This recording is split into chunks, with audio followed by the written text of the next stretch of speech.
by the dawn's early light, what so proudly we hailed at the twilight's last gleaming, whose broad stripes and bright stars through the perilous fight o'er the ramparts we watched were so gallantly streaming, and the rockets' red glare, the bombs bursting in air, gave proof through the night that our flag was still there.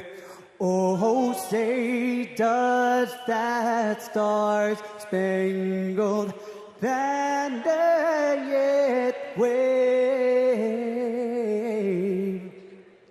o'er the land of the free and the home of the brave.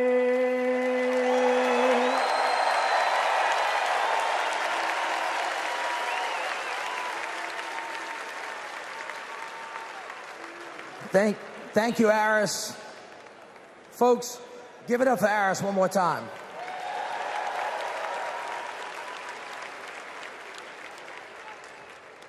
I'd like you to pause with me for a minute. 2 years ago, my dad died, the late Moon Landrieu. He was a great leader. He was a great mayor, secretary of HUD. He lived his life for others. We have lost so many patriots since the last convention. So before we go any further tonight, let's take a moment and join with me and let's remember them all.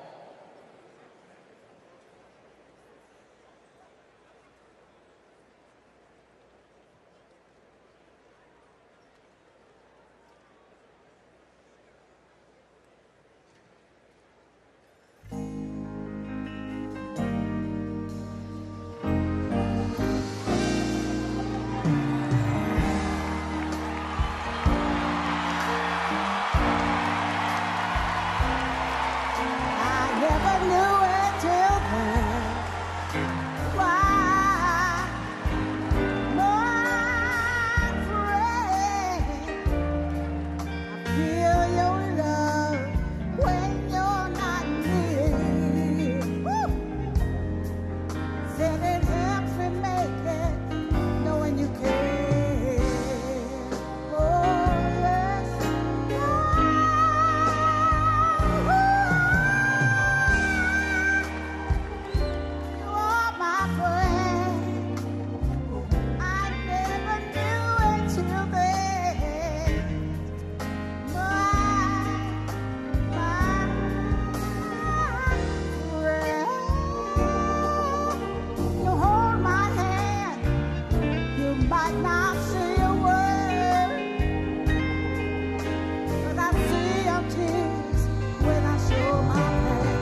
Please welcome the chair of the Carter Center and grandson of President Jimmy Carter, Jason Carter.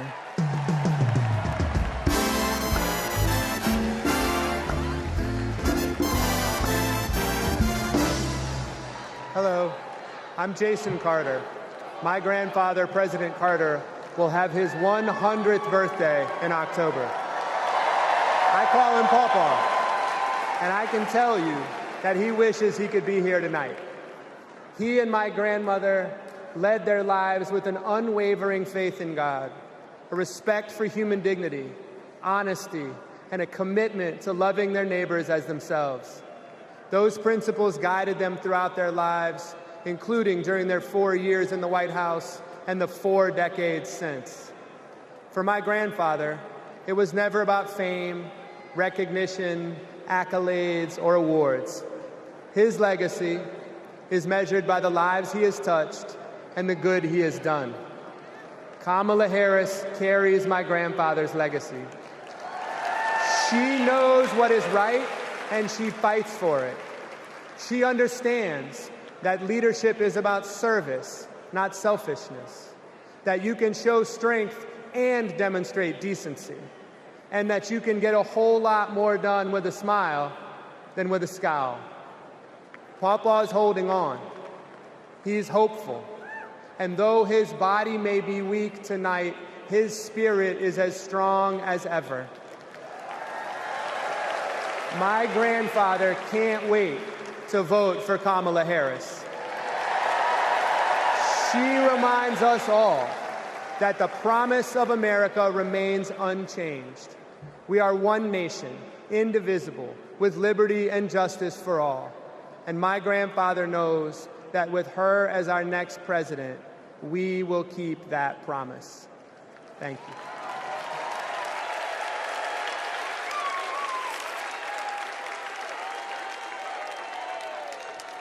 Please welcome delegate from New York and grandson of President John F. Kennedy, Jack Schlossberg.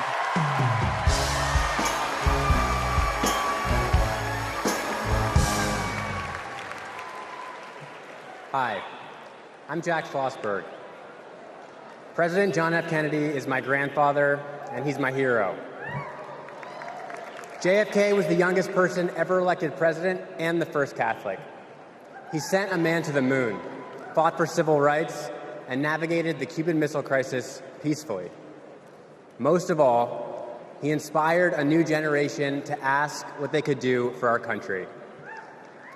Tonight, JFK's call to action is now ours to answer, because once again, the torch has been passed to a new generation, to a leader who shares my grandfather's energy, vision, and optimism for our future. That leader is Vice President Kamala Harris.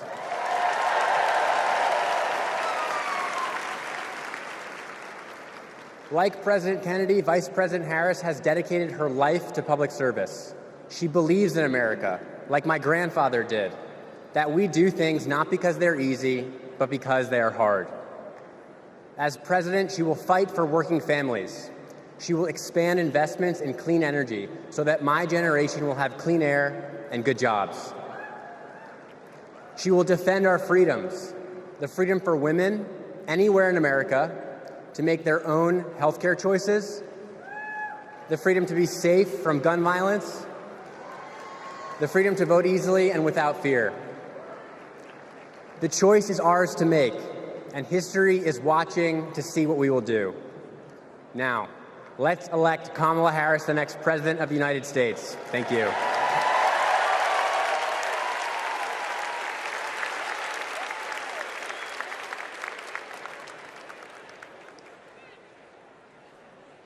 All right, America, how y'all doing? We about to have a fired up, ready to go, yes we can night. Y'all ready? Well, as you can see, the torch has been passed to a new generation. So let's start off the night by talking about what's at the heart of the Harris-Walz agenda. Defending our freedoms, advancing opportunity, protecting our democracy. But the other guys, Donald Trump, J.D. Vance, They want to rip away our rights, crush the middle class, and destroy our democracy. Their version of freedom is the government creeping creepily closer to every part of our lives. They're coming for our books, they're coming for our marriages, they're coming for our bodies, they're even coming for women who don't have kids. But this just isn't about what we stand against. It's about what we stand for. Kamala Harris and Tim Walz have a bold vision for America's future, where every American has a fair shot at the American dream.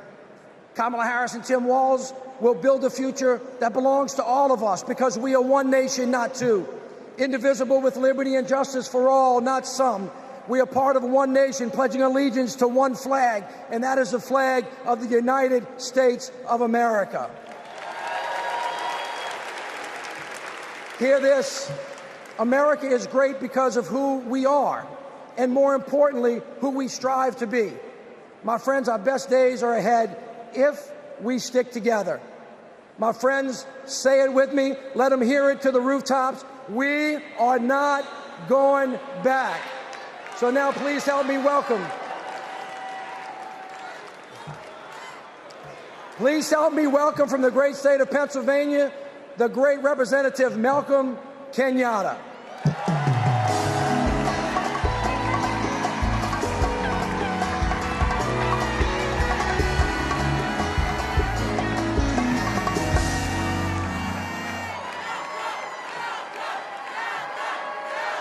My fellow Americans, my name is Malcolm Kenyatta, a proud son of Pennsylvania. And as you saw, I brought back Trump's Project 2025, all 900 pages of it. And it's interesting because usually Republicans want to ban books, but now they're trying to shove this down our throats. It is a radical plan to drag us backwards, bankrupt the middle class, and raise prices on working families like yours and mine. Under Project 2025, a family making just $75,000 a year with just 2 kids would pay $1,800 more in federal taxes. No, but there's more. Because on page 465, Project 2025 would stop Medicare from negotiating to lower the price of prescription drugs and capping out-of-pocket costs. And on page 587, Project 2025 would cut overtime pay for hard-working Americans. But my friend, these bad ideas aren't new. As long as we have been fighting to make America work for working families, there have been greedy corporate interests trying to take us back. In 2019, my grandma, a civil rights warrior, called me, her voice cracking, and she said, "I'm so sorry, baby. I'm so sorry. I thought my generation had fixed this. And here you are, fighting the same battles." But I want to tell you tonight, my friends, what I said to my grandma. I said, "It's okay, Grandma. It's just our turn. It's just our turn to stand up for working people and to stand up for our nation's promise. It's just our turn to defend our rights and to ensure that democracy doesn't die on our watch. It's our turn to make history, my friends, by electing Kamala Harris as the next President of the United States of America. God bless you. May God protect our troops.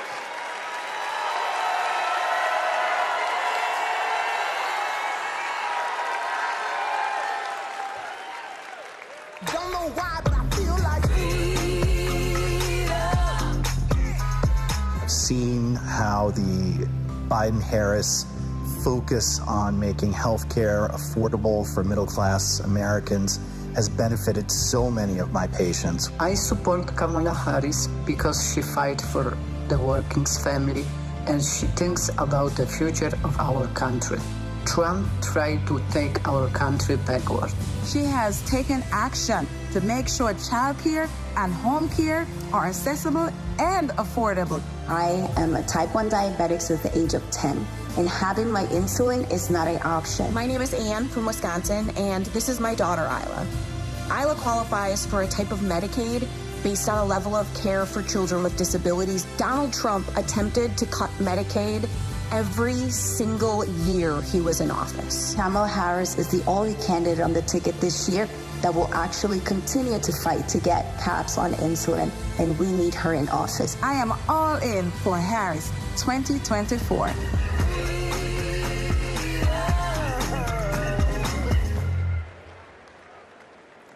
Hailing from the South Side of Chicago, please welcome Oscar and Grammy Award-winning artist, author, and longtime activist, Common, featuring Grammy Award-winning gospel singer, Jonathan McReynolds.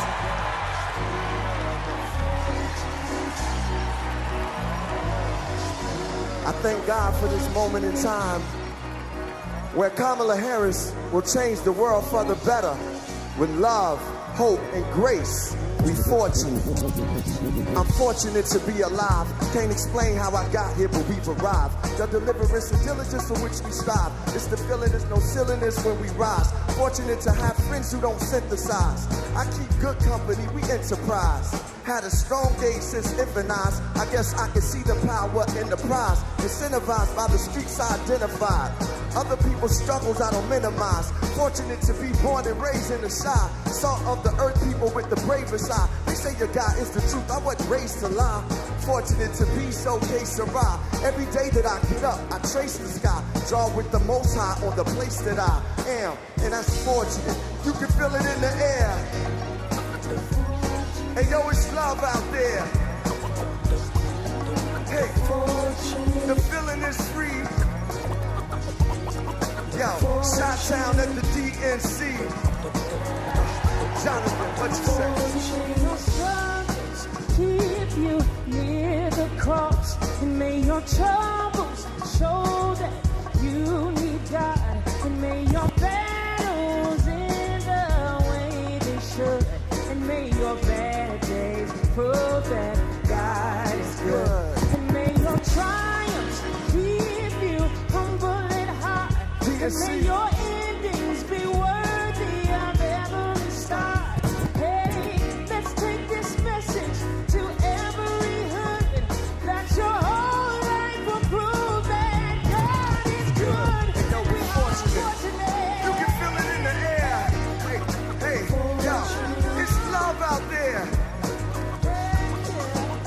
Hey, the feeling is free. Yo, we live at the DNC. Fortunate, I was raised by my Uncle Steve and my Uncle Charles. They both told me believe the seeds of a revolutionary. Evolution's very necessary to become fruits and berries of our labor. Told to search for a savior. Fortunate, I had a chance to raise her. In the days of the unknown, I'm fortunate to come home to blocks we fought and swung on. Fortunate the Lord put me on the path to use the microphone for a ride and a staff. Fortunate, yo, we got to go to Paris. We fortunate, y'all, for Kamala Harris, yo, we fortunate. Yo, the love is in the air. Yo, can you feel it out there? Hey, yo, the feeling is free. Chi-Town, we live at the DNC. We are fortunate. Thank you, God.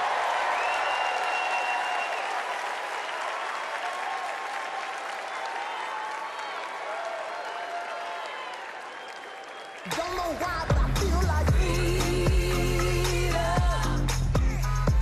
My name is Chuck.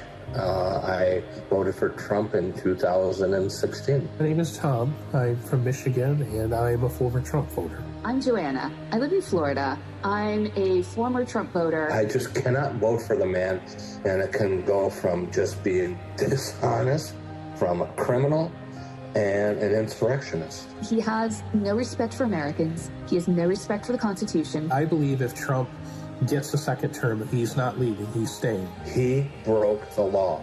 He doesn't believe they apply to him. The President of the United States exists to serve the people of the United States. In 2024, I'm voting for Kamala Harris.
Please welcome Kyle Sweetser from Alabama.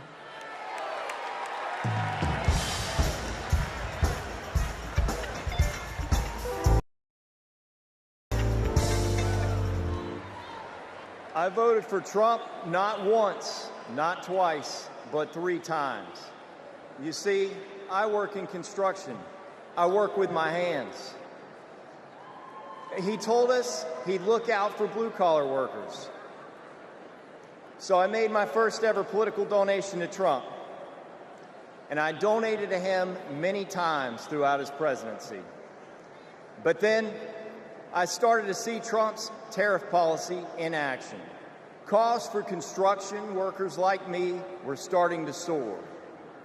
I realized Trump wasn't for me. He was for lining his own pockets. Now, I'm not left-wing, period. But I believe our leaders should bring out the best in us, not the worst. That's why I'm voting for Kamala Harris. She's tough. She's going to tackle inflation. Trump will make it worse. I'm voting for Kamala Harris because she'll make us proud to be American again.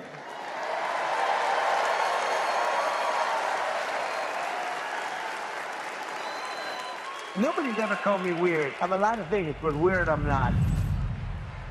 The late, great Hannibal Lecter is a wonderful man. You know what I'd do if there was a shark or you get electrocuted? I'll take electrocution every single time. Bing, bing, bing, bing, bing. She said Kamala has one big advantage. She's a very beautiful woman. I'm a better looking person than Kamala.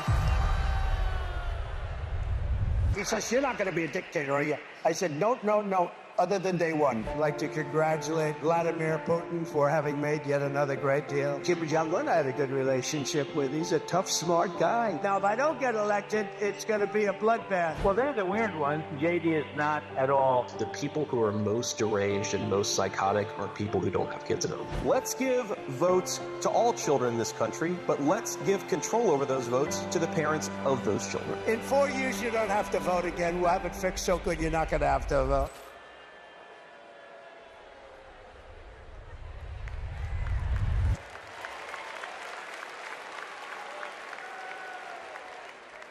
Please welcome Stephanie Grisham.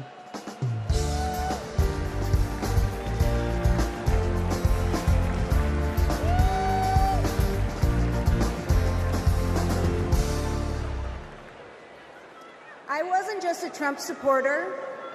I was a true believer. I was one of his closest advisors. The Trump family became my family. I spent Easter, Thanksgiving, Christmas, and New Year's all at Mar-a-Lago. I saw him when the cameras were off. Behind closed doors, Trump mocks his supporters. He calls them basement dwellers. On a hospital visit one time when people were dying in the ICU, he was mad that the cameras were not watching him. He has no empathy, no morals, and no fidelity to the truth. He used to tell me, it doesn't matter what you say, Stephanie. Say it enough and people will believe you. But it does matter. What you says matter. And what you don't say matters. On January 6th, I asked Melania if we could at least tweet that while peaceful protest is the right of every American, there's no place for lawlessness or violence. She replied with one word, no. I became the first senior staffer to resign that day. I couldn't be part of the insanity any longer. When I was press secretary, I got skewered for never holding a White House briefing. It's because, unlike my boss, I never wanted to stand at that podium and lie.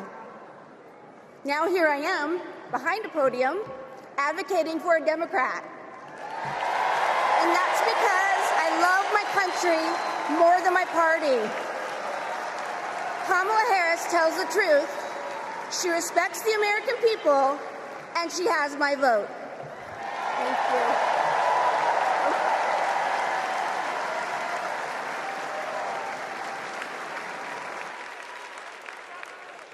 know why, but I feel like freedom. At our 12-week ultrasound, our worst nightmares came true. The baby had stopped growing, but my body had not let go. I was told I was not eligible for any treatment at that point. The Dobbs decision was official, and abortion was banned. In 2021, I needed an abortion. After an ectopic pregnancy, I was able to access life-saving medical care when I needed it, and now I'm turning to IVF to build my family. I'm supporting Kamala Harris because I'm an IVF mom. It's not just the headline-making stories that these bans impact. It impacts people trying to build families, just like me. All Americans deserve the right to build their families in the way they know is best for them. We need to band together and elect Kamala Harris as the next president of the United States.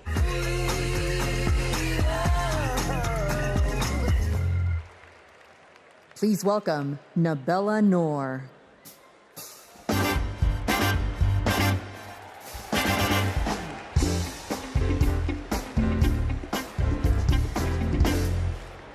What calls me here tonight is hope. As a woman who has struggled with fertility, I have not always been hopeful, but today I am. I'd always dreamt of motherhood, and coming from a large Bangladeshi American family, I imagined it'd be easy. It wasn't. My husband and I tried to conceive. We failed. We tried and failed again and again and again for 6 long years. Finally, I got pregnant. We were overjoyed, but then I miscarried. I was devastated. It was only after sharing my story online and hearing from women about their experiences with IVF that I felt a tiny glimmer of hope. So I started the IVF process. But just a few weeks before my egg retrieval, I learned I was pregnant. Today, we have 2 beautiful daughters. But this is not everyone's ending. For many women, IVF is the only choice. That choice and more is at stake in November. The freedom to plan your family, the hope of having a family at all. I'm here to stand with everyone fighting for our reproductive freedoms, because my daughters and yours deserve every option, every hope, every possible future. To anyone listening who is struggling to start a family, you are not alone. We will not let you lose hope. Because when we come together to raise our voices with love, we win. Thank you.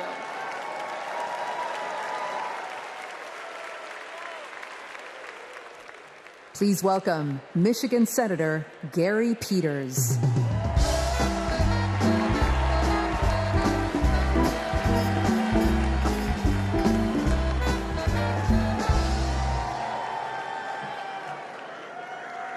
In Michigan, we believe we have to build an economy that grows the middle class. And we know that when unions succeed, all workers win. I was raised in a union household. My father was a teacher, and my mother a nurse's aide.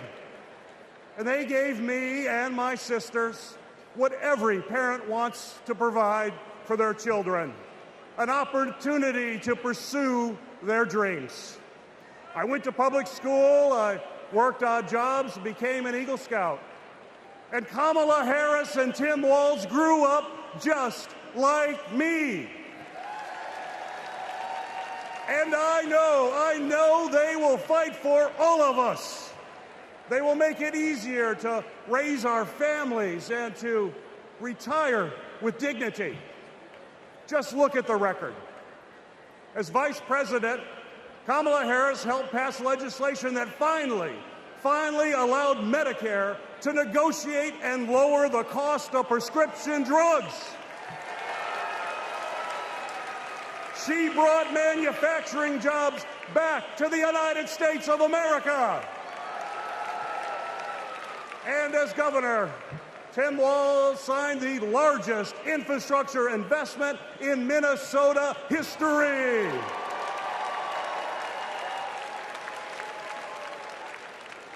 And on the other hand, we have Donald Trump and J.D. Vance. And let's be clear, if they win,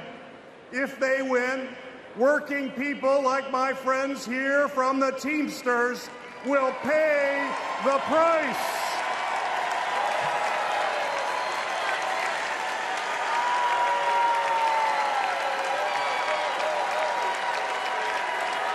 Their Project 2025 agenda is the same old, gut overtime pay, cut health care programs, and give billions in tax breaks to billionaires.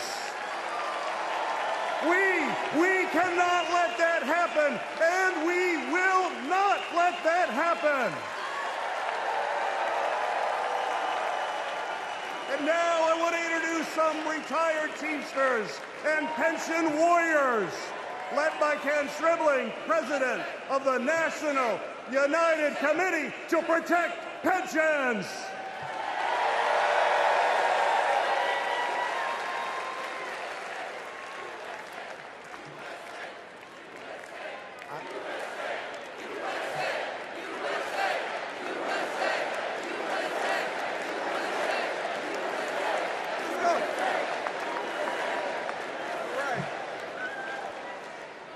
I am Kenneth Stribling, a proud retired Teamster from Local 200 in Milwaukee, Wisconsin. I hope you don't mind, but I brought some friends. Pension warriors from the NUCPP. I found out in 2025 my monthly pension benefit was going to be reduced in half. Not long after that, my wife, Beverly, was diagnosed with terminal cancer. I didn't know how we were going to make it. So I went to a retirees meeting in the basement of a small church. At that moment, I knew we were not going to go down without a fight. Beverly made me promise never to quit until we made this right. So we organized a nationwide grassroots movement. For 6 years, we fought hard. And finally, we had a breakthrough. After 50 days in office, the Biden-Harris administration passed the American Rescue Plan, including the Butch-Lewis Act, to save our pensions and secure our retirement. They got it done without one single Republican vote in Congress. They saved over 1 million pensions, including 33,000 from my state, Wisconsin, 52,000 from Pennsylvania, 61,000 from Michigan. As president, I know Kamala Harris will have our backs. She will fight for our retirement, Social Security, and Medicare. Beverly passed away in 2019, but I kept my promise, because a promise is a promise is a promise. Thank you.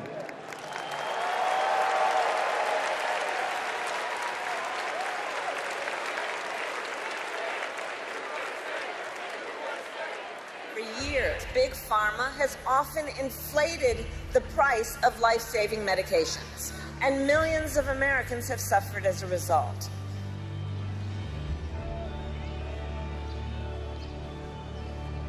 Those costs got passed on to our seniors, but not anymore.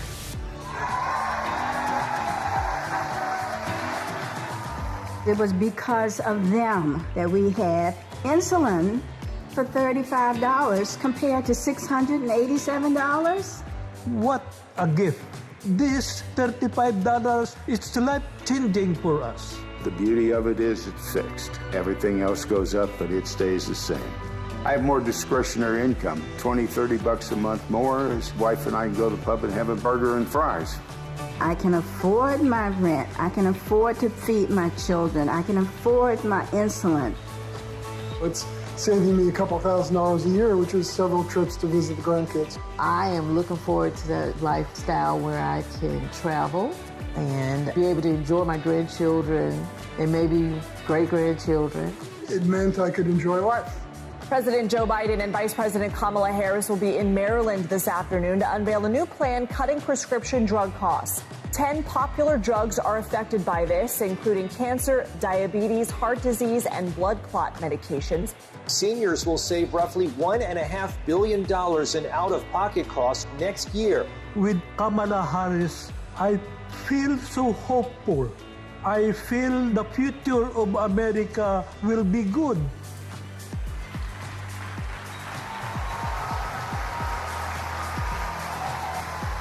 As president, I'll lower the cost of insulin and prescription drugs for everyone. I am so excited. I can't hardly stand it.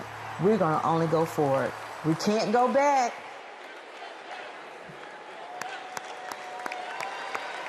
Let's have another hand for our brothers and sisters from Teamsters and all of our brothers and sisters from unions across America who are rebuilding it, brick by brick.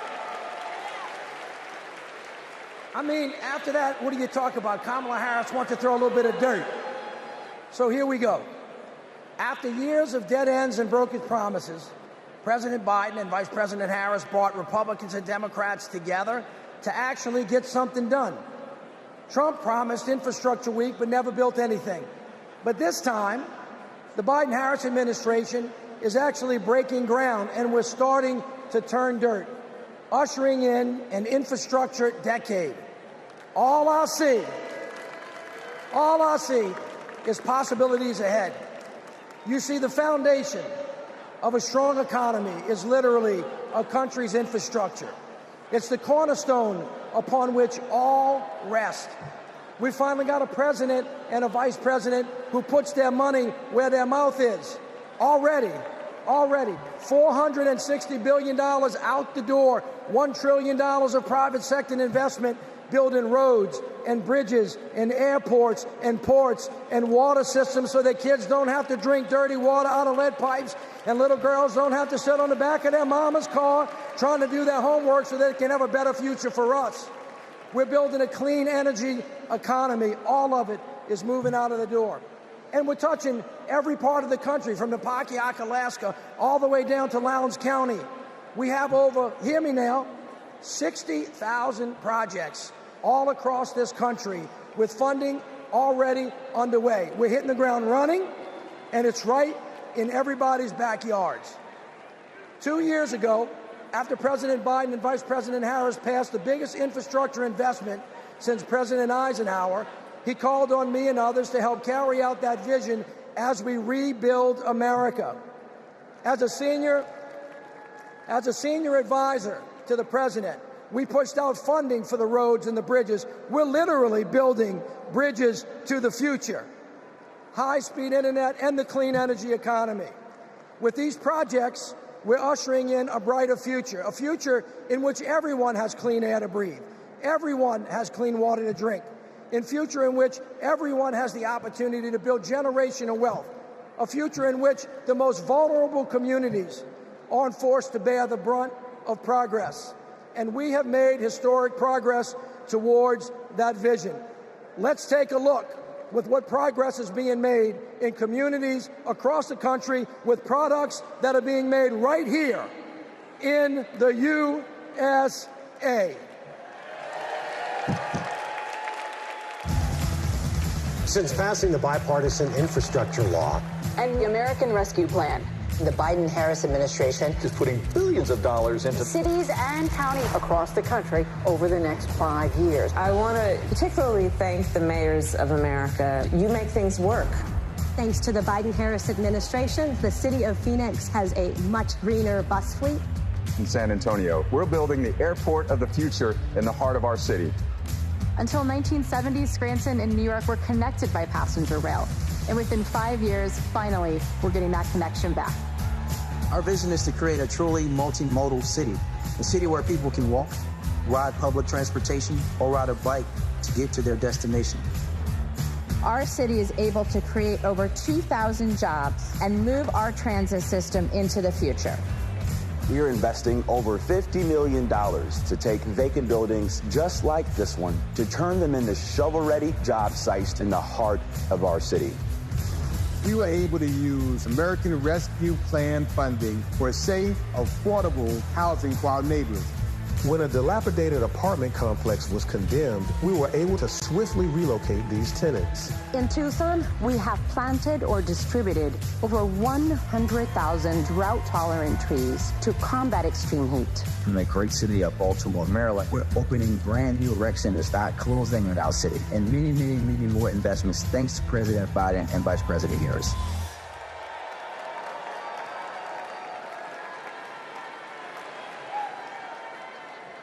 All right, everybody, what a way to start.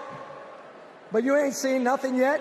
We got a great night planned, and it all starts off, all of you get to participate in this, in the roll call. It starts off with something unlike anything you've ever seen. So look, stick around. We're going to be right back at you.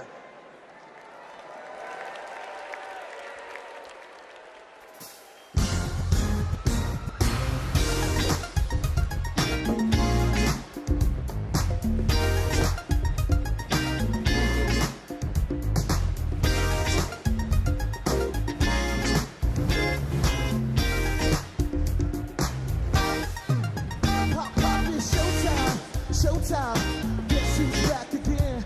Oh, they don't know. I bet they know as soon as we walk in. I'm wearing Cuban links, designer minks, Inglewood's finest shoes. Don't look too hard, might hurt yourself. Known to get a bit of red, the blue. Woo! I'm a dangerous man with some money in my pocket. Keep up. So many pretty girls around me and they're waking up the rocket. Keep up. Don't be mad, fix your face in my pocket, y'all be talking. Keep up. Players only. Get up. Guys, what y'all trying to do? 24 karat magic in the air. It's all so bad. Sing your face for the hustlers, gangsters, and your little friends. I cannot preach. I gotta show them how I feel, get it in first. Do your dip, spend your money like money ain't. Woo-woo. Gotta blame it on Jesus. Hashtag praise God ready for me. I'm a dangerous man with some money in my pocket. Keep up. So many pretty girls around me and they're waking up the rocket. Keep up. Don't be mad, fix your face in my pocket. Y'all be trying to keep up. Players only, come on. Put your pinky, get up to the moon. Yeah. 24 karat magic in the air. It's all so bad. Everywhere I go, they be like, huh. Everywhere I go, they be like, huh. Everywhere I go, they be like, don't fight the feeling, invite the feeling, just wiggle, piggy, wiggle, wiggle. What's that sound? Come on now. The feeling, invite the feeling, wiggle, wiggle, wiggle. Girls, what y'all trying to do?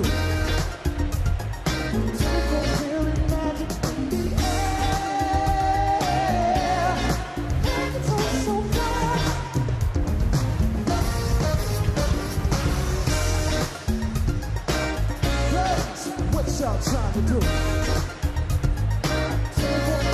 Magic in the air. It's all so bad.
Ladies and gentlemen, we are about to take the official 2024 National Committee panoramic photograph.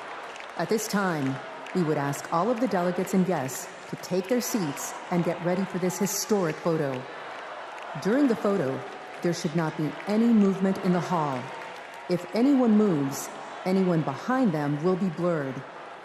There will be one digital rotation.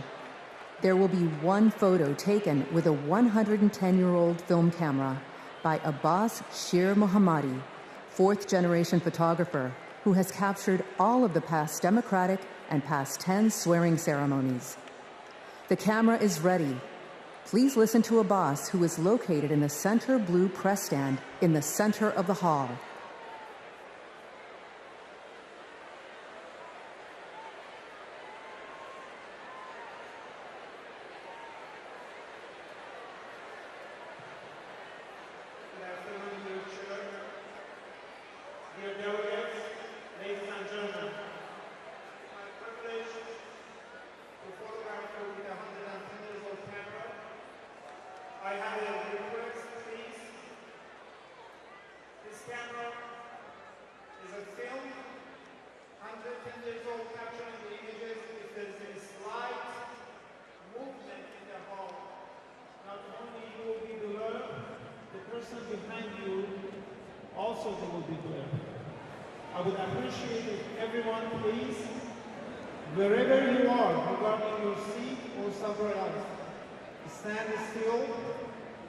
Look into the camera in the center platform of the press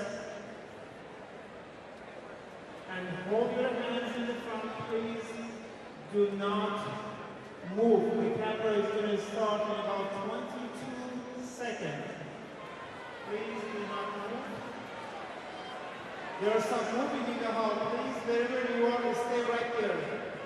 You're going to make other people glare. Please hold it right there. I greatly appreciate that. Get digital right now. Please do not move.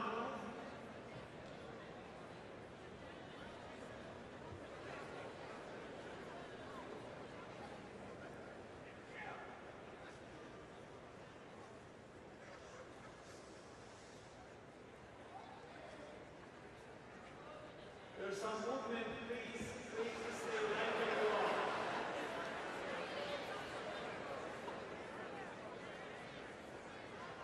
Right there, sir. Please put your hands down. I appreciate that. This is your photo. I'm moving, damn it.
Do not move.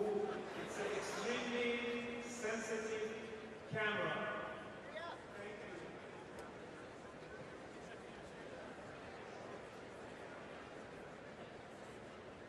Please hold.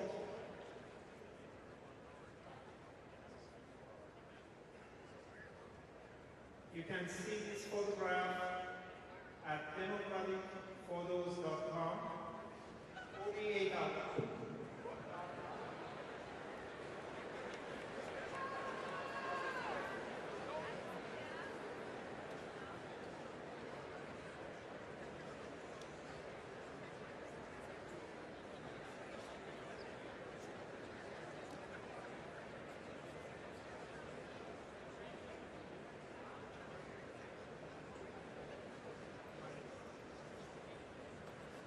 I congratulate all of you. Thank you for your attention.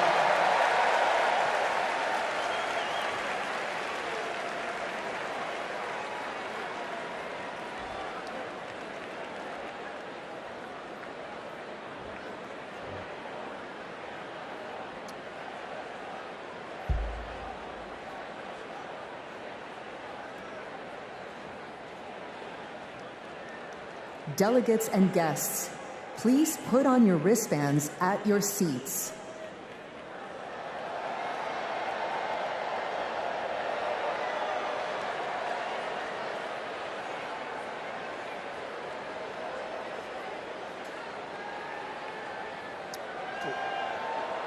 I'm gonna just count y'all up.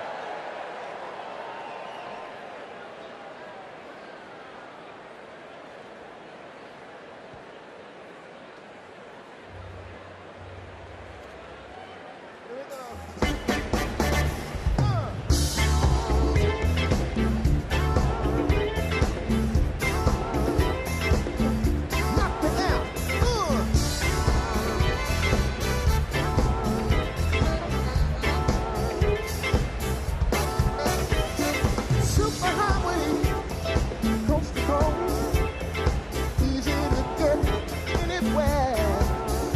On the Transcontinental overall.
said I'm an early bird.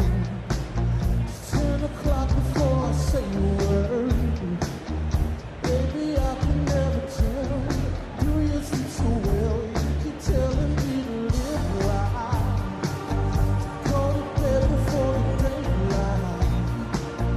Then you wait for the sunrise. No, you pretend, baby, now and then. Don't wanna wake up, is the late. Standing like a bar ride, lost in the haze. You're drunk on life, you're straight. Go away. I'll take my whiskey deep, my coffee black and my bed at 3. You're too sweet for me. You're too sweet for me.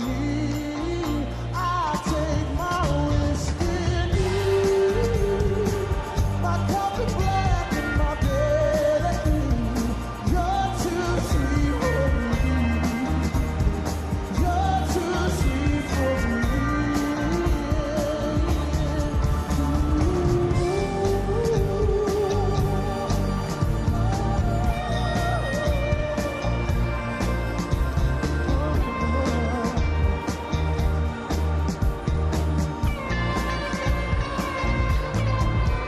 Ain't low, ain't true, but the ground's still I go. Work late when I'm free from my phone. The job gets done, don't you worry, son. I know who wants to live forever, baby. But treat your mouth like it's a levitate.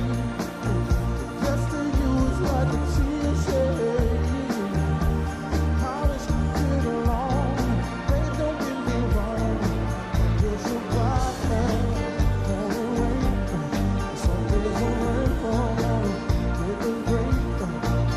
If you sit on the bell, be awake until the day. I think I'll take my whiskey deep, my coffee black and my bed at 3. You're too sweet for me. You're too sweet for me.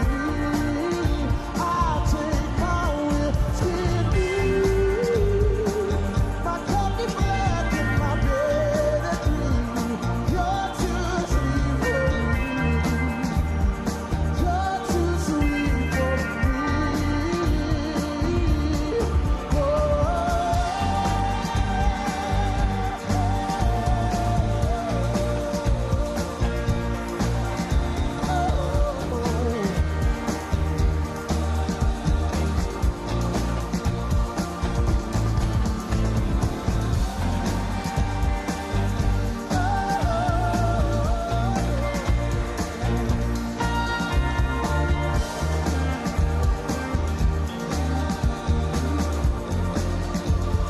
Take my whiskey deep, bed at 3. You're too sweet for me.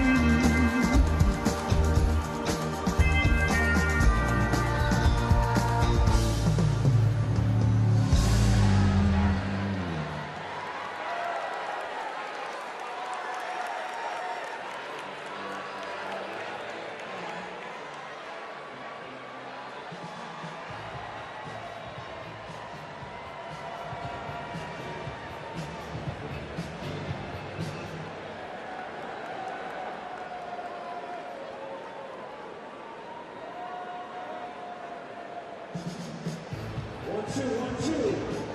Check, check, 1, 2. Check, check, 1, 2, 1, 2. Check, check, 1, 2. Ladies and gentlemen, 1, 2, 1, 2. Check, check, 1, 2.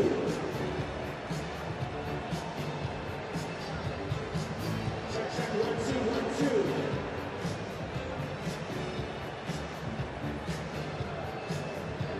One, two, 1, 2, 1, 2.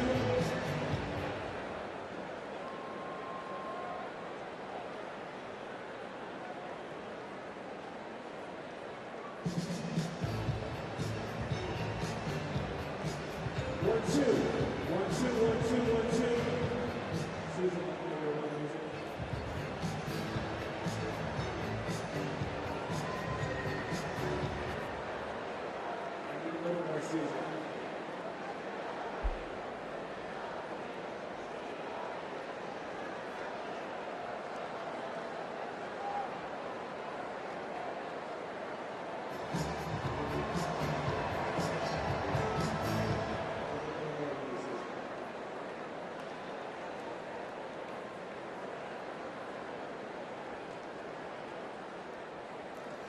please welcome Democratic National Convention Secretary Jason Ray.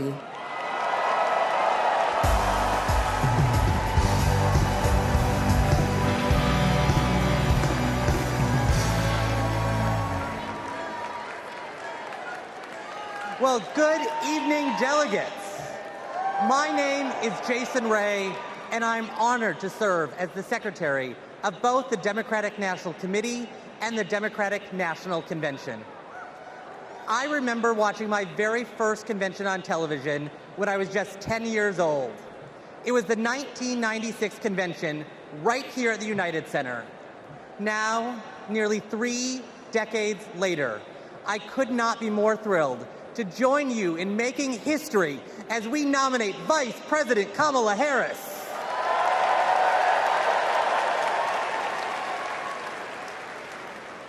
Pursuant to our convention rules, we will now proceed with the celebratory roll call vote for the Democratic Party's candidate for the 47th President of the United States of America.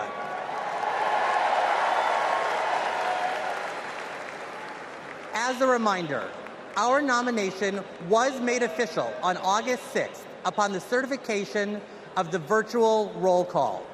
This roll call will reflect those results. The chair of each delegation or their designee will report its delegation's voting results for the presidential nomination.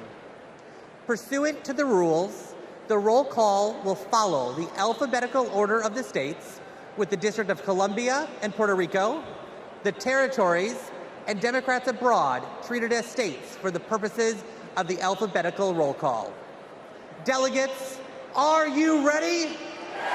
Let me hear you. Ladies and gentlemen, my name is DJ Cassidy, and I'd like to welcome you all to the Democratic National Convention roll call. Now we're going to pass the mic from state to state so that all our voices are heard all around the nation. But first, let me pass it back to Secretary Ray to get the celebration started.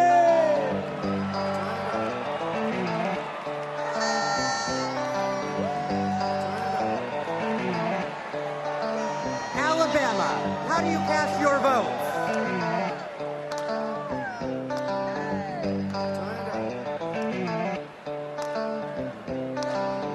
Alabama passes.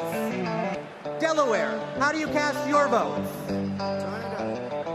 On behalf of the great state of Delaware, home of our beloved 46th President of the United States, Joseph Robinette Biden Jr., it is our honor to unanimously cast our 34 votes for the next President of the United States, Vice President Kamala Harris!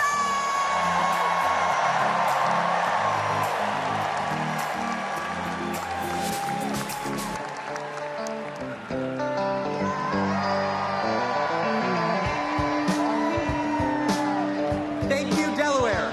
Alabama, how do you cast your vote?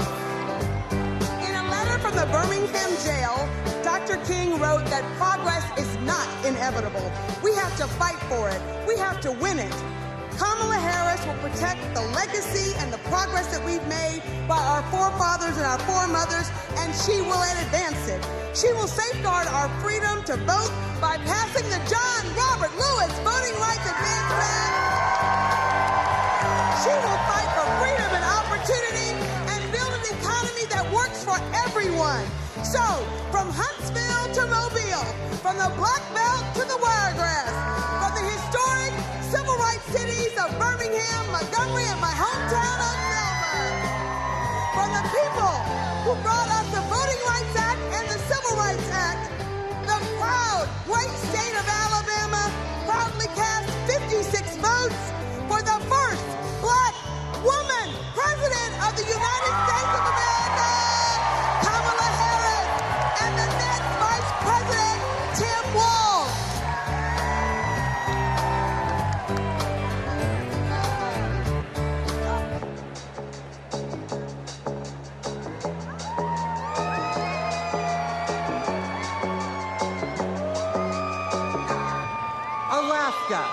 cast your vote? Alaska's motto is North to the future. And that's exactly where Kamala Harris and Tim Walz are going to take us. A future full of opportunity for everyone.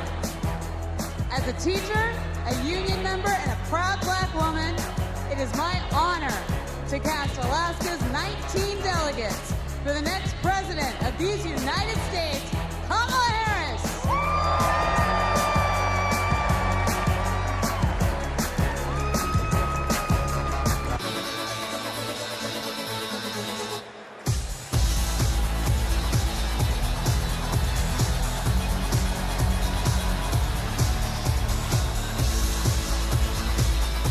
American Samoa, how do you cast your vote?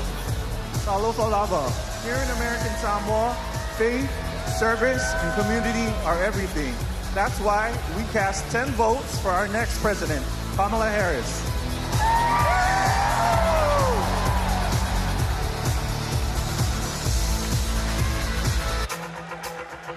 Now, once again, my name is DJ Cassidy, and this is the DNC roll call.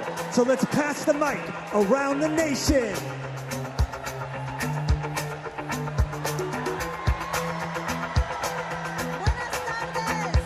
Arizona, how do you cast your vote? Buenas tardes from the Grand Canyon state of Arizona, the future of the Democratic Party, where we've been bringing the heat since 2020, electing Democrats up and down the ballot. Our diverse coalition is proud to cast our 85 votes for Kamala Harris.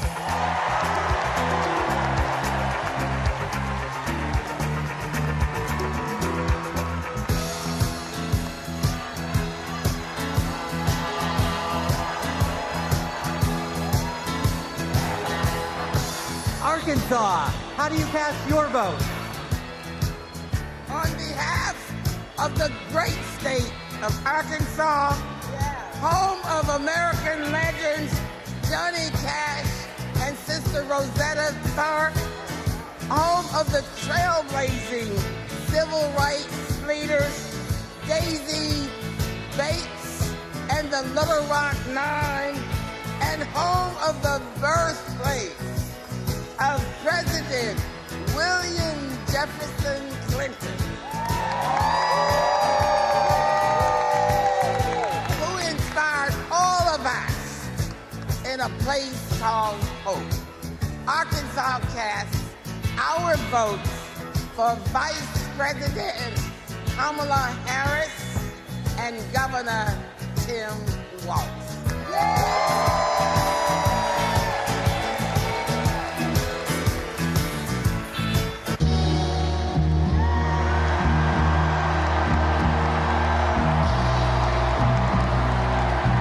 California, how do you cast your vote?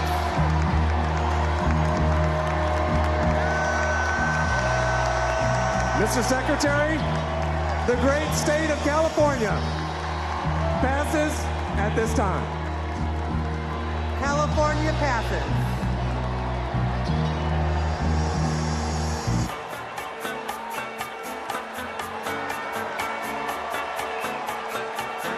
Colorado, how do you cast your vote? Mr. Secretary, in Colorado, we know how to climb mountains, and we're going to make sure Kamala Harris and Tim Walz reach the summit and win this election. Colorado proudly casts its votes for Kamala Harris. Get it up!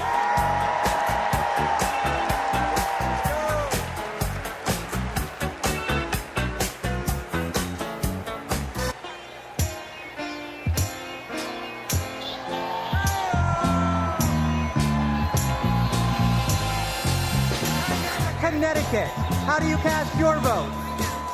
Connecticut, the Constitution state, home of the submarine, home of the jet engine, home of the Yukon Huskies slam dunk, home of Keith Richards lead guitar. We vote.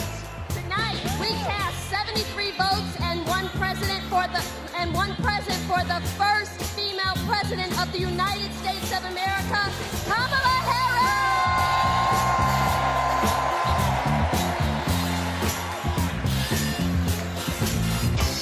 Now we're passing the mic all around the world tonight. So let's join together. Here we go, here we go, here we go, let's go!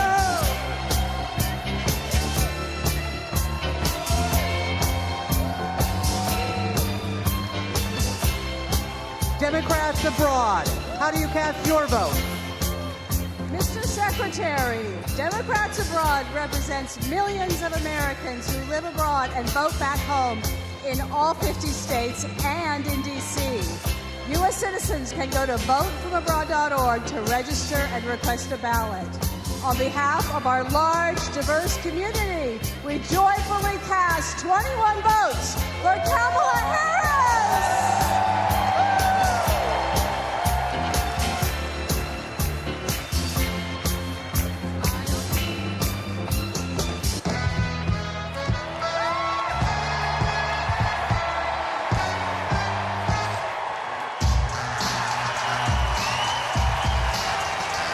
The District of Columbia, how do you cast your vote? We are Washington, D.C., home to 700,000 Americans, where millions have marched for jobs and justice, where Dr. King had a dream and Obama had hope, and where in January 2025, we will host the inauguration of President Kamala Harris.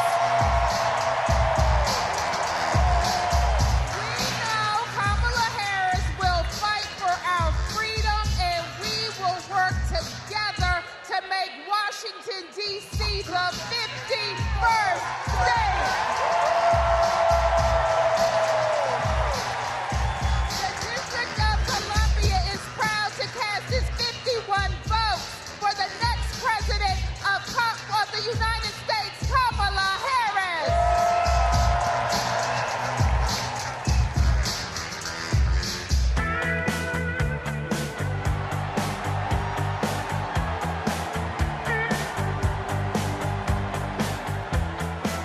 Florida, how do you cast your vote?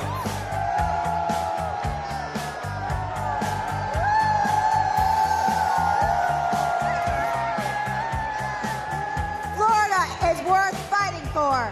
That's why we're fighting back against Project 2025 and Republican extremism. We won't go back. We won't back down. I cast 4 votes present and 243 votes in the great state of Florida for the first female president of the United States, Kamala Harris.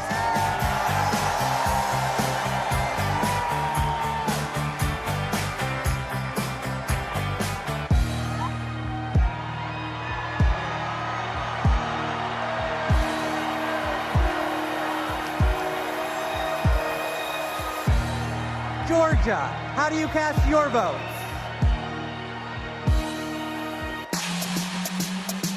Yeah! Ladies and gentlemen, we are here tonight to officially nominate Kamala Harris for president. Another round of shots. DHC, turn out for what? Turn out for what? Hey, turn out for what? Yeah! Turn out for what? Let's go! Turn out for what? Hey, everybody get your hands up. Hey, everybody get your hands up. Hey, everybody get your hands up. Now, say, we're not going back. We're not going back. We're not going back.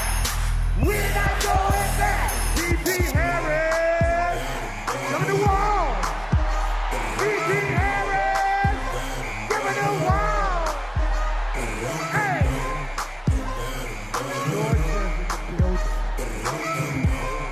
Mr. Secretary, the South's got something to say.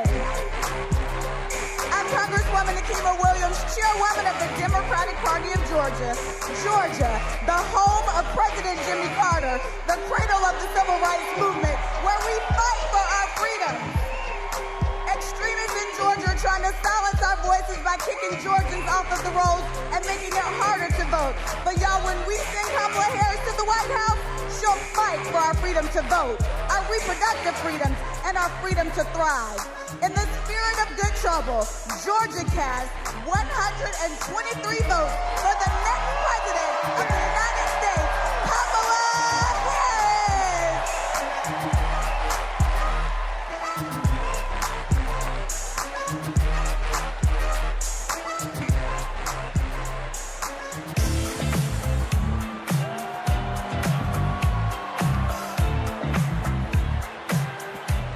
Guam, how do you cast your vote?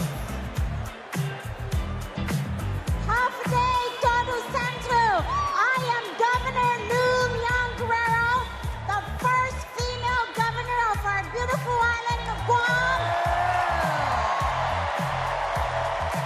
The home of the indigenous Chamorro people. And where America's day begins. And we proudly cast our 12 votes to the next first female president of the United States of America. Viva Kamala! Viva Kamala! Viva Kamala!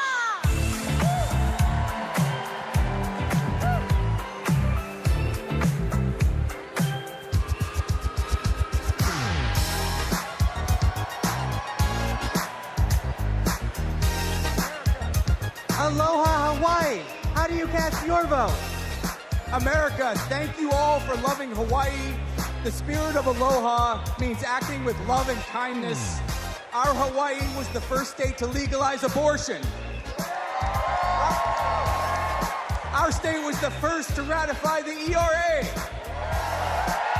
Our state was the first to pass universal health care for all and target 100% renewable energy.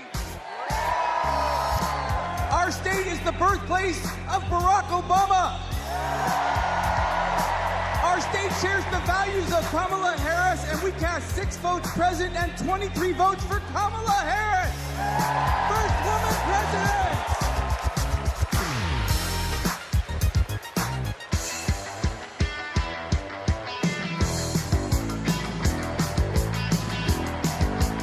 Idaho, how do you cast your vote? Republicans ripped away our reproductive freedoms, but Idaho Democrats are mounting our comeback. For the first time in decades, we're running in every legislative district. We are not going back.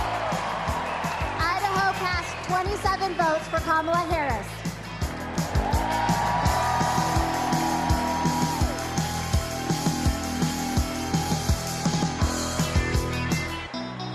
Ladies and gentlemen, today is a celebration of democracy, a celebration of freedom, a celebration of future.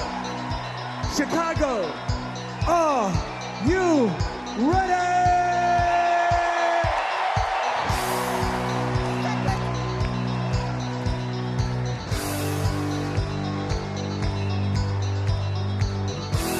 Our convention host, Illinois, how do you cast your vote? Secretary, Illinois Democrats are doing the work to win in November, and I am proud to introduce my partner in the fight, my governor, J.B. Pritzker!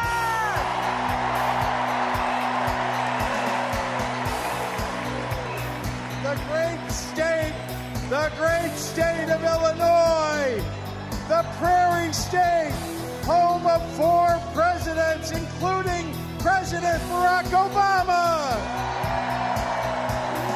The birthplace of skyscrapers and the adopted home of Superman. The cornerstone of the Midwest Blue Wall. The first state to ratify the 13th Amendment ending slavery. And the 19th Amendment granting women the right to vote.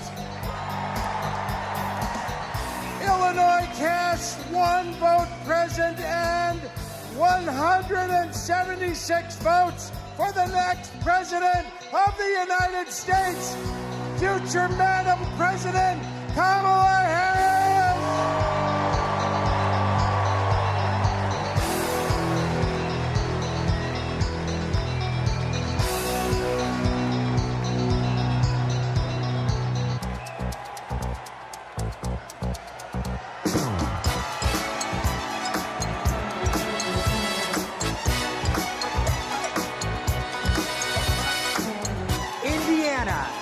cast your vote?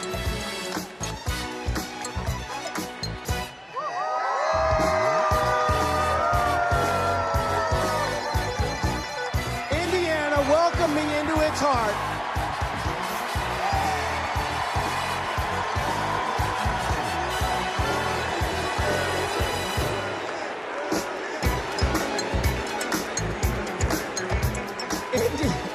Indiana welcomed me into its heart as soon as I married Christine Harrell from Rolling Prairie.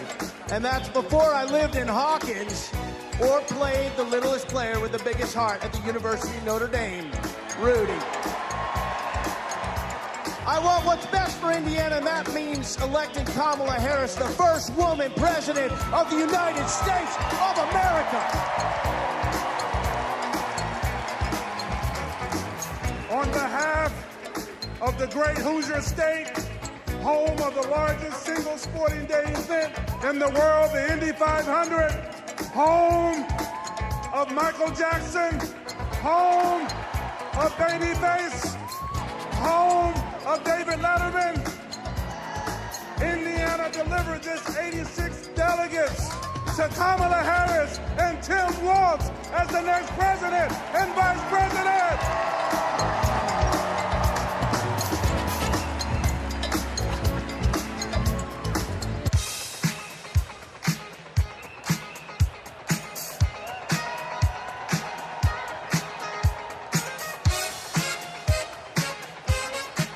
Iowa, how do you cast your vote? Thank you, Mr. Secretary. The tall corn state of Iowa, the state that launched Barack Obama on his way to the presidency, the state that put education on its state quarter, and the state that feeds and fuels the world, casts one vote absent and 45 votes for the next president of the United States of America, Kamala Harris.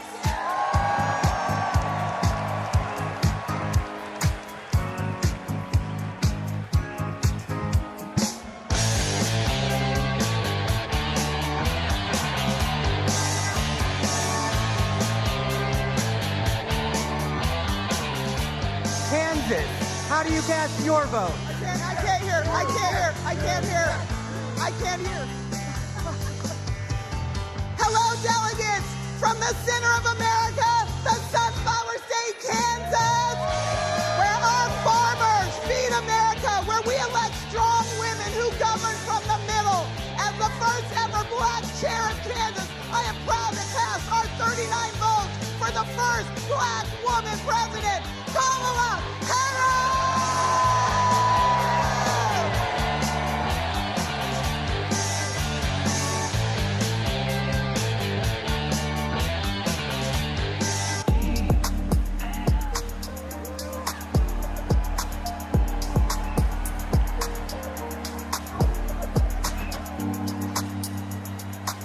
The Commonwealth of Kentucky, how do you cast your vote? Since 2021, the Biden-Harris administration has shown up for the Commonwealth of Kentucky, and today we're showing up for Vice President Harris. With this administration, we've broken every record for private sector investment, exports, tourism, wages, and new jobs. Together, we're building the 2 largest battery plants on planet Earth, and we opened the cleanest, greenest recycled paper mill the world has ever seen. We are proud to cast 56 votes for the next president of the United States, Kamala Harris.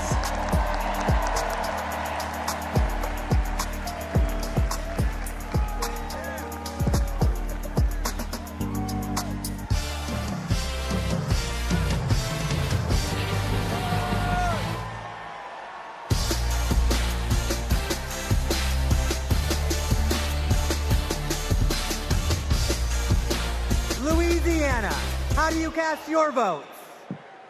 Greetings from Louisiana. Mr. Secretary, my name is Wendell Pierce, and I'm a proud son of Louisiana. And Louisiana is about family, and I'm surrounded by my family of the delegates of Louisiana. And our great Congressman, Troy Carter. Louisiana casts its vote in support of our democracy, and we stand in line for a more perfect union. And born out of that democracy from the Big Easy, the northernmost Caribbean city, the last Bohemia was jazz. And nothing can be more emblematic of jazz and democracy than what we swing with in the Big Easy. And it's because of that that I am here to cast my personal vote for the next president of the United States, Kamala Harris. And now, the leader of our party, Mr. Randall Gaines. The great state of Louisiana, a state that embodies the principles and spirit of hope and resilience, and so does Kamala Harris. The great state of Louisiana cast its one vote present, and our 47 votes for the next president of the United States, Kamala Harris.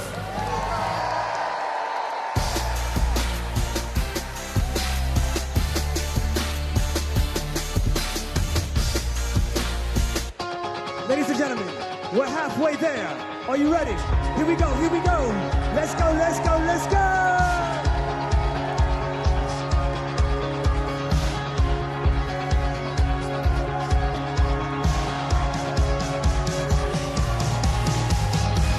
Next up is Maine. Maine, how do you cast your vote? Mr. Chair, great state of Maine, home of environmental climate activists and champions like Edmund S. Muskie and George Mitchell. Happy birthday today, George. The state where the sun rises first on the nation over our bold and rocky coast, bringing with it today a new day for the brave and open-hearted people of this country. We have improved lives, restored rights, and preserved our environment in Maine for future generations. Maine leads, and as Maine goes, so will go the nation.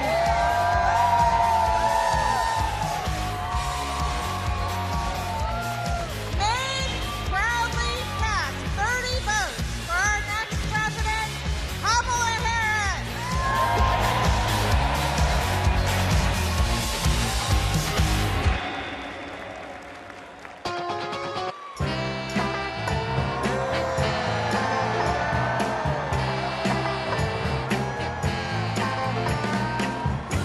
Maryland, how do you cast your vote?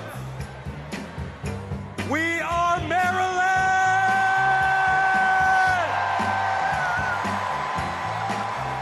And we represent Marylanders past and present who have contributed to America's greatness. We are the birthplace of Harriet Tubman. We are the birthplace of Thurgood Marshall. We are the birthplace of Frederick Douglass. We are the place where soldiers defended our freedoms in Baltimore and also in Antietam, and the home of thousands of veterans who call Maryland home. And this community of patriots is proud to cast our votes for the next president of the United States, Kamala Harris!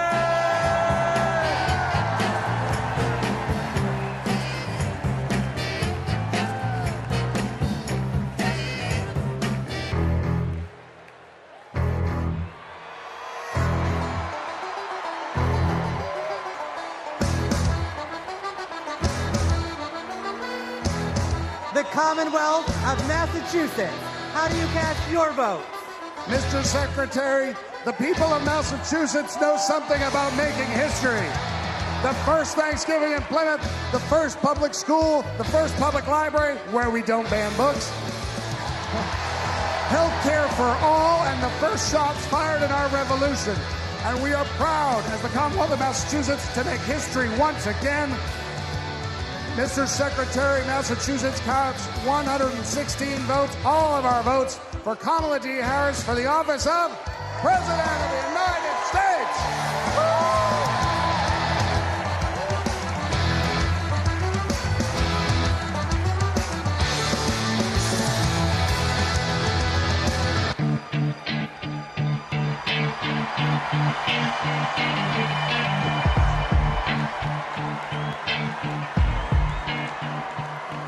Michigan. How do you cast your votes? Good evening from the Great Lakes State. I'm Michigan Democratic Party Chair Lavora Barnes. Michigan has an incredible story. We put the world on wheels and we built the middle class. We are getting things done in Michigan in 2022. We flipped our state House of Representatives for the first time in 40 years. We're getting it done in Michigan. And I'm Governor Gretchen Whitmer. We cut taxes. We protected freedoms. We brought manufacturing home, and we know how to win. This November, we're marching together. Michigan cast 125 votes for our next president, Kamala Harris.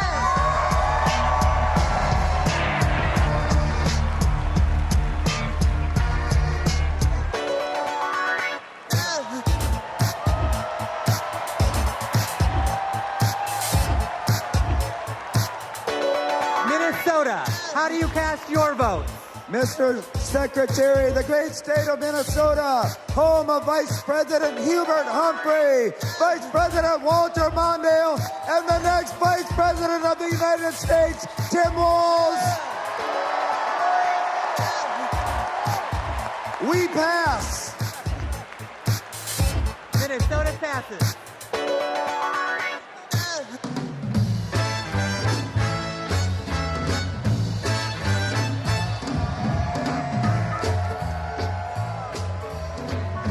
Mississippi, how do you cast your vote?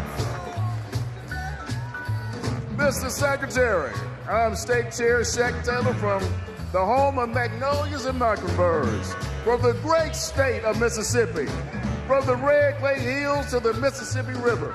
To our Gulf Coast, we're proud of our heroes such as Fannie Lou Hamer and our special guest, Mr. January 6th, the Honorable Benny T. Thompson. With great joy, Mississippi delivers 40 votes for our future president, Miss Kamala Harris.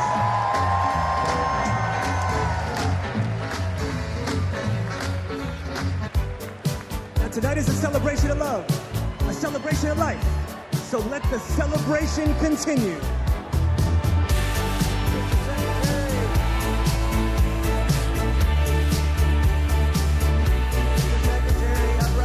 Missouri, how do you cast your vote?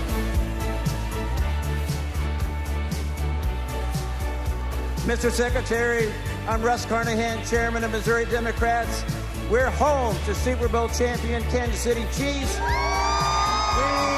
are home to common sense leaders like President Truman, Senators Eagleton, Carnahan, McCaskill, and we will fire Josh Hawley and hire Marine veteran Lucas Coons. Voters will reclaim reproductive freedom. Kamala Harris is in a lightning bolt of energy and hope across this country, and we proudly cast 2 votes present and 68 votes for Kamala Harris and our Midwestern friend, Tim Walz.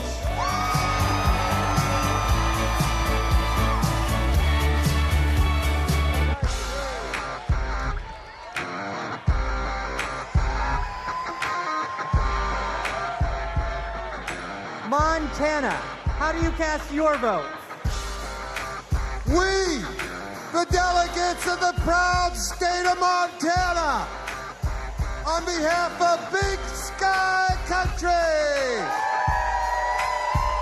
the last best place in these United States, I'm grateful for the beauty of our land and determined to protect it for future generations. We who sent the first woman to Congress proudly cast our 24 delegate votes to send the first woman to the White House, Kamala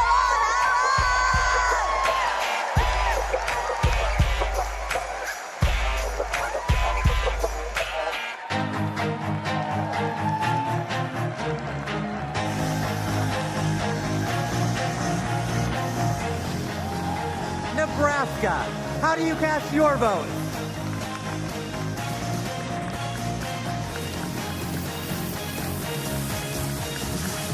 Nebraska, home of 4 tribal nations today, and icons Malcolm X, Standing Bear, and Willa Cather, and our homegrown homeboy, Tim Walz. And the quality of life capital of the country, Lincoln, capital of Husker Nation, where the Biden-Harris team and unions are rebuilding the heartland. In Omaha, now affectionately known as Kamala, but we will protect the blue dot. We are ready for it. Nebraska proudly casts our 34 votes for Kamala Harris and Coach Tim Walz.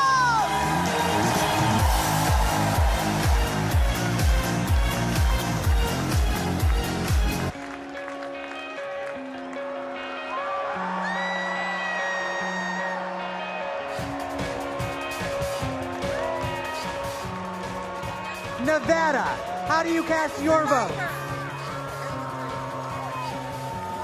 As a survivor of the largest mass shooting in modern American history, I'm voting for Kamala Harris because America is done running from gun violence. No more pretending books are more dangerous to second graders than assault rifles. No more stolen lives. No more silent streams. No more shattered families. As Vice President, she helped pass the nation's first significant gun safety law in 30 years. Nevada is the battle-born state, and Kamala Harris was born for this battle! Now our chair, Danielle Monroe-Moreno. Nevada is the most diverse battleground state in the country, home of the late, great Senator Harry Reid, the only Latina ever to serve in the U.S. Senate, Catherine Cortez Masto. And we are the first and only women-majority state legislature. As Nevada's first black woman chair, I proudly deliver the Silver State's 48 votes for the next president of the United States of America, Kamala Harris.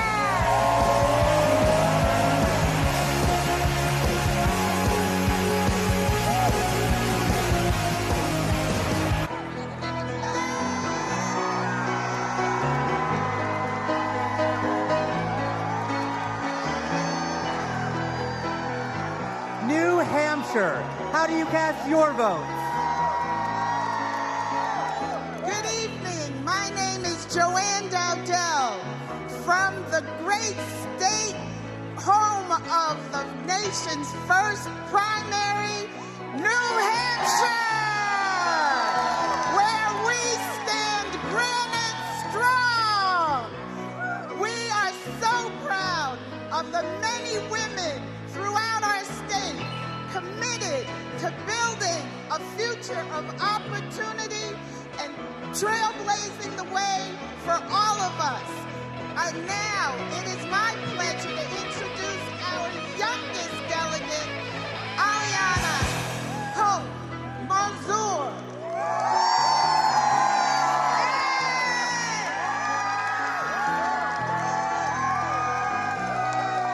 The great Live Free or Die state of New Hampshire cast all 34 of our votes for our next black woman and first South Asian president, Kamala Harris.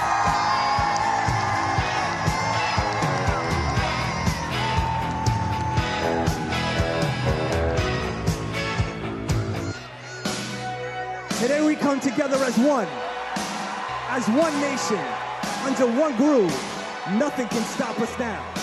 So no matter who you are, no matter where you are, represent your state with pride as we unite for the future.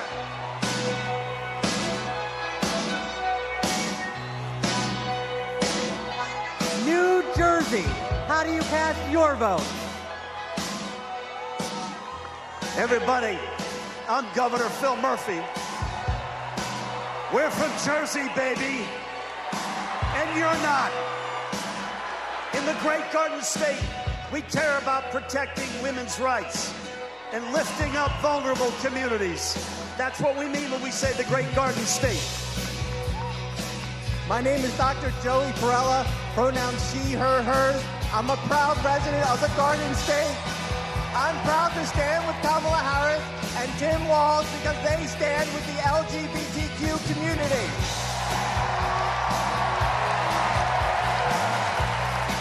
It's time to turn the page on Trump. Thank you. I'm Leroy Jones, the chairman of the New Jersey State Committee, the home of the late, great Whitney Houston. And New Jersey and these amazing delegates cast 2 votes present and 142 votes for Kamala Harris, President of the United States of America. When we fight, we win. When we fight, we win. When we fight, we win.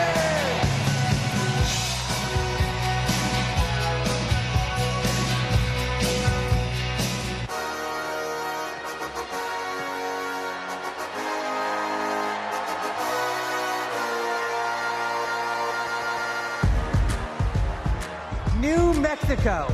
How do you cast your vote? Buenas noches! Chair Jessica Velasquez here with our delegates from the land of enchantment, the great state of New Mexico, where we live our family values, respect women, love our land, our water, our blue skies, our green chili, and our sunsets. We are proud to cast 45 votes for Kamala Harris and Tim Walz.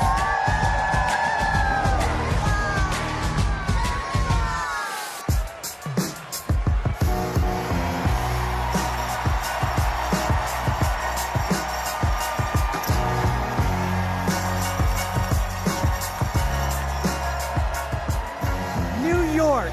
How do you cast your vote?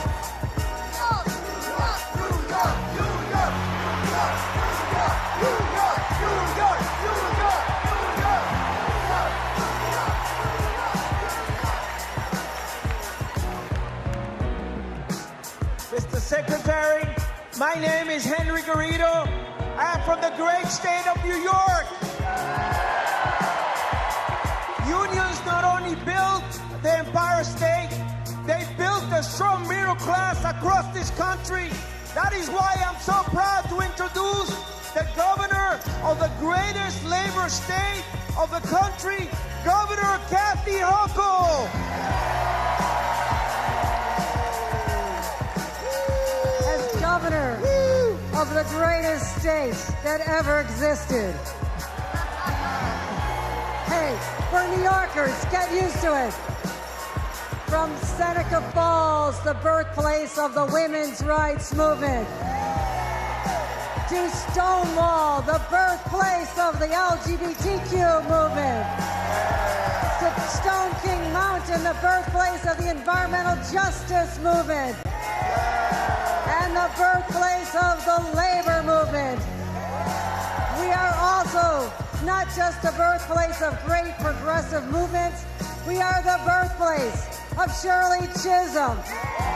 We are the birthplace of Geraldine Ferraro. And we are the home of Hillary Clinton. And that's why, as the first woman governor of New York, I am so proud to cast 298 votes to make Kamala Harris the first female president of the United States of America.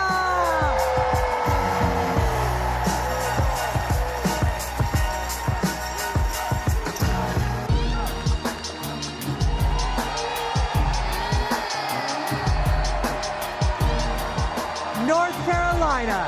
How do you cast your vote? My name is Anderson Clayton. I have the honor of serving as the youngest state party chair in this country. And North Carolina is the home of folks like Anthony Hamilton. Yeah, Governor Jim Hunt, Dr. Reverend William Barber, Nina Simone. We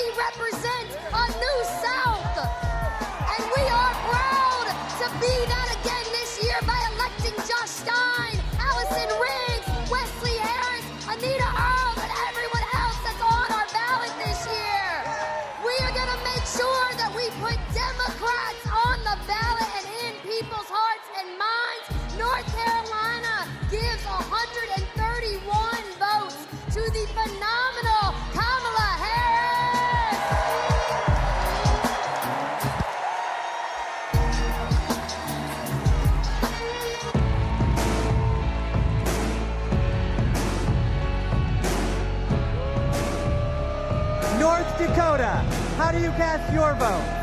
Mr. Secretary, the Democrats of North Dakota, the Peace Garden State, are proud to cast our 17 votes for Vice President Kamala Harris and the best neighbor you could ever hope to have, Governor Tim Walz, for President and Vice President of the United States of America. Let's go!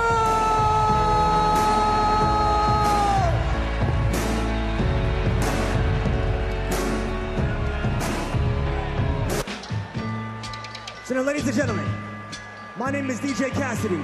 This is the DNC Roll Call, and tonight, your voice is the future.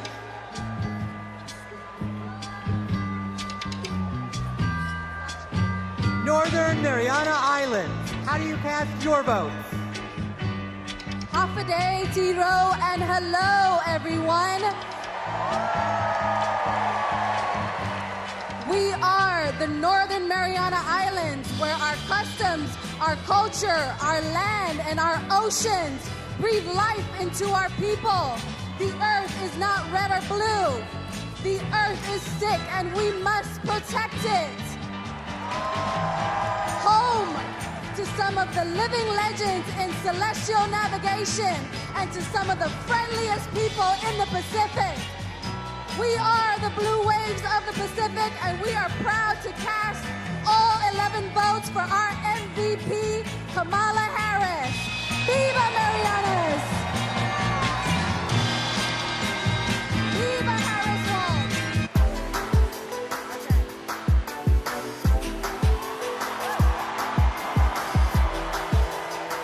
Ohio, how do you cast your vote?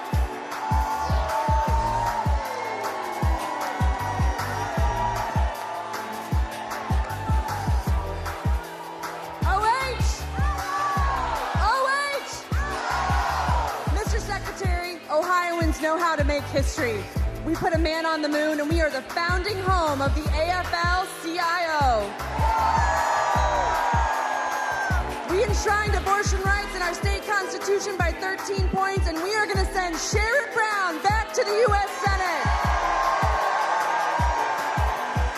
As the first woman to lead Ohio Democrats, I am proud to cast our ballots for the first woman to be president of the United States.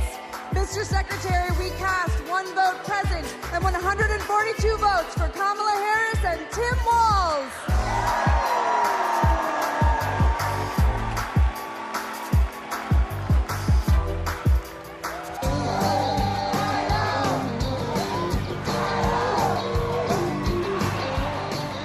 Oklahoma, how do you cast your vote? Hello from Oklahoma, where we fight for the future for all Oklahomans can be proud of. The future where working families thrive, our diversity is our strength, and our values like freedom, equality, and opportunity puts us ahead and makes Oklahoma proud. We cast our 36 votes for Kamala Harris and Tim Walz.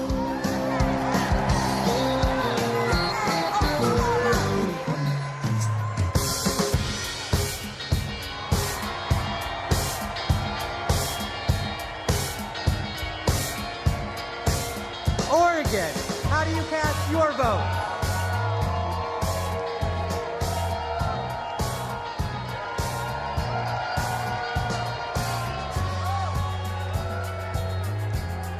From the first state in the nation to hold a presidential election with all mail-in voting, Oregon is proud to protect voting rights in America.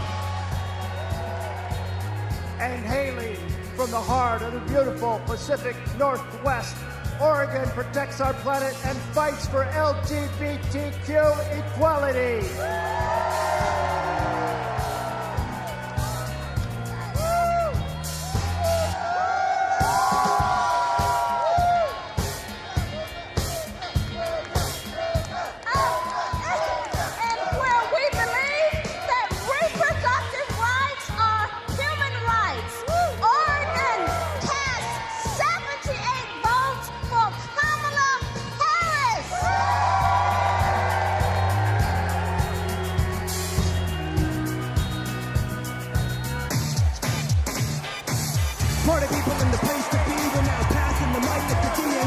goes 1, 2, 3, let's go!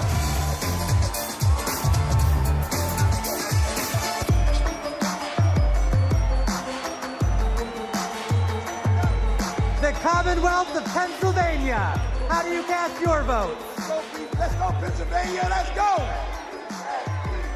My name is Mayor DeJuan Walker from the great city of Maricopa, Beaver County.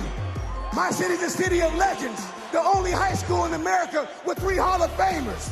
I took this seat in 2009 when my sister was murdered. I wanted to do better. 15 years she's been gone. 12 years this city has been under my watch. I'm grateful for the opportunity to lead my city. I'm grateful for the state of Pennsylvania. God bless everyone in this room. I love this state. Thank you.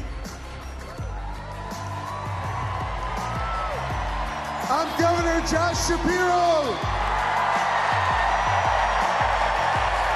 The proud governor of the Commonwealth of Pennsylvania, the birthplace of democracy, the birthplace of freedom, the greatest Commonwealth of all. And together, Pennsylvania cast 178 votes for the next Madam President of the United States, Kamala Harris, and Vice President Tim Walz.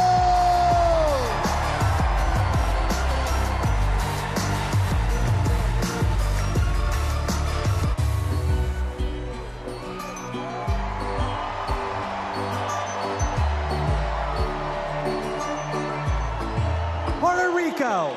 How do you cast your vote? Buenas noches. Puerto Rico, a U.S. territory known as the Commonwealth of Puerto Rico and the next state of the United States, cast its 60 votes para la primera mujer afroamericana de ascendencia asiática y caribeña que será presidenta de los Estados Unidos, Kamala Harris. ¡Viva Kamala!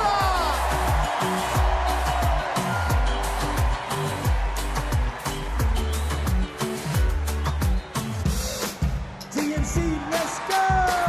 Roll call, keep it coming now. Roll call, keep it coming now. Roll call, keep it coming now. 1, 2, 3, let's go!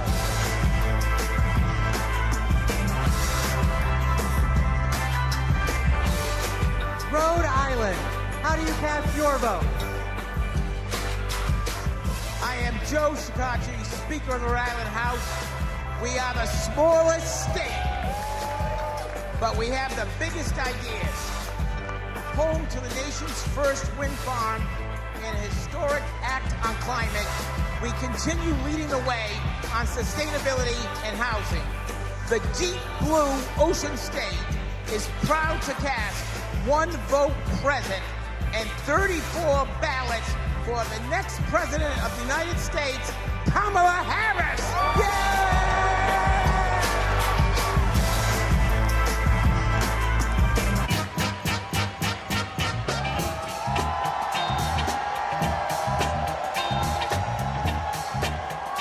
South Carolina. How do you cast your vote? I'm Crystal Spain. I'm Crystal Spain, Chair of the South Carolina Democratic Party. Hello from the great state of South Carolina, where we pick president. The home of the DNC chair, Jamie Harrison. The home of the first Black Panther, Chadwick Boseman. The home of the national basketball champions, the mighty Lady Gamecocks. I'm Senator Margie Bright Matthews, one of the sister senators, and John F. Kennedy Profiles in Courage Award winner. We stopped the total abortion ban in South Carolina. Like us, Kamala has proven that she has the courage to fight and will fight for all Americans. South Carolina is not going back.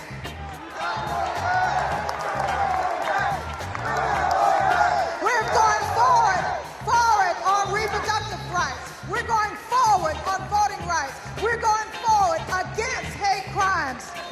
forward with a prosecutor and not a crook.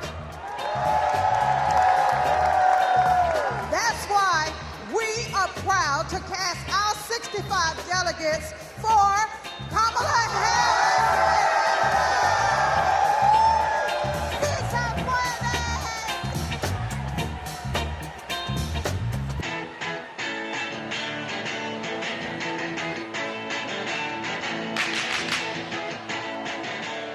South Dakota, how do you cast your vote? How mitakiapi, chante washte na bechuzapalo. In my beautiful Lakota language, that means hello, my relatives. I shake your hand with a happy heart. That is the spirit of my beloved South Dakota. My name is Chante Redis, and I want to say that my people, the Ocheti Shakoan, are still here. The 7 council fires are still here. Let me tell you what a Kamala Harris presidency will mean for me, my friends, and my community. More importantly, more opportunities, more good-paying jobs, better access to health care, and a quality education. That is the future we deserve, and it is the future we will win on November 5th when we elect Kamala Harris. Thank you, Mr. Secretary. The state of South Dakota is proud to be part of such a historic moment in our country's history. We are a land that is proud of our hardworking farmers and ranchers, that celebrates 9 tribal nations and their incredible cultures, where natural beauty can be seen from the Big Sioux River to Mount Rushmore. South Dakota is honored to cast all 20 of our votes for Vice President Kamala Harris, who will soon be known as Madam President.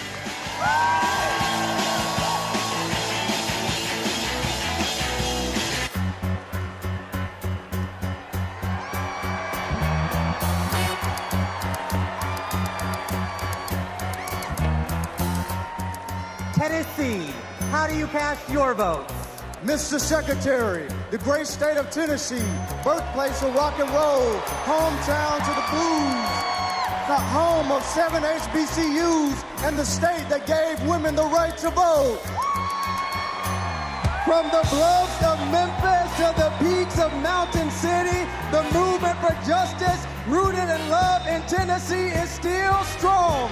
It is a movement where kids are free from gun violence, a movement where women have the right to choose, a movement where working people get access to economic opportunity, a movement where those who have been pushed to the periphery are brought to the center, a movement where those who have been pushed down are lifted up. It is alive in Tennessee because we believe that justice will roll down like waters and righteousness like an ever-flowing stream, which is why we are so proud to have been the first state in the union to have pledged all of our delegates to Kamala D. Harris. We cast 72 votes for the first woman and next president of the United States, Kamala D. Harris.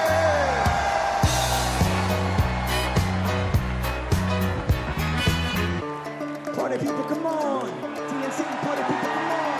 Roll call, party people, come on. TNC, party people, come on.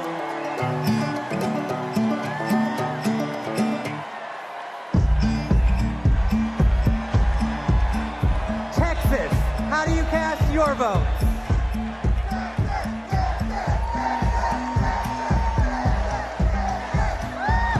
Hello, Chicago! I'm Eva Longoria from Corpus Christi, Texas, home of Selena Quintanilla, and I'm here to introduce native Texan Cecile Richards. I'm proud to be here tonight representing a tradition in Texas of progressivism and my late mother, Ann Richards, the governor of Texas, and passing it on to another great Texas heroine, Kate Cox. I'm Kate Cox, and I love being a mom. I have 2 beautiful children, and my husband and I have always wanted a third. But when I got pregnant, doctors told us our baby would never survive. And if I didn't get an abortion, it would put a future pregnancy at risk. But Trump didn't care. And because of his abortion bans, I had to flee my home. There's nothing pro-family about abortion bans. There's nothing pro-life about letting women suffer and even die. Woo! Today, because I found a way to access abortion care, I am pregnant again.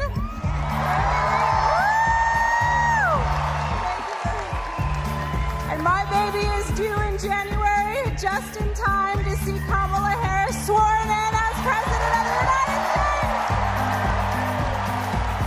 Mr. Secretary, my name is Gilberto Hinojosa, chair of the Texas Democratic Party, and as the nation's biggest battleground state with 40 electoral votes on behalf of 30 million Americans. Texas cast 3 votes present and 263 votes for freedom, for the future, for the first woman to serve as the next president of the United States, Kamala Harris.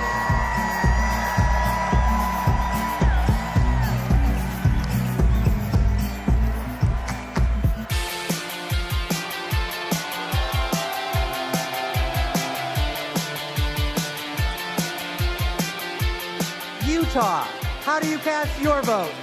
Utah, home of 8 tribal nations, the crossroads of the West, the Beehive State, the host of the 2034 Winter Olympics, the youngest and fastest growing state in the nation, and the next battleground state.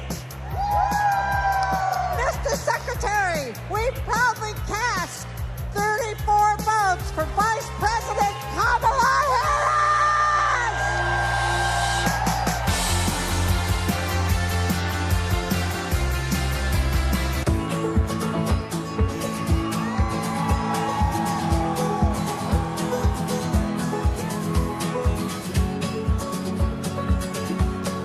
Vermont, how do you cast your vote?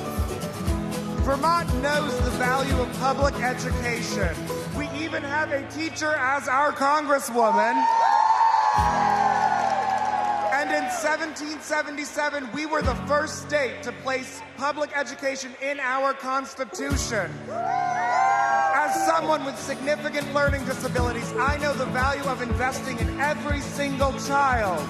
We are proud to call Vermont home, and we are proud to cast our 24 votes for Kamala Harris because we are not going back.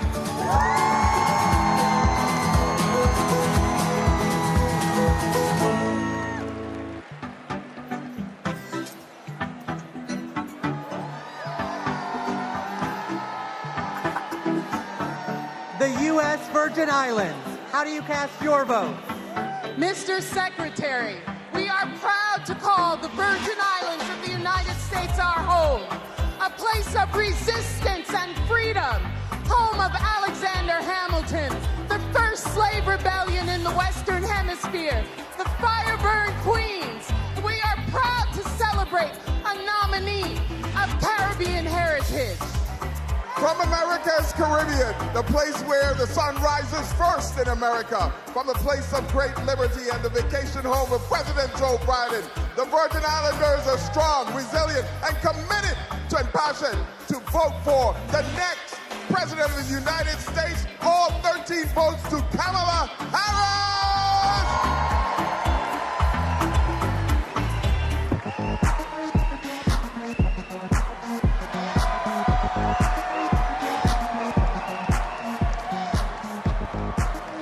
The Commonwealth of Virginia, how do you cast your vote?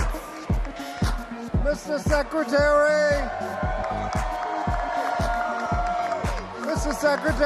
the Commonwealth of Virginia is proudly represented by Senator Mark Warner and Senator Tim Kaine, majorities in the House of Representatives with 6 hardworking Congress members and majorities in the General Assembly.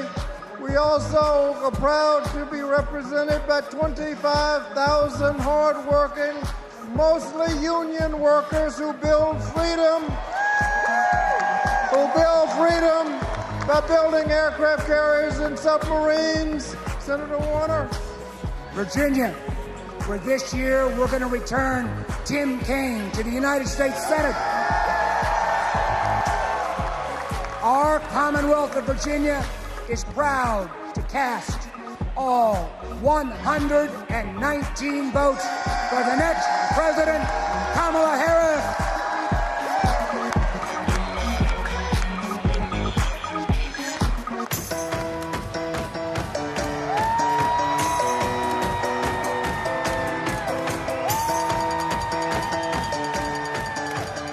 Washington.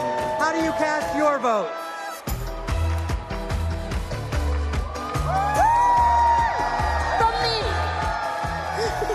From the amber waves of grain and verdant origins of eastern Washington to the iconic waters of the St. Lucie, Washington stands proud as a part of the blue Walz. I, the first South Asian woman leading a state party, am honored to pledge 9 votes present and a lucky 101 votes for Vice President Kamala Harris.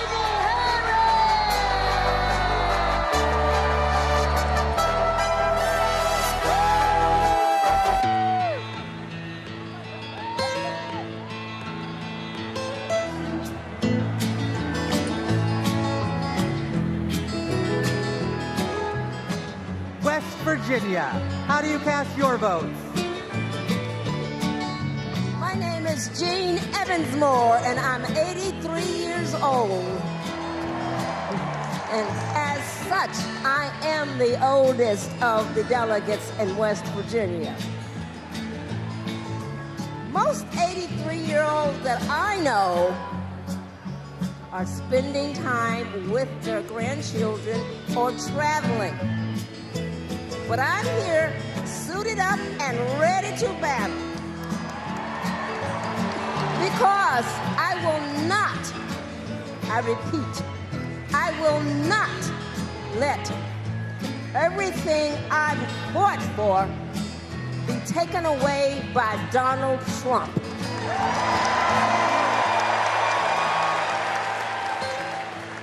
My name is Catherine Prather. I am 18 years old, and I am the youngest delegate from West Virginia. I'm suited up and ready for battle because I will not let my freedoms and my future be taken away by Donald Trump.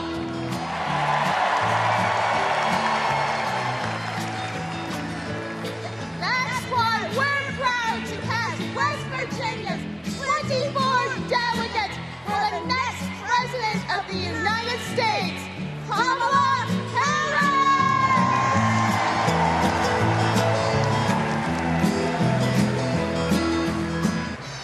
Ladies and gentlemen, my name is DJ Cassidy.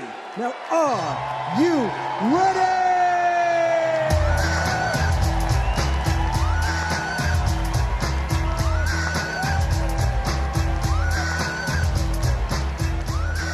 My home state of Wisconsin. How do you cast your vote?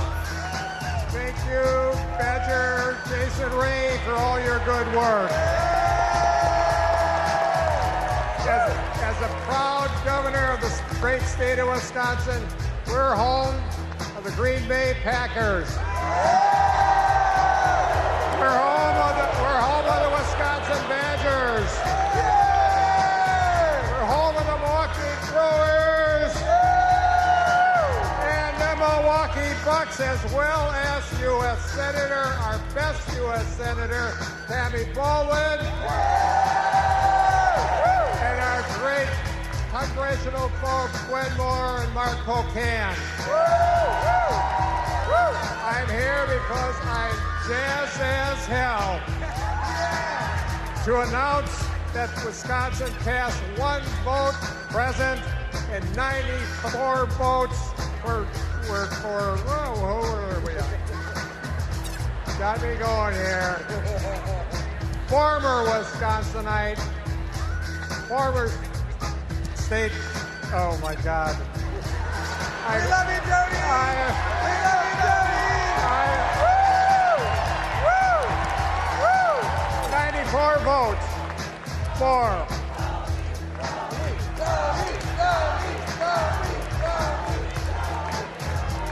I'll get there, Jason, I'll get there. 94 votes for former Wisconsinite, Vice President, and our next President of the United States of America, Kamala Harris.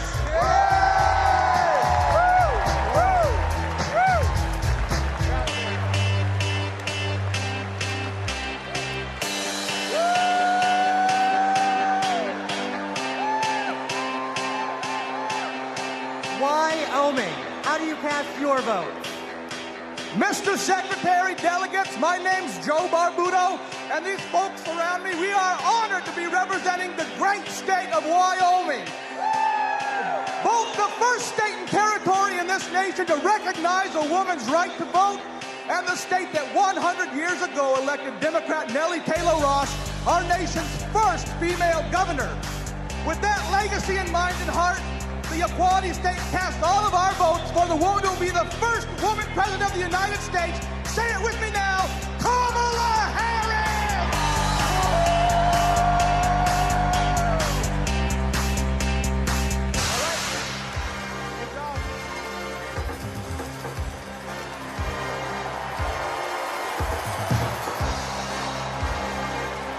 The great state of Minnesota. How do you cast your vote? Hello, Minnesota! My name is Hans Storvik, and Tim Walz was my neighbor, coach, and favorite teacher. We were excited to go to his classroom every day. If you've ever been in high school, you know that can be rare. He opened our eyes to the world. He taught us how to talk about global issues with respect, curiosity, and kindness, even and especially when we disagreed. But he wasn't just a great teacher. He was also a great neighbor and friend. In fact, when he was in the midst of a budget battle as governor of our state, he still found time to attend my brother's funeral. Mr. Walz means the world to my family. He's always been there for us, and that's how I know he'll always be there for you as vice president.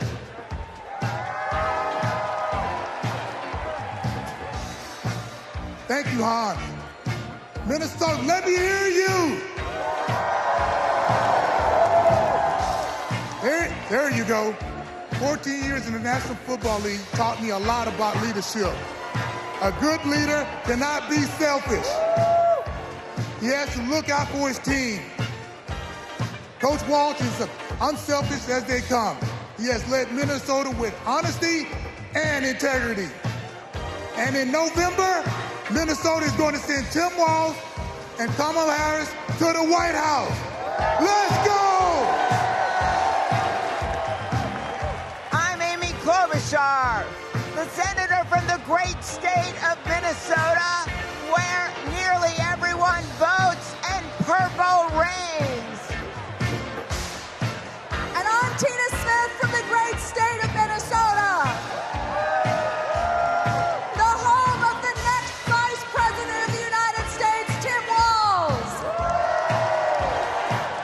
Minnesota, we cast 10 votes present, and we deliver 81 votes for Kamala Harris and Tim Walz.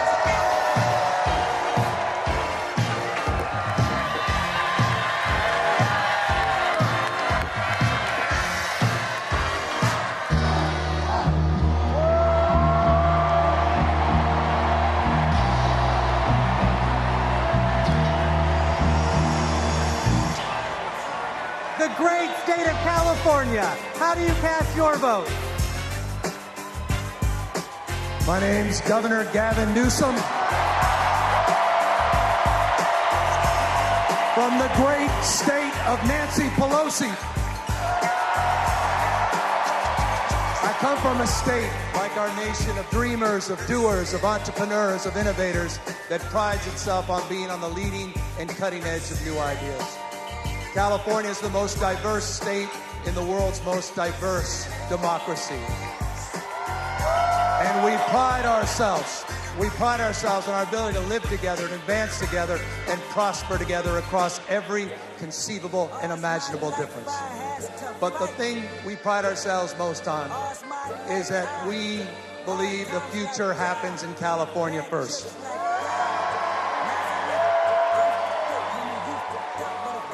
And Democrats, I've had the privilege for over 20 years to see that future taking shape with a star in Alameda courtroom by the name of Kamala Harris. I saw that star fighting for criminal justice, racial justice, economic justice, social justice. I saw that star get even brighter as Attorney General of California, as a United States Senator, and as Vice President of the United States of America. Kamala Harris has always done the right thing. A champion for voting rights, civil rights, LGBTQ rights, the rights for women and girls. So Democrats and independents, it's time for us to do the right thing, and that is to elect Kamala Harris as the next president of the United States of America.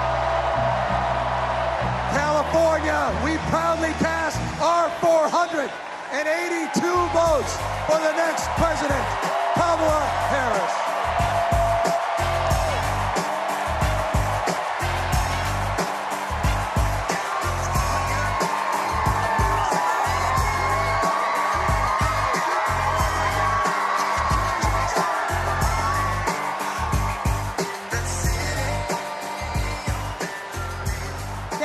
To everyone who participated in our celebratory roll call.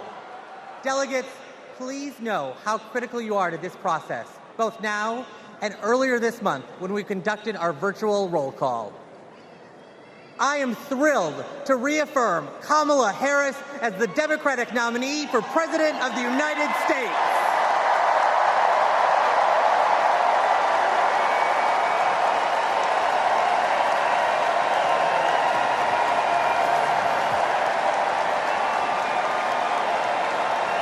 Pursuant to the convention rules of procedure, Vice President Kamala Harris has been invited to make an acceptance speech, which she will give on Thursday, August 22nd. But now, a special surprise. It's my pleasure to introduce our party's official nominee for President of the United States, live from my home state of Wisconsin, Vice President Kamala Harris.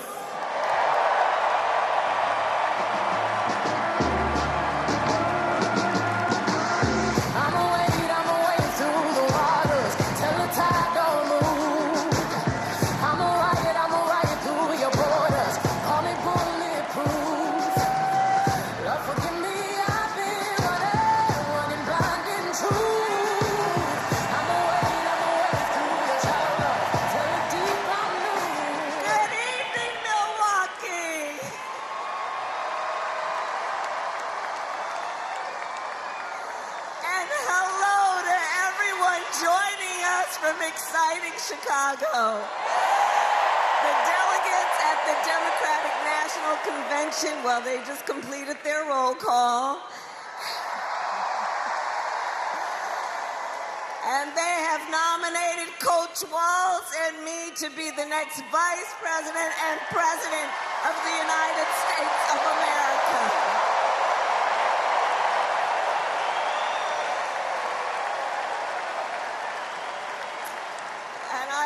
Everyone there and here for believing in what we can do together.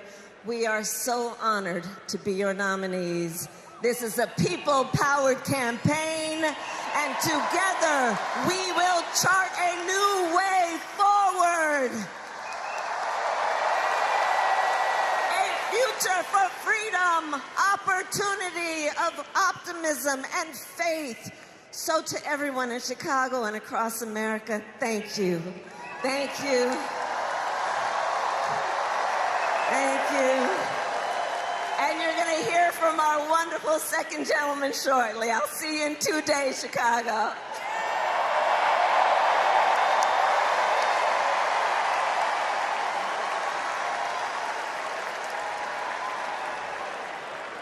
Please welcome TV personality, loud and proud Latina, Ana Navarro.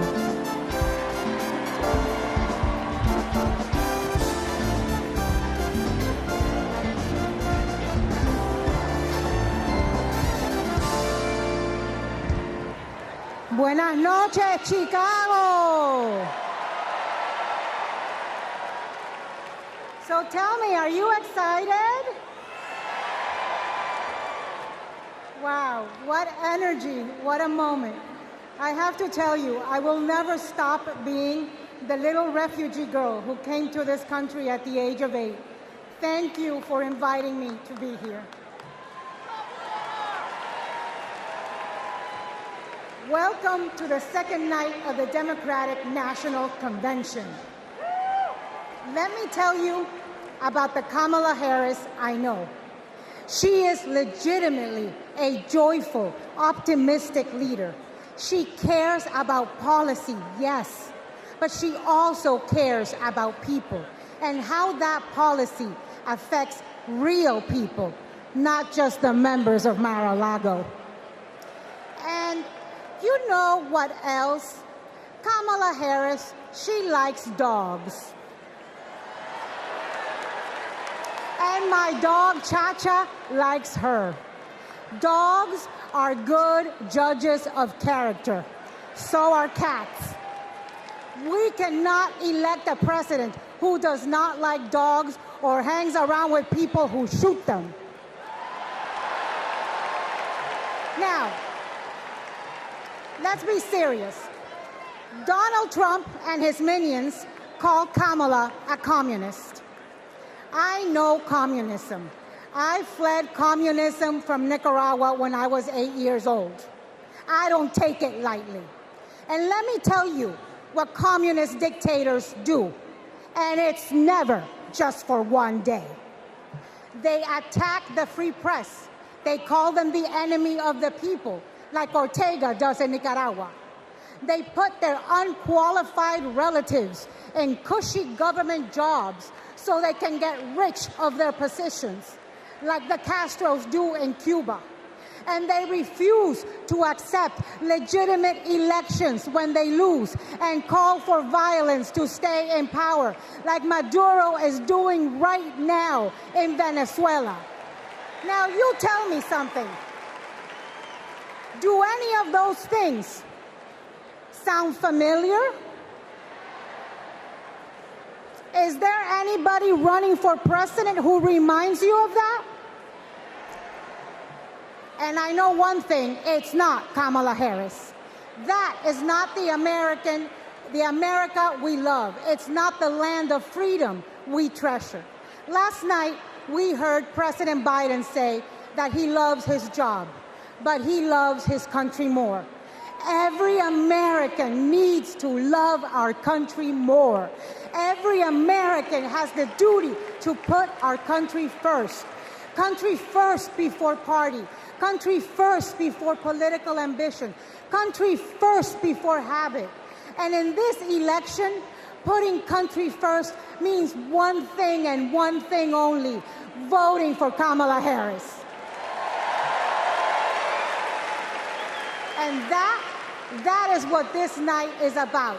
That is what we're going to talk about tonight. So you know what? Let's get it started. Let's get this fiesta going.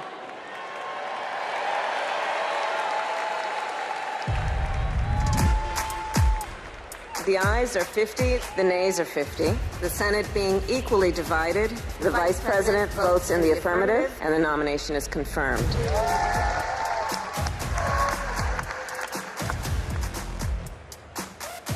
And the concurrent resolution as amended is adopted.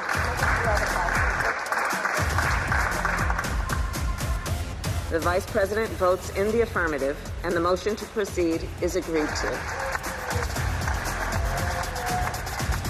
On this vote, the yeas are 50, the nays are 50. The Senate being equally divided, the Vice President votes in the affirmative, and the bill, as amended, is passed.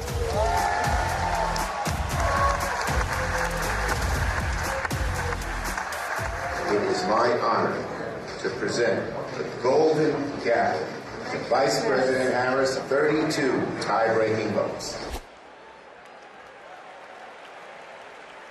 Please welcome Senate Majority Leader and New York Senator Chuck Schumer.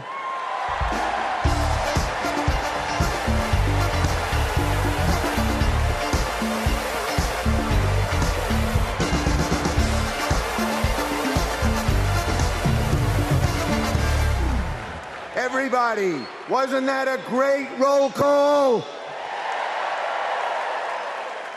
Now just let me hear you if you're ready for President Kamala Harris.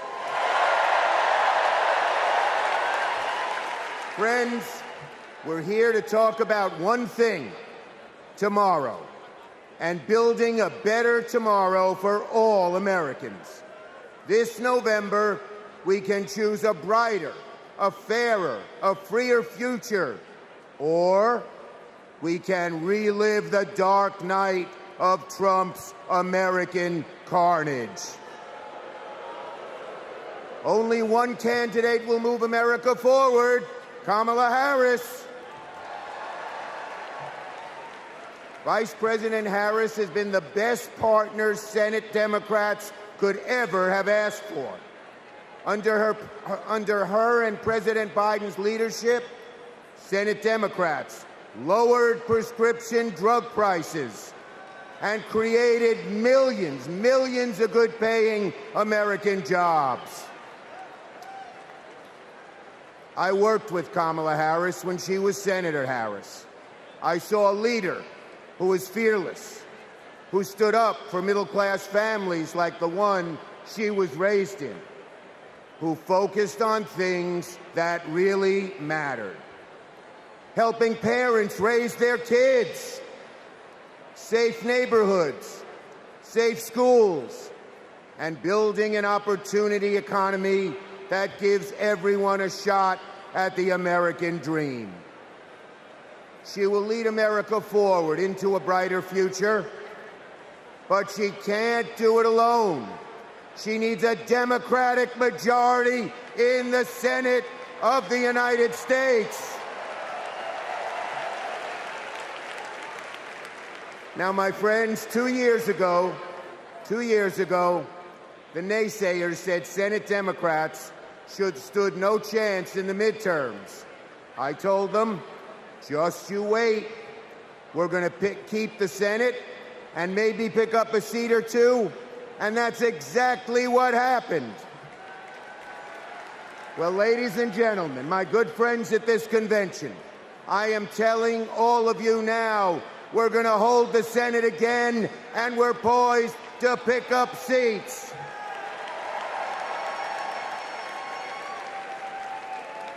A Democratic majority to create good-paying jobs and lower costs, to defend a woman's right to choose, to deliver for communities back home. Our senators are doing it, like Jackie Rosen, delivering high-speed rail for Nevada, John Tester, bringing high-tech jobs to Montana, and Bobby Casey and Sherrod Brown and Tammy Baldwin and Martin Heinrich fixing bridges in Pennsylvania and Ohio and Wisconsin and New Mexico. We also have amazing candidates. Ruben Gallego, Angela Alsobrooks, Andy Kim, Alyssa Slotkin, Lisa Blunt, Rochester, Colin Allred, Debbie Mucarsel-Powell. And folks, listen to this. More than half of our candidates are candidates of color. We're making the Senate look like America.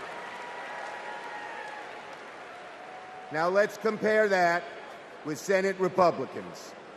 Senate Republicans pretend to care about middle-class families, but they voted no on expanding the child tax credit, and J.D. Vance didn't even show up to vote. Senate Republicans pretend to care about the border, but they voted no on the strongest border bill in a decade. Republicans tend to care about freedom, but they voted no on a woman's right to choose. No to safeguard IVF. No to birth control. That is just a taste of their extreme agenda. Is that what we want for America? Do we want a Republican Senate that assaults reproductive freedoms? Do we want a Republican Senate that cuts taxes for the rich, rigs the game for big oil and big pharma? Well, folks, the choice is ours. Now, let me close let me close on a personal note. As the highest-ranking Jewish elected official in American history, I want my grandkids and all grandkids to never, never face discrimination because of who they are. But Donald Trump, this is a guy who peddles anti-Semitic stereotypes. He even invited a white supremacist to Mar-a-Lago. And unfortunately, his prejudice goes in all directions. He fuels Islamophobia and issued a Muslim ban as president. Tonight, folks, I am wearing this blue square to stand up to anti-Semitism, to stand up to all hate. Our children, our grandchildren, no matter their race, no matter their creed, their gender or family, deserve better than Donald Trump's American carnage. So, are you ready to make sure Donald Trump never, ever gets near the White House again? So let's elect Kamala Harris, Tim Walz, and a Democratic majority in the Senate and keep the torch of freedom burning bright for generations to come. On to victory in November.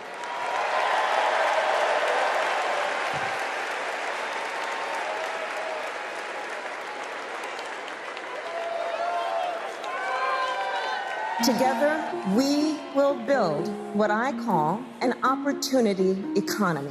I will take on the high costs that matter most to most Americans. Compare my plan with what Donald Trump intends to do. He wants to impose what is, in effect, a national sales tax on everyday products and basic necessities that we import from other countries. It will mean higher prices on just about every one of your daily needs. Donald Trump's plan would cost a typical family $3,900 a year. He wants to repeal the Affordable Care Act, which 45 million Americans rely on for health care. He plans to give billionaires massive tax cuts year after year, and he plans to cut corporate taxes by over $1 trillion. That if you want to know who someone cares about, look who they fight for. We capped the price of insulin at $35 a month and the total cost of prescription drugs at $2,000 a year for seniors. And just yesterday, we announced that we are lowering the price for 10 more life-saving drugs.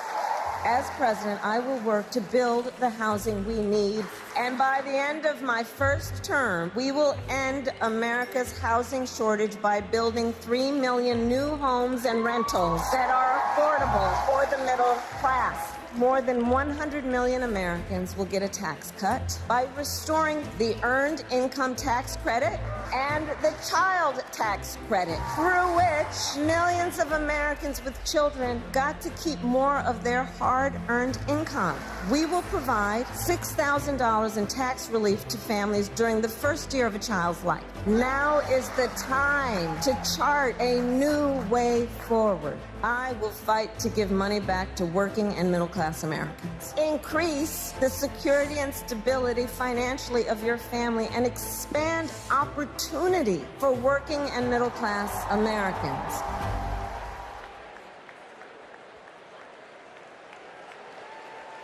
Please welcome Vermont Senator Bernie Sanders.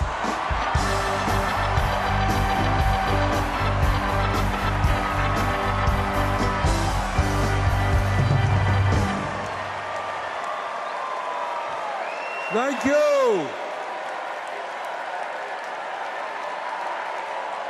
Thank you. My fellow Americans, it is an honor. It is an honor to be with you tonight because we're laying the groundwork for Kamala Harris to become our next president. And let me tell you why that is so important. I want you all to remember where we were 3.5 years ago.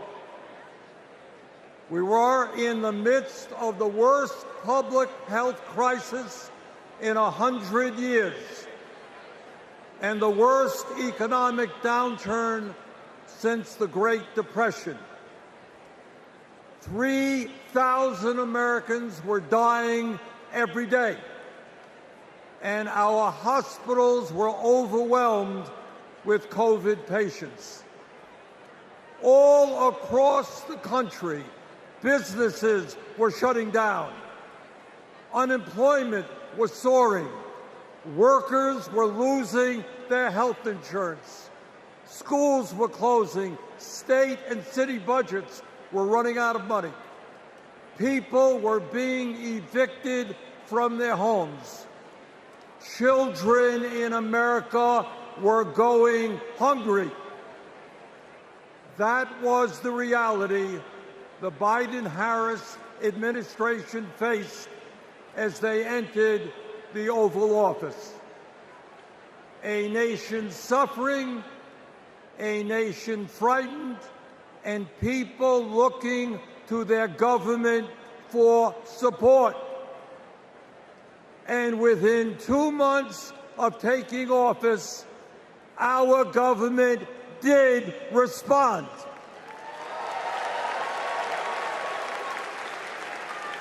We passed the American Rescue Plan, which provided $1,400 for every man, woman, and child in the working class. We extended and expanded benefits for the unemployed.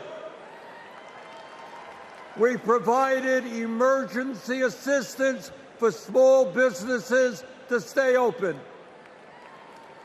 We guaranteed health care coverage to tens of millions of Americans through one of the largest expansions of Medicaid in history. We provided rent relief and mortgage assistance, which prevented tenants and homeowners from being evicted. We established emergency food programs for hungry children and the elderly, and protected the pensions of millions of union workers and retirees from being slashed by up to 65%. Oh, and by the way, we cut childhood poverty by over 40% through an expanded child tax credit. Thank you, President Biden. Thank you, Vice President Harris. Thank you, Democratic Congress.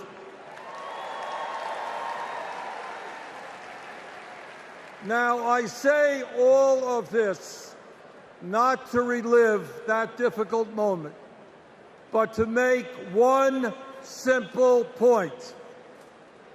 When the political will is there, government can effectively deliver for the people of our country. And now we need to summon that will again, because too many of our fellow Americans are struggling every day to just get by, to put food on the table, to pay the rent, and to get the health care they need.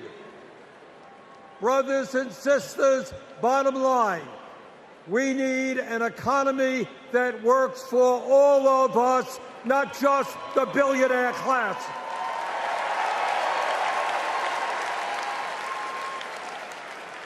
My fellow Americans, when 60% of our people live paycheck to paycheck, the top 1% have never, ever had it so good. And these oligarchs These oligarchs tell us we shouldn't tax the rich. The oligarchs tell us we shouldn't take on price gouging. We shouldn't expand Medicare to cover dental, hearing, and vision. And we shouldn't increase Social Security benefits for struggling seniors. Well, I've got some bad news for them.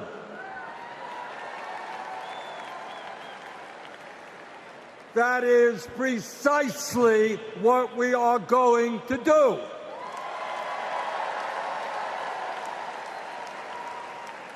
And we're going to win this struggle because this is precisely what the American people want from their government. And my friends, at the very top of that to-do list is the need to get big money out of our political process.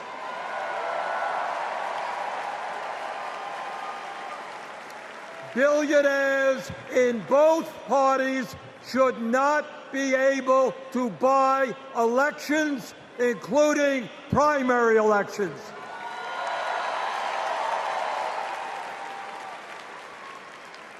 For the sake of our democracy, we must overturn the disastrous Citizens United Supreme Court decision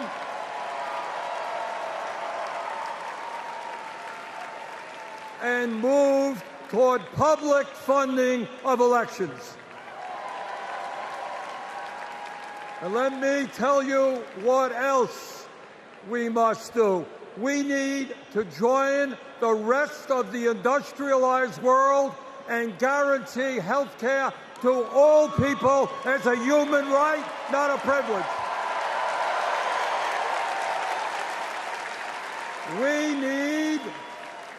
We need to raise the minimum wage to a living wage. We need to pass the PRO Act so that workers can organize in unions and gain the decent pay and benefits they deserve. We need to strengthen public education,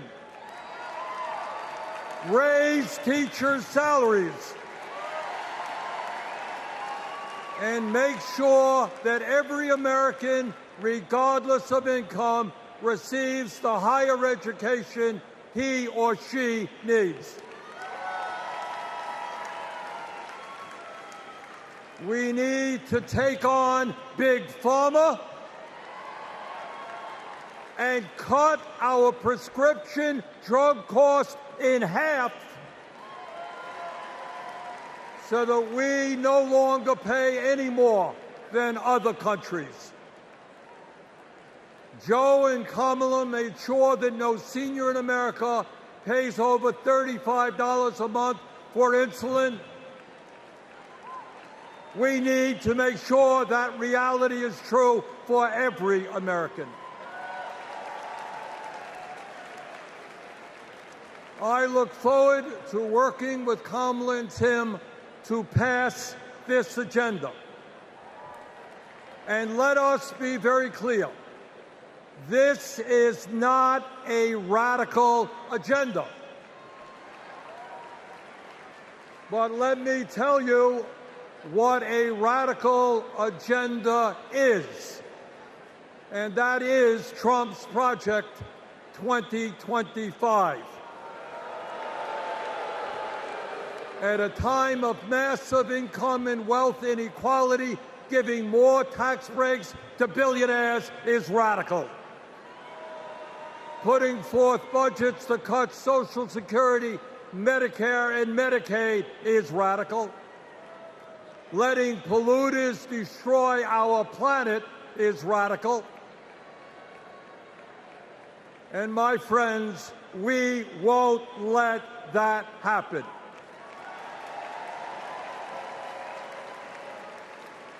Fellow Americans, in the last 3.5 years, working together, we have accomplished more than any government since FDR. But much, much more remains to be done. We must summon the courage to stand up to wealth and power and deliver justice for people at home and abroad. Abroad, we must end this horrific war in Gaza.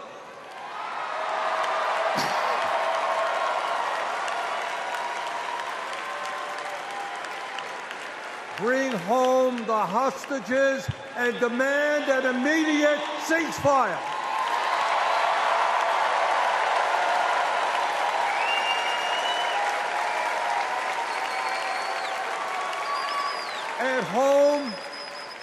At home right here, we must take on big pharma, big oil, big ag, big tech, and all the other corporate monopolists whose greed is denying progress for working people.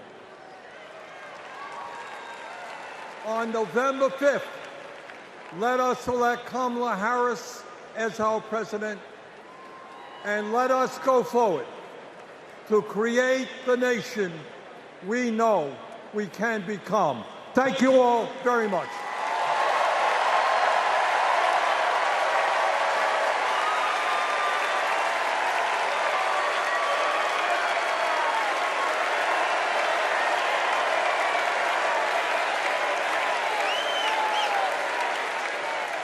Please welcome Illinois Governor J.B. Pritzker.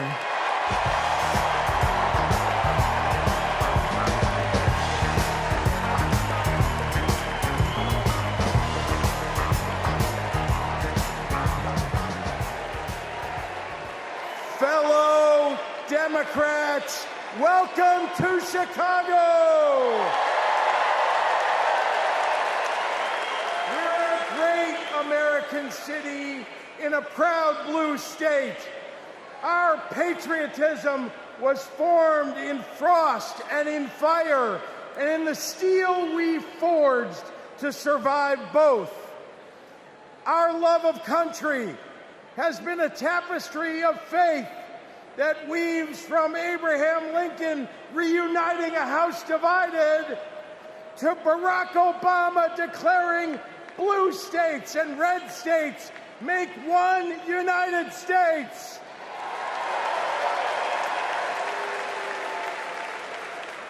Now, Illinois' presidential pedigree is unmatched. And given that Vice President Kamala Harris spent some of her early life right here, I speak for the entire Illinois delegation when I say we claim her too.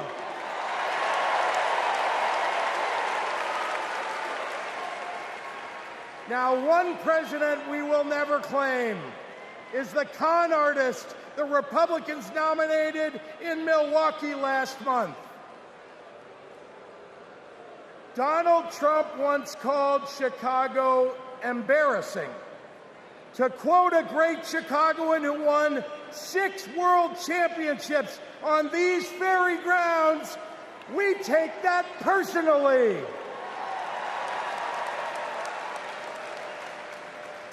I had to govern for 2 years while Trump was president. Let me tell you what's embarrassing. In Illinois, we passed a massive bill to fix our roads and bridges. When Donald Trump proposed his own plan, he turned right around and called it stupid.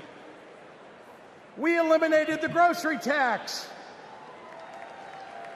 Donald hasn't been in a grocery store since his first bankruptcy.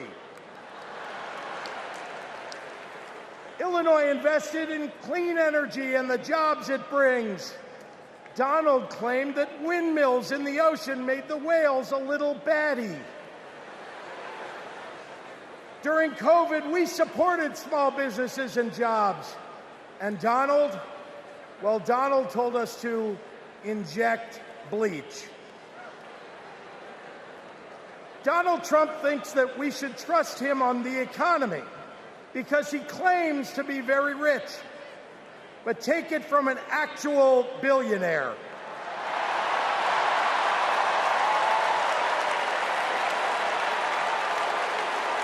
Trump is rich in only one thing: stupidity.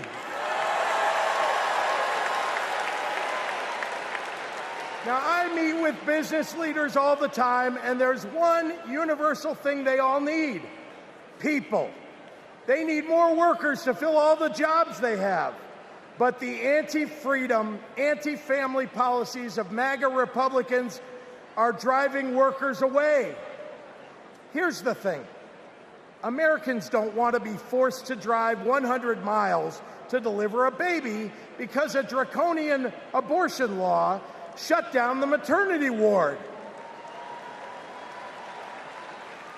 Americans want the hope of giving birth through IVF, not the fear that it might be taken away. Americans with LGBTQ kids don't want them facing discrimination at school because the state sanctioned it. Americans want to go to their neighborhood grocery store and not have to worry about some random guy open carrying an AR-15.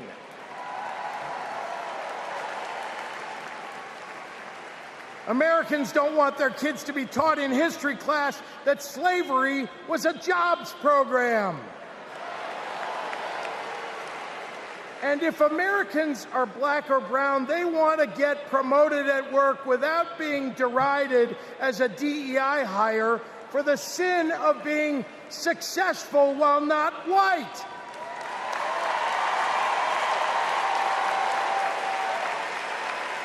Let's be clear. It's not woke that limits economic growth. It's weird. And these guys aren't just weird, they're dangerous. Democrats are for lower taxes and higher wages, less inflation and more business growth.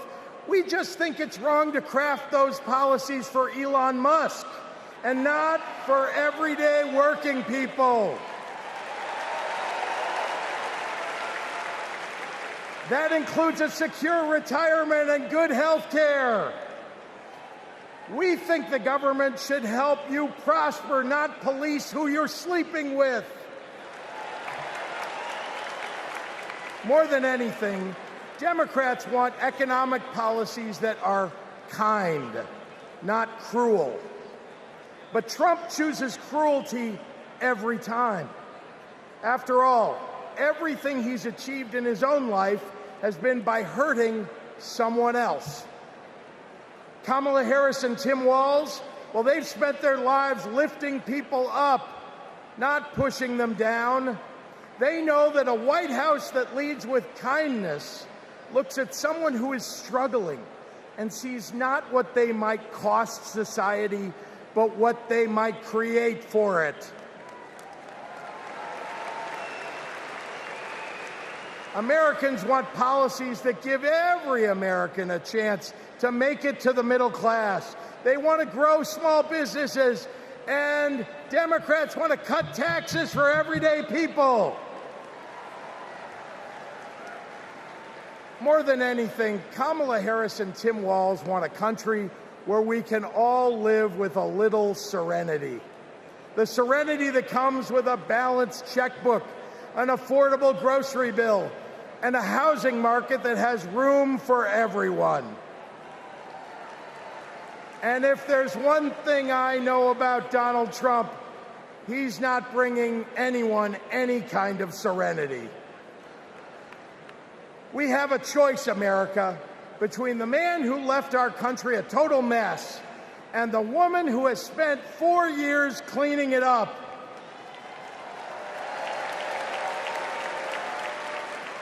And I think it's time we stop expecting women to clean up messes without the authority and the title to match the job.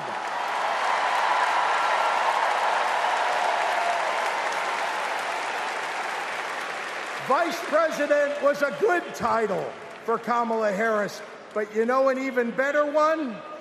President of the United States of America! Let's go get 'em!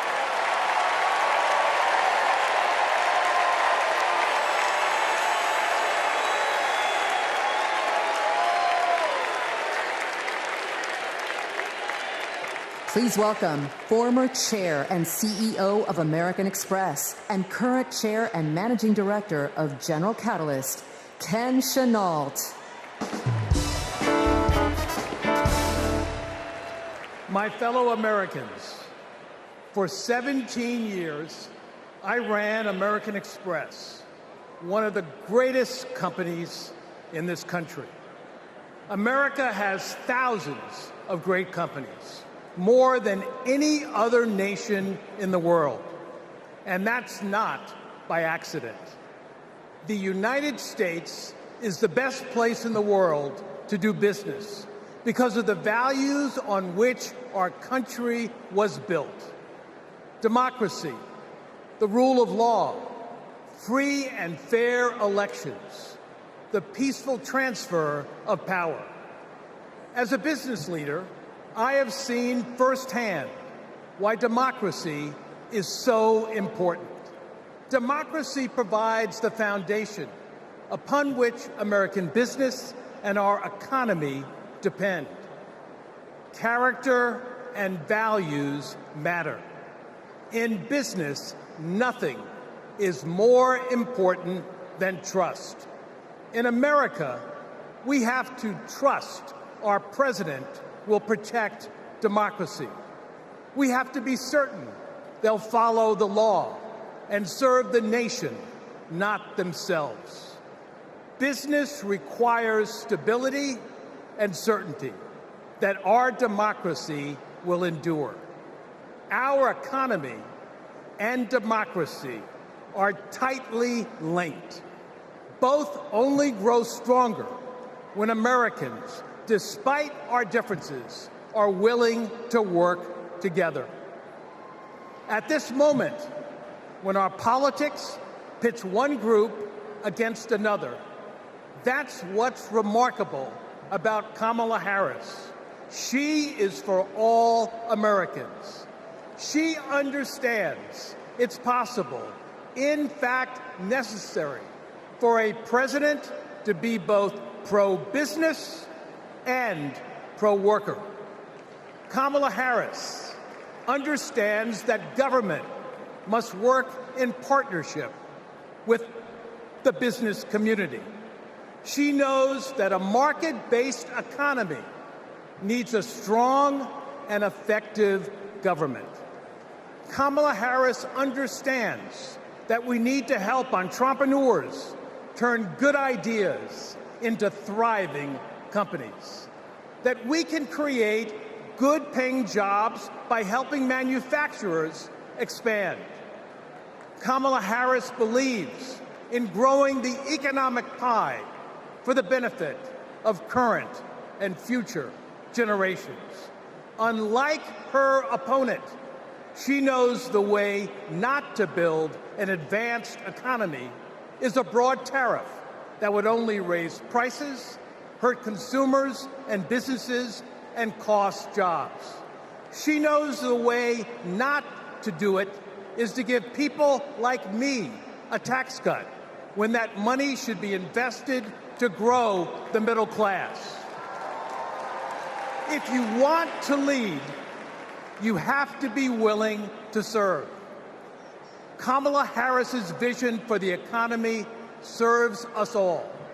She has demonstrated throughout her career that she wants to serve all people and wants all Americans to have the opportunity to work to achieve their own share of the American dream. Our economy goes up and down, but the reason America is the strongest nation in the world is because of her commitment to something bigger than ourselves, our commitment to each other, to democracy. That's what this election is about. It's more than a choice between two parties or sets of policies. It's a choice about who we're going to be as a country. In his words and actions, Kamala Harris's opponent has shown us that he does not believe in our democratic values, and he will seek only to serve himself and his desire for vindication and vengeance. Kamala Harris will face the facts. She will navigate this country, the greatest country in the world, through the inevitable challenges, while also leading with the hope and values that America was founded on. Kamala Harris understands that the role of a leader is to instill hope, to repudiate the merchants of fear, and focus on ensuring that the best days are ahead of us. She believes in America, its principles, the hopes and dreams of our people, and the promise of our future. That is why I believe Kamala Harris should be the next president of the United States of America. God bless America.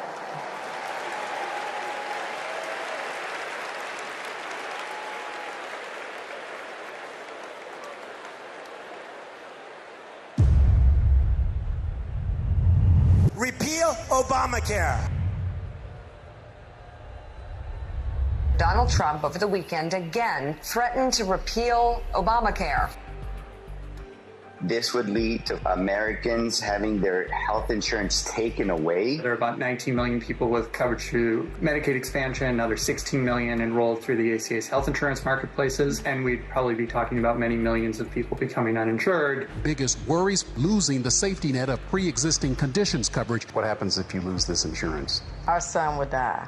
What makes you think this isn't just a hollow threat? This is one of the few campaign promises that he actually tried very hard to keep. So we better believe him when he says he's coming after this. Even if you have insurance from your employer, you will be affected because your premiums would be going up. We're looking at a lot of people who could lose their health insurance.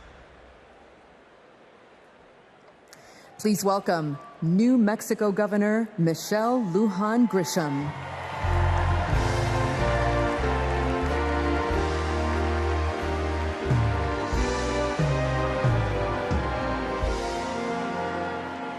Good evening, America. I'm Michelle Lujan Grisham, Governor of the great state of New Mexico. And in my state, we like things spicy, a little chili on everything, a little kick in our campaigns. And let me tell you, we are feeling en fuego right now.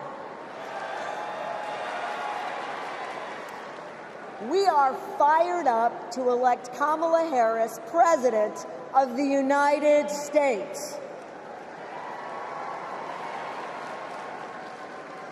This election is about protecting our democracy and securing our freedoms, including the right to affordable, quality health care.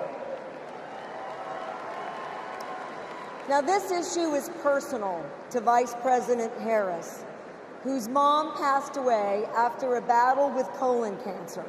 And it's personal to me. At 2 years old, my sister was diagnosed with a tumor that was incurable and made her uninsurable by the time she was 3. And it's personal to Americans across the country who know what it's like when someone they love gets sick. Donald Trump and J.D. Vance want to dismantle our healthcare system, repeal the Affordable Care Act, and eliminate protections for pre-existing conditions. Either these guys don't get it, or they just don't care. You know who gets it? Kamala Harris gets it, and she cares.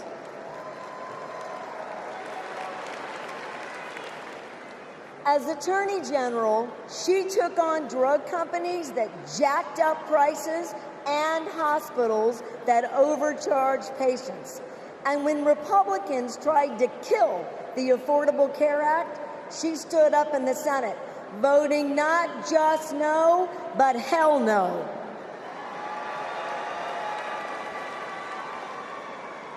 And Kamala Harris hasn't just stopped Republicans from making our health care system worse.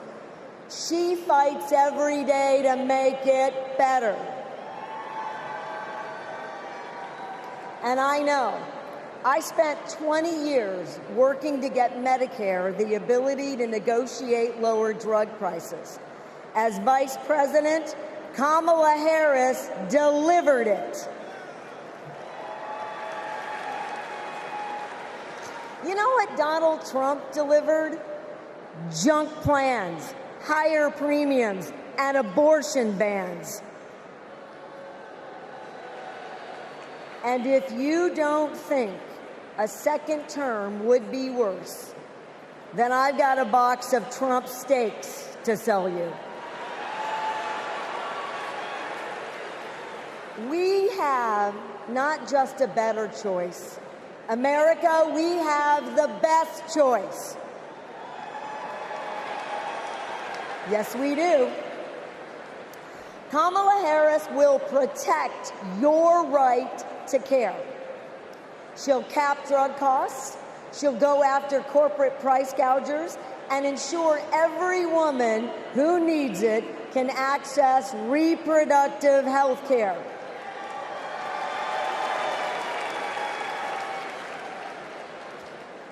That's the president I want. And that's the president America needs. And with your help, that's the next president of the United States. President Kamala Harris.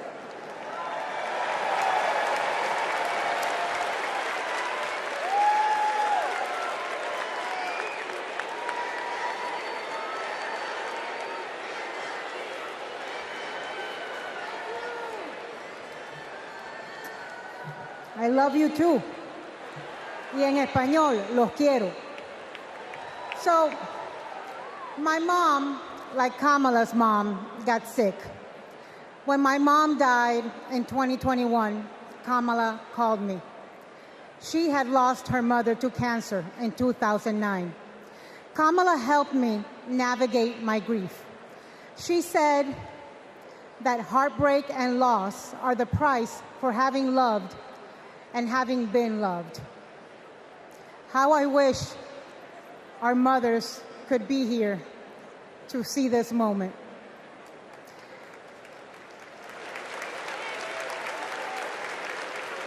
In the next 4 years, America will invariably have moments of great sadness and pain in our country. Some will be natural disasters. Some will be man-made disasters. We need a president who can not only be commander-in-chief, but also consoler-in-chief. We need a president with empathy, capable of lifting us up when we are down. We need a president who is capable of holding us in a big, great hug when we need it. That is Kamala Harris. Donald Trump is only capable of holding two things, a grudge and a golf club.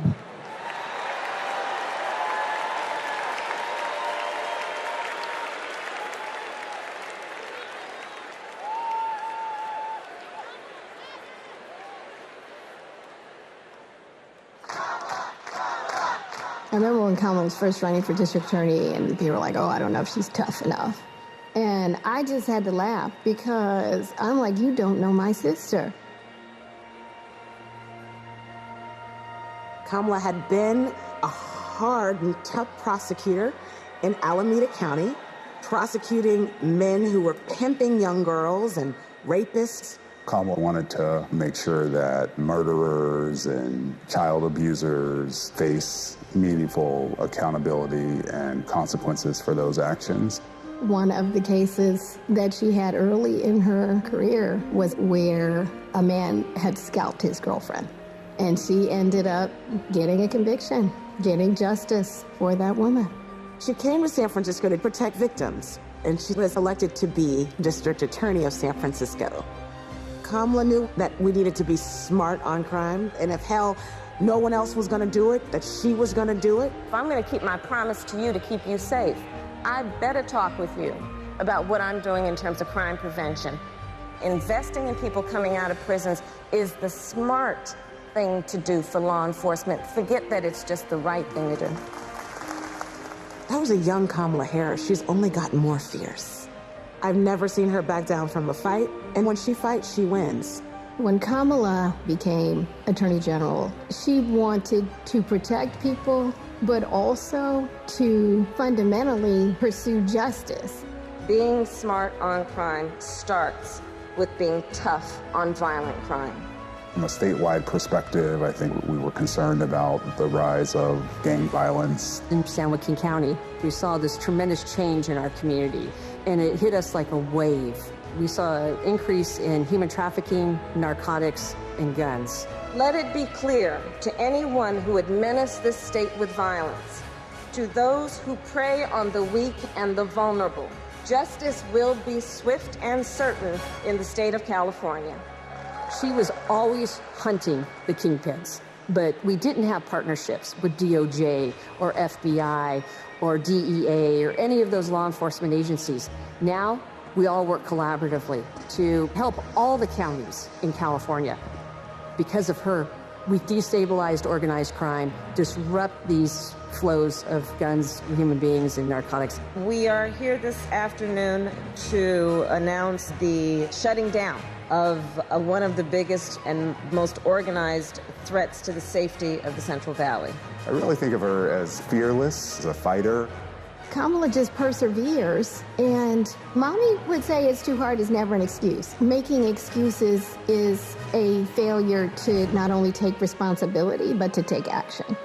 If you have the will, the desire, the passion, the commitment, there is no challenge that is insurmountable.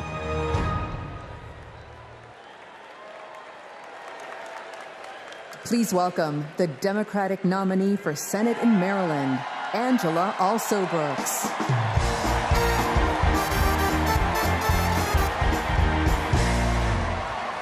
Good evening, America, and hello, Maryland. People like me, thank you.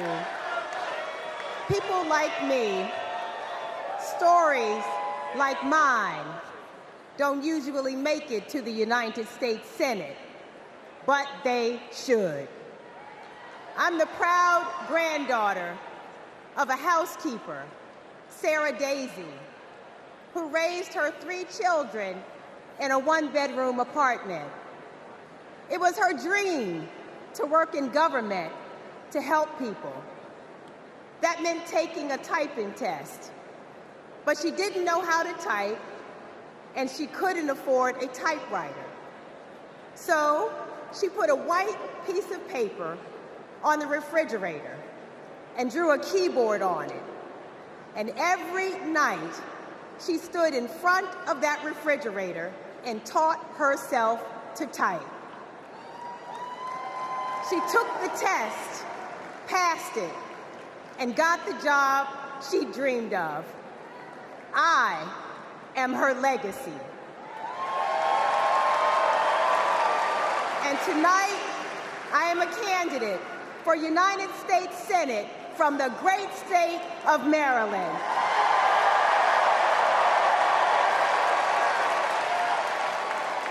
I've always been inspired by women like my grandmother, women who imagine a better future and then have the grit to make it a reality. One of those women is a friend, a mentor, and a role model. That woman is Kamala Harris. Let me tell you about the Kamala I've known for 14 years. I first heard about her in 2009 when I was running for state's attorney in Prince George's County, Maryland. I read a in Essence magazine about a district attorney in San Francisco using new ideas to keep her community safe. Few had a better record prosecuting violent crime. She put rapists, child molesters, and murderers behind bars. But what she knew was that violent crime accounts for about 30% of all crimes. For the 70% that are nonviolent, she created a first-of-its-kind program called Back on Track. After serving time and pleading guilty, these low-level offenders will get the job training, GED help, and apprenticeships they needed to find a job. The result? The recidivism rate plummeted. Now, after reading about this super bad district attorney, I talked nonstop about her on the campaign trail. 2 days after I won the election, my phone rings.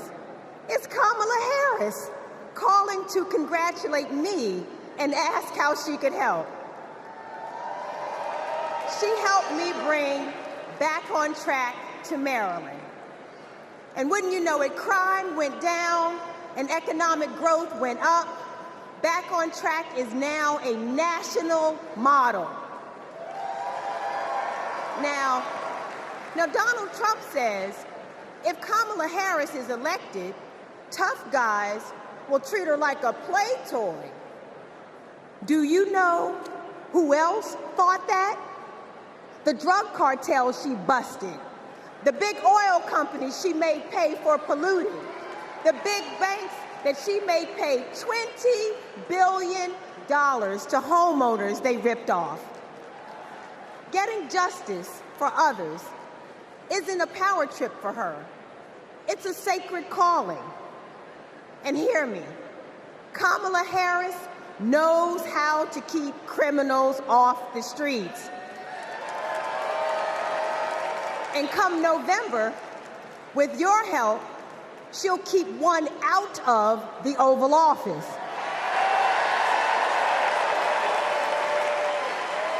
Ever since Donald Trump rode down that ridiculous escalator, we as a nation have felt trapped.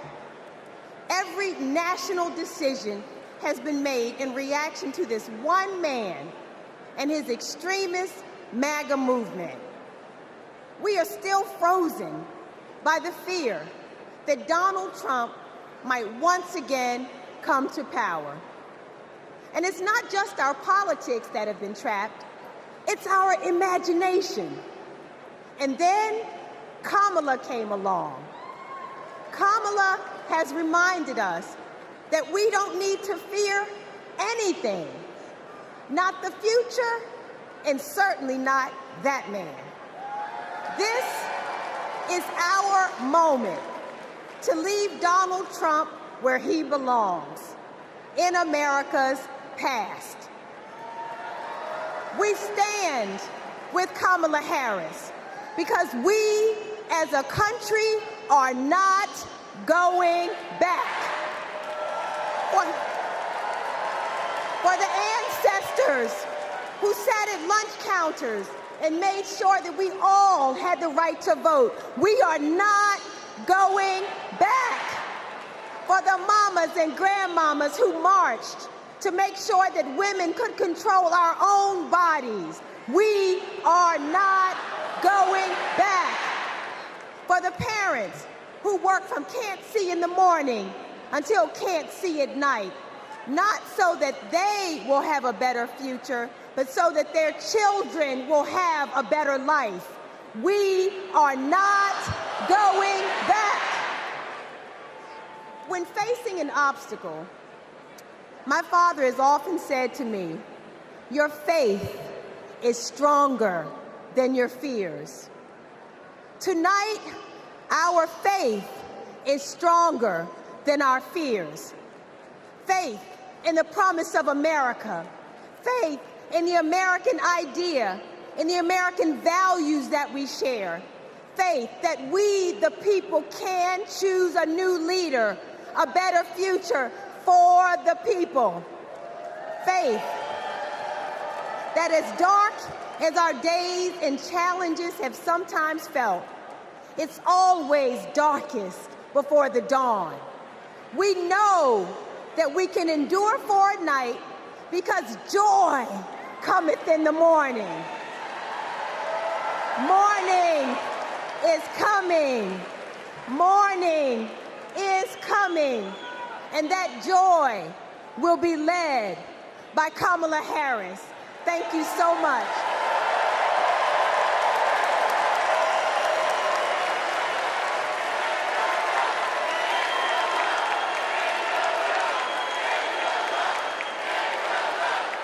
Please welcome Mesa, Arizona Mayor John Giles.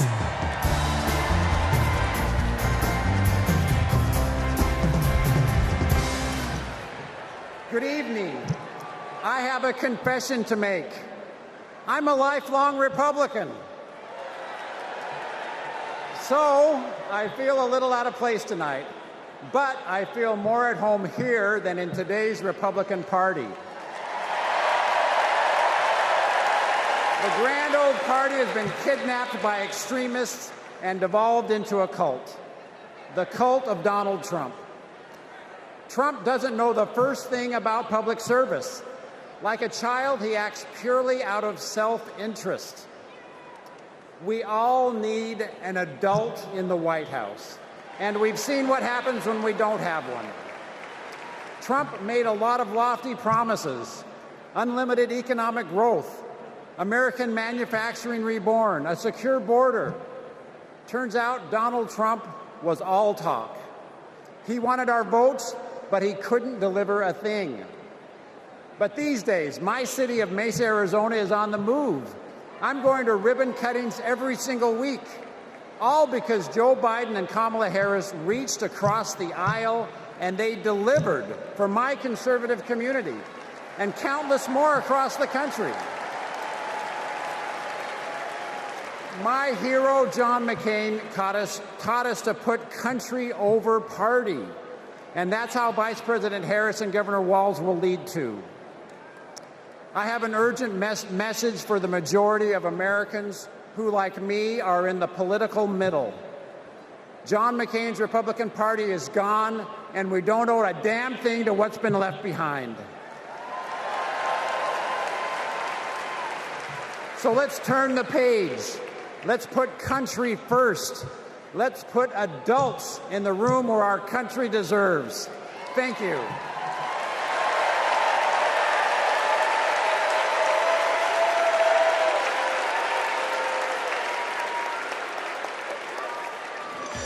It's our dream to have a large family. Being a parent, it's the most important thing in my life. For decades, Americans have turned to the miracle of IVF treatments. She felt like a dream come true. The fact that she was able to build a family, that's why I do what I do. Without IVF, I don't know how this would have been possible. IVF treatment gives many patients an opportunity to have a family. I love that I get to help people every day become parents. But a party that pretends to be pro-family wants to put a stop to this. They are attacking the right to expand and start a family. It's unthinkable. They may never have the family that they've dreamt of. In the U.S. Senate, Republicans blocked a Democratic bill that would have established protections for in vitro fertilization. Mr. Vance, no. If Republicans actually cared as much about protecting IVF, this would have been a simple yes vote. Family means support. To me, family is your whole world. It's the life that you build. IVF made my family. It made my heart whole. It made my life full. It made my life full. And it made my life full. And we will always fight for you, for your family, for your freedoms, and for your future. Kamala Harris and Tim Walz honor the freedoms of all families to make decisions about what is right for them, for this generation and generations to come.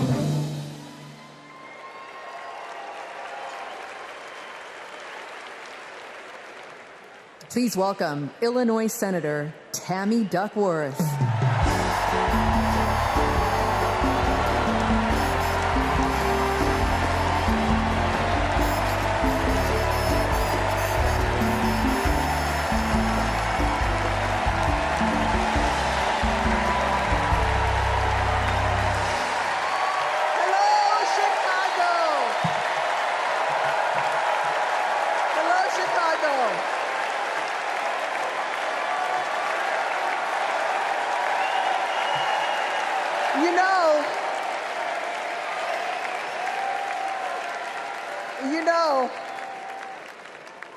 I went to war to protect America's rights and freedoms.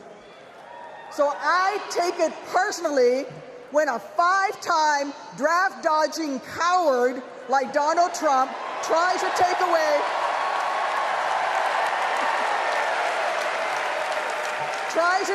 my rights and freedoms in return, especially when it concerns my daughters. My girls, gamer girl Abigail and queen of the monkey bars, Miley, are everything to me. But they would never have been born without access to reproductive care. Because after 10 years of struggling with infertility, I was only able to have them through the miracle of IVF. But now, Trump's anti-woman crusade has put other Americans' right to have their own families at risk. Because if they win, Republicans will not stop at banning abortion. They will come for IVF next.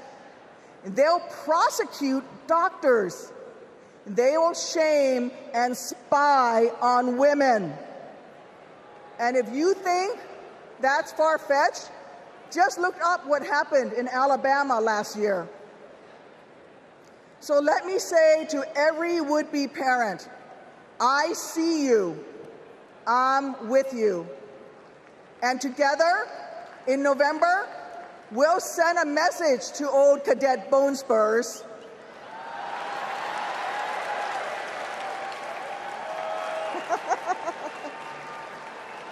Stay out of our doctors' offices, and while you're at it, out of the Oval Office too.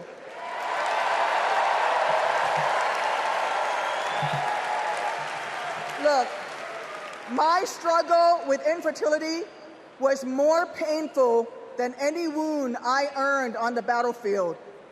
So how dare a convicted felon like Donald Trump treat women seeking health care like they're the ones breaking the law? How dare J.D. Vance criticize childless women on cable news, then vote against legislation that would have actually helped Americans to start families? How dare the GOP endanger the dreams of countless veterans whose combat wounds prevent them from having kids without IVF, punishing our heroes for their willingness to serve? It's simple. Every American deserves the right to be called mommy or daddy without being treated like a criminal. Kamala Harris believes that.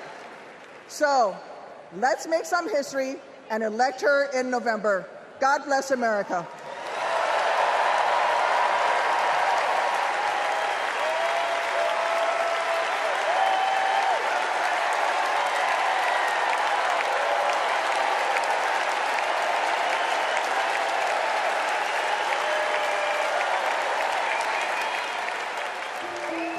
This is my dad, Doug.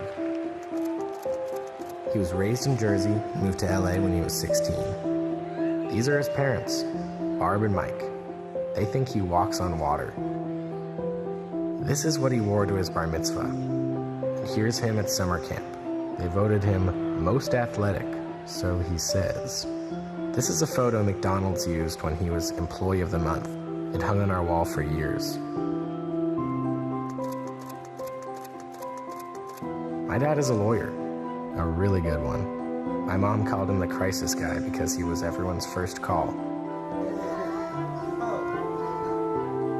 My parents split when I was in middle school, and that wasn't easy. That's not easy for any kid. But it helped that my parents stayed friends, and we all kept hanging together. We grew closer than ever. And then he met Kamala, The blind date that would dramatically change all of our lives forever. It was my senior year of high school. Elle and I would laugh watching them fall in love, acting like teenagers. In 2014, Kamala became Mamala. She took over Sunday night dinners and taught Doug how to actually cook. Our blended family wasn't used to politics or the spotlight, but when Kamala became senator, we were all excited to step up, especially my dad. Then Kamala became vice president. It felt like Doug was a bit out of place on Capitol Hill. I thought, what is my goofy dad doing here? But he embraced it. He left his practice after being a lawyer for 30 years. That was tough. I was so proud to watch him do it, to stand by her side, an example of true partnership. I just got married myself, and he's inspired me as a new husband. Anyone who really gets close to him knows he's kind, loving, and fiercely protective. I mean, just look at this face. This is my dad, the first second gentleman in the history of this nation. He's found his voice around the issues that matter to him. You have no choice but to speak up and speak out. There is an epidemic of hate, including a crisis of anti-Semitism in our country and around the world. What they are doing on reproductive freedom and freedom in general is just outrageous. And next, he's going to make history again as the first gentleman. I can't wait for everyone to get to know why we all love him. He's the glue that keeps this family together. We might not look like other families in the White House, but we are ready to represent all families in America.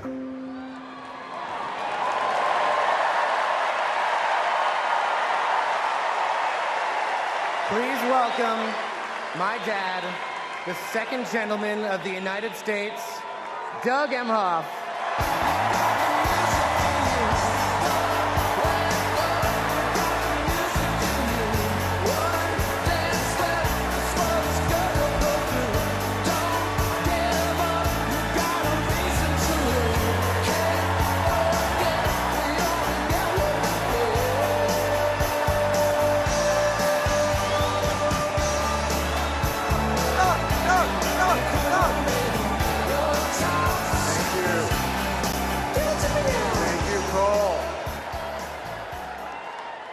I guess he didn't want me to give this speech. He just...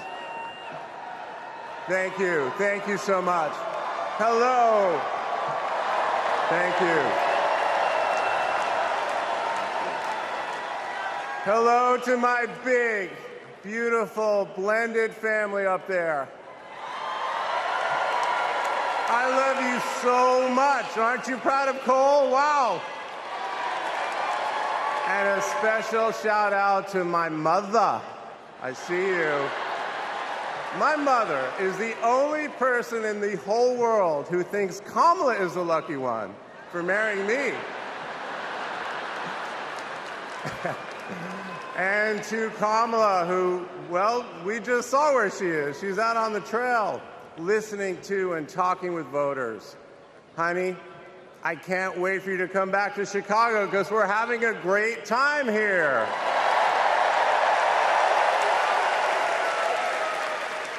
I love you so much.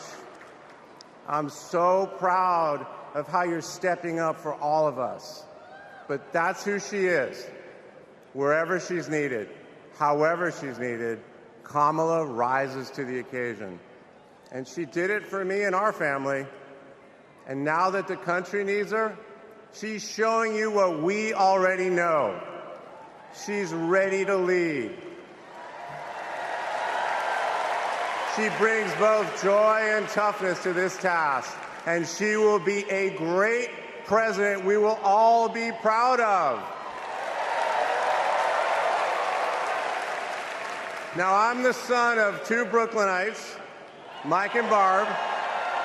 They've been together almost 70 years. My dad worked in the shoe business in Manhattan. And he moved our family out to New Jersey. Where's New Jersey? I see you out there. When I was a little kid. And in a lot of ways, I had a typical Jersey suburban childhood. I biked around the neighborhood. I took the bus to Hebrew school. And I rode to Little League practice in the way back of my coach's wood-paneled station wagon. And if we did well, we got to have a Slurpee after. In my neighborhood, everyone left their garage door open. Wherever you ended up at dinner time, that's the family that fed you. Everyone took care of everyone else. And the guys I grew up with are still my best friends. The group chat is active every day, and it's probably blowing up right now, guys. When my dad had to get a new job, we moved across the country to LA. Money was tight. Hey, California.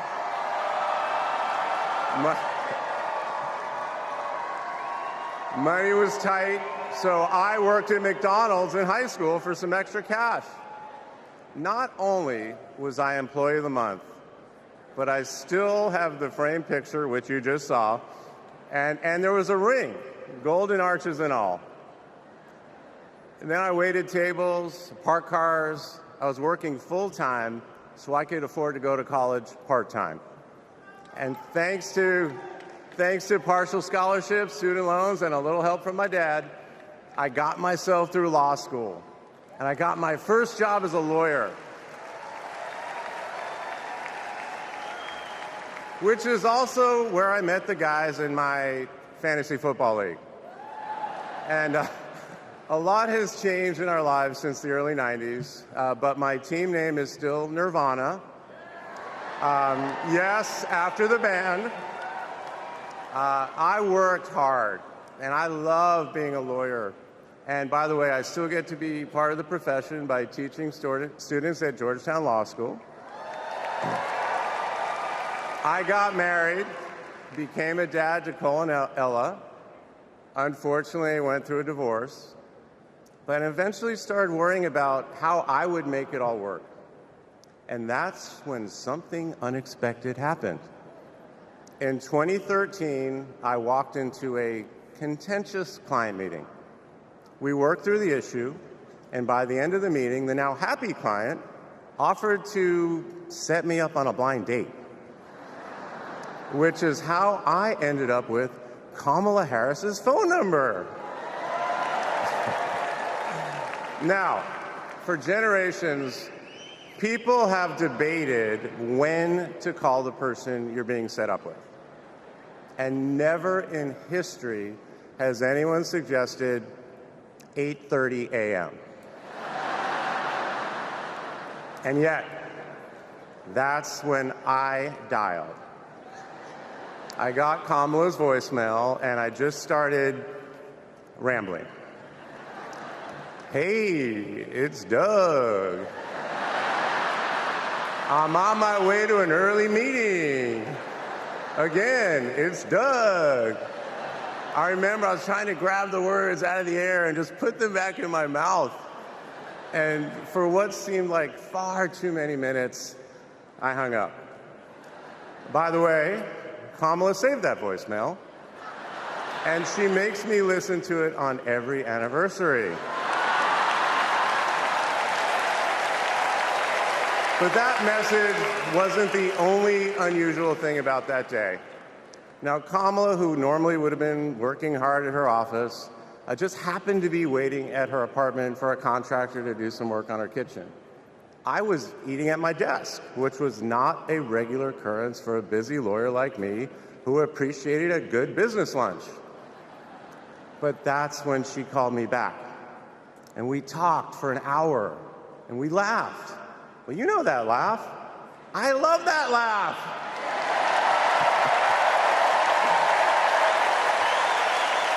And maybe that counted as our first date.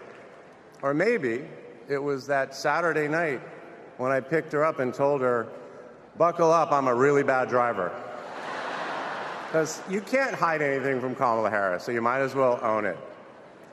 And as I got to know her better and just fell in love fast, I learned what drives Kamala. And it's what you've seen over these past 4 years, and especially these past 4 weeks. She finds joy in pursuing justice. She stands up to bullies just like my parents taught me to.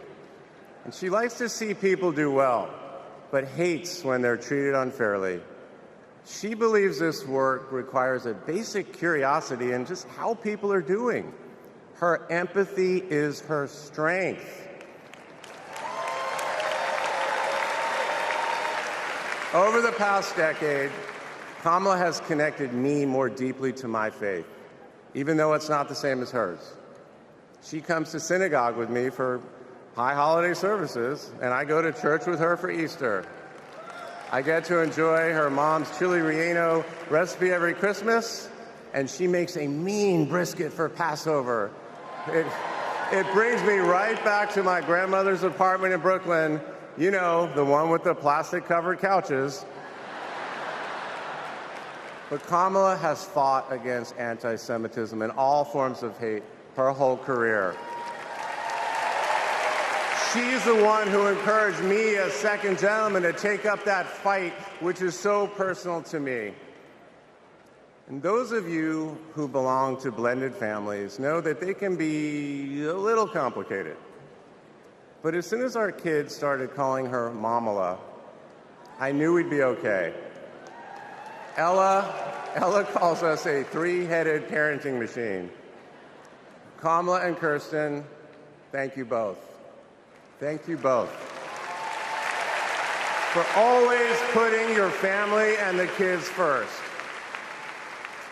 Now, Cole and Ella's friends knew that when they'd come over for Sunday dinner with Mamala, it was going to be real talk. In between taking cooking instructions, they'd have to answer questions about what problem they wanted to solve in the world. They learned that you've always got to be prepared because Kamala is going to prosecute the case. And in the same breath that Cole and Greenlee told us that they were engaged, they asked Kamala to officiate their wedding.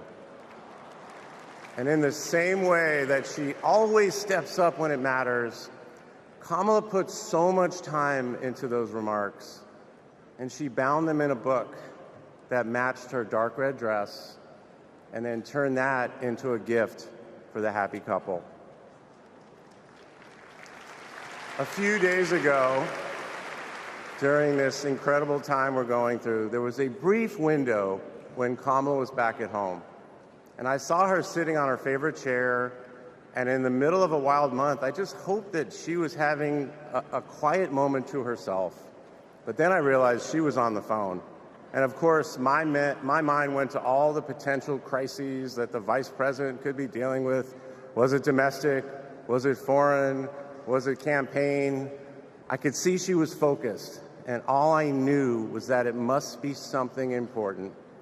And it turns out it was. Ella had called her. That's Kamala. That's Kamala. Those kids are her priorities, and that scene was a perfect map of her heart. She's always been there for our children, and I know she'll always be there for yours too. Kamala is a joyful warrior. It's doing for her country what she has always done for the people that she loves. Her passion will benefit all of us when she's our president. And here's the thing about joyful warriors. They're still warriors. And Kamala is as tough as it comes. Just ask the criminals, the global gangsters, and the witnesses before the Senate Judiciary Committee. She never runs from a fight. And she knows the best way to deal with a coward is to take him head on. Because we all know cowards are weak, and Kamala Harris can smell weakness. She doesn't tolerate any BS. You've all seen that look, and you know that look I'm talking about.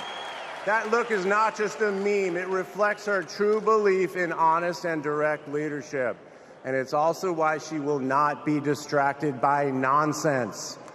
Kamala knows that in order to win, we cannot lose focus. America, in this election, you have to decide who to trust with your family's future. I trusted Kamala with our family's future. It was the best decision I ever made. This Thursday will be our 10th wedding anniversary, which I know it means I'm about to hear that embarrassing voicemail again. However, that's not all I'll be hearing. That same night, I'll be hearing my wife, Kamala Harris, accept your nomination for President of the United States. And with your help, she will lead with joy and toughness, with that laugh and that look, with compassion and conviction. She'll lead from the belief that wherever we come from, whatever we look like, we're strongest when we fight for what we believe in, not just against what we fear. Kamala Harris was exactly the right person for me at an important moment in my life. And at this moment in our nation's history, she is exactly the right president. Thank you so much.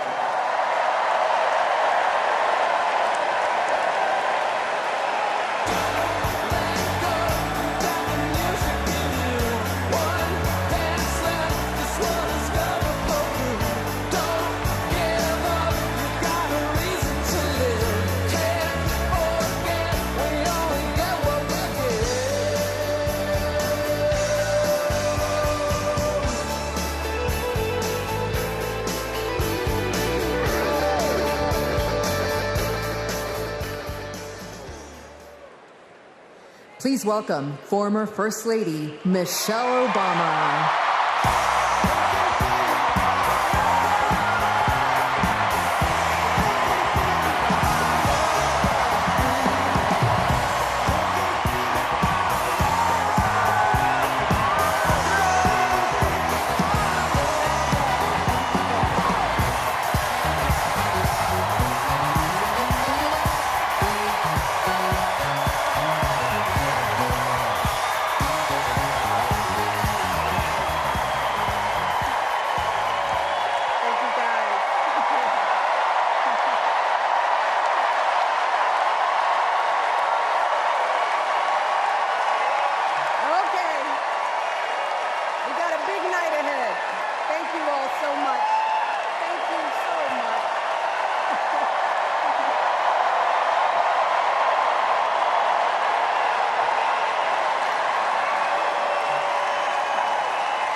Something wonderfully magical is in the air, isn't it?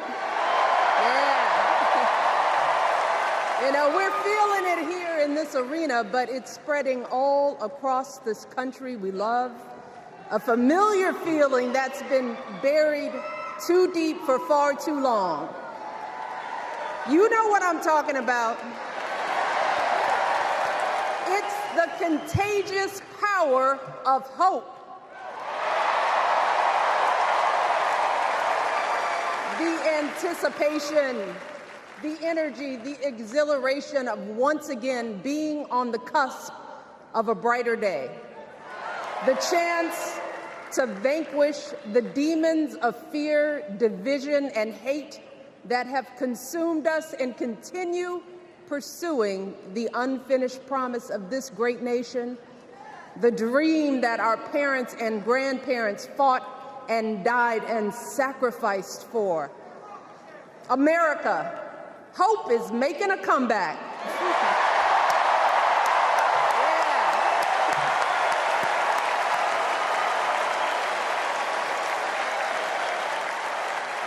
But to be honest, I am realizing that until recently, I have mourned the dimming of that hope.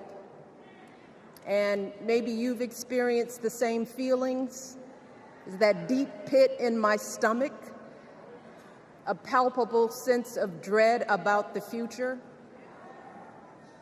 And for me, that mourning has also been mixed with my own personal grief.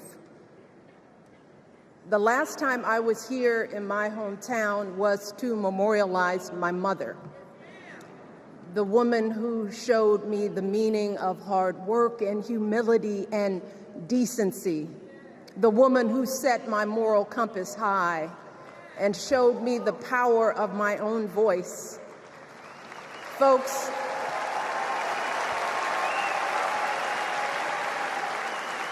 I still feel her loss so profoundly. I wasn't even sure if I'd be steady enough to stand before you tonight, but my heart compelled me to be here because of the sense of duty that I feel to honor her memory and to remind us all not to squander the sacrifices our elders made to give us a better future. You see, my mom, in her steady, quiet way, lived out that striving sense of hope every single day of her life. She believed that all children, all people have value, that anyone can succeed if given the opportunity. She and my father didn't aspire to be wealthy. In fact, they were suspicious of folks who took more than they needed. They understood that it wasn't enough for their kids to thrive if everyone else around us was drowning. So my mother volunteered at the local school. She always looked out for the other kids on the block.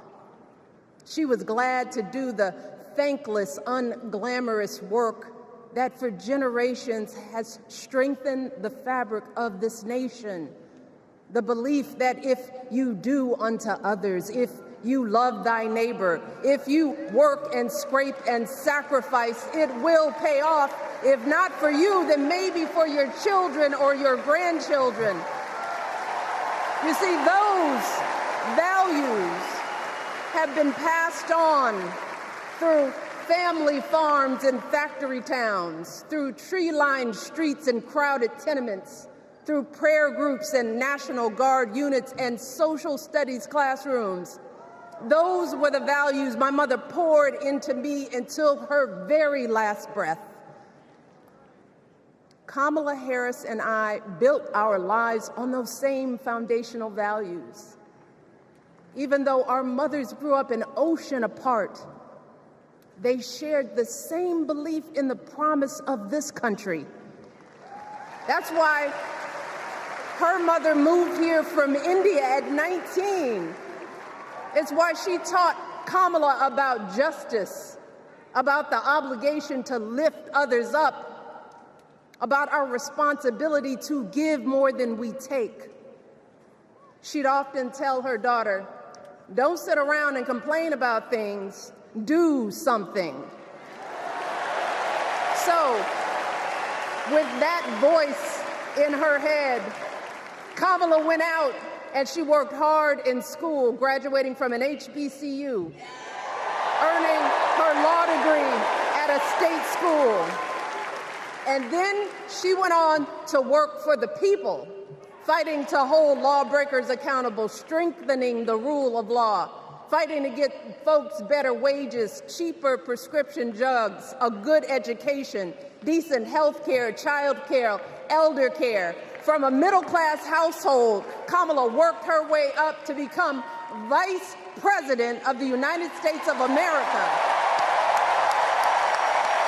My girl, Kamala Harris, is more than ready for this moment. She is one of the most qualified people ever to seek the office of the presidency. And She is one of the most dignified. A tribute to her mother, to my mother, and to your mother, too. The embodiment of the stories we tell ourselves about this country. Her story is your story. It's my story. It's the story of the vast majority of Americans trying to build a better life. Look, Kamala knows, like we do, that regardless of where you come from, what you look like, who you love, how you worship, or what's in your bank account, we all deserve the opportunity to build a decent life. All of our contributions deserve to be accepted and valued. Because no one has a monopoly on what it means to be an American. No one.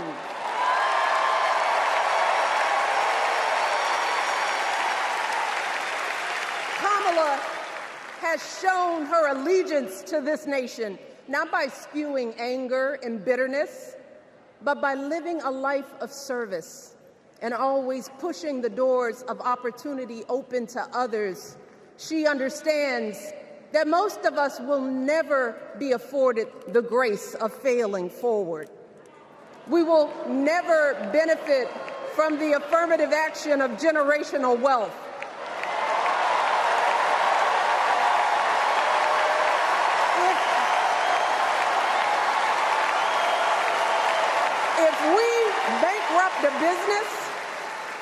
If we bankrupt a business or choke in a crisis, we don't get a second, third, or fourth chance.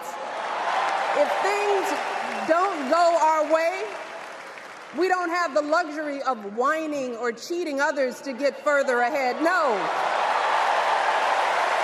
We don't get to change the rules so we always win. If we see a mountain in front of us, we don't expect there to be an escalator waiting to take us to the top. No. We put our heads down. We get to work. In America, we do something. And throughout her entire life, that's what we've seen from Kamala Harris. The steel of her spine, the steadiness of her upbringing, the honesty of her example, and yes, the joy of her laughter and her light. It couldn't be more obvious. Of the two major candidates in this race, only Kamala Harris truly understands the unseen labor and unwavering commitment that has always made America great.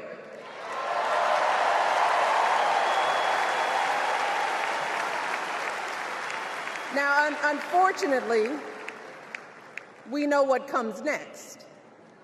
We know folks are going to do everything they can to distort her truth. My husband and I sadly know a little something about this. For years, Donald Trump did everything in his power to try to make people fear us. See, his limited, narrow view of the world made him feel threatened by the existence of two hard-working, highly educated, successful people who happen to be black.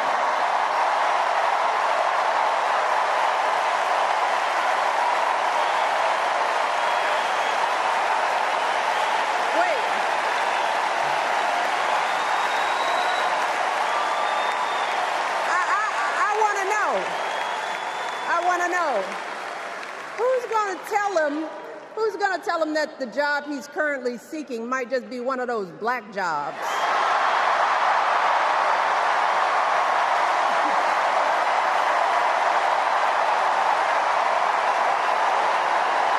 Look, it's his same old con. His same old con. Doubling down on ugly, misogynistic, racist lies as a substitute for real ideas and solutions that will actually make people's lives better. Look, because cutting our health care, taking away our freedom to control our bodies, the freedom to become a mother through IVF like I did, Those things are not going to improve the health outcomes of our wives, mothers, and daughters.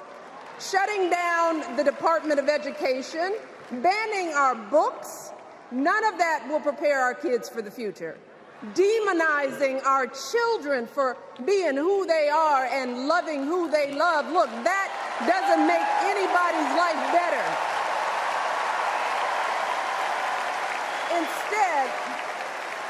Instead, it only makes us small.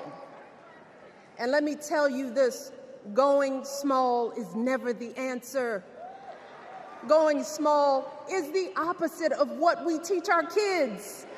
Going small is petty, it's unhealthy, and quite frankly, it's unpresidential.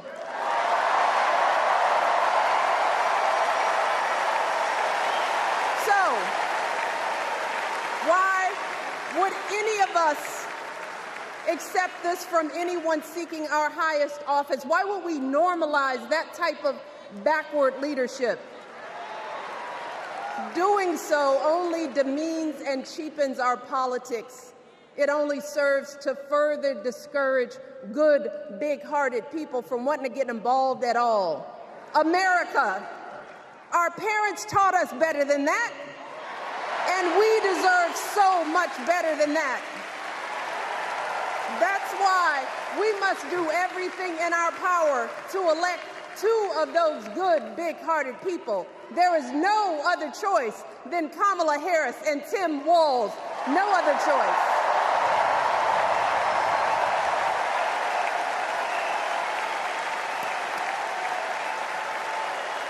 But as we embrace this renewed sense of hope, let us not forget the despair we have felt. Let us not forget what we are up against. Yes, Kamala and Tim are doing great now. We're loving it. They're packing arenas across the country. Folks are energized. We are feeling good. But remember, there are still so many people who are desperate for a different outcome, who are ready to question and criticize every move Kamala makes, who are eager to spread those lies, who don't want to vote for a woman, who will continue to prioritize building their wealth over ensuring that everyone has enough. So no matter how good we feel tonight or tomorrow or the next day, this is going to be an uphill battle. So folks, we cannot be our own worst enemies. No. See, because the minute something goes wrong, the minute a lie takes hold, folks, we cannot start wringing our hands. We cannot get a Goldilocks complex about whether everything is just right. And we cannot indulge our anxieties about whether this country will elect someone like Kamala instead of doing everything we can to get someone like Kamala elected.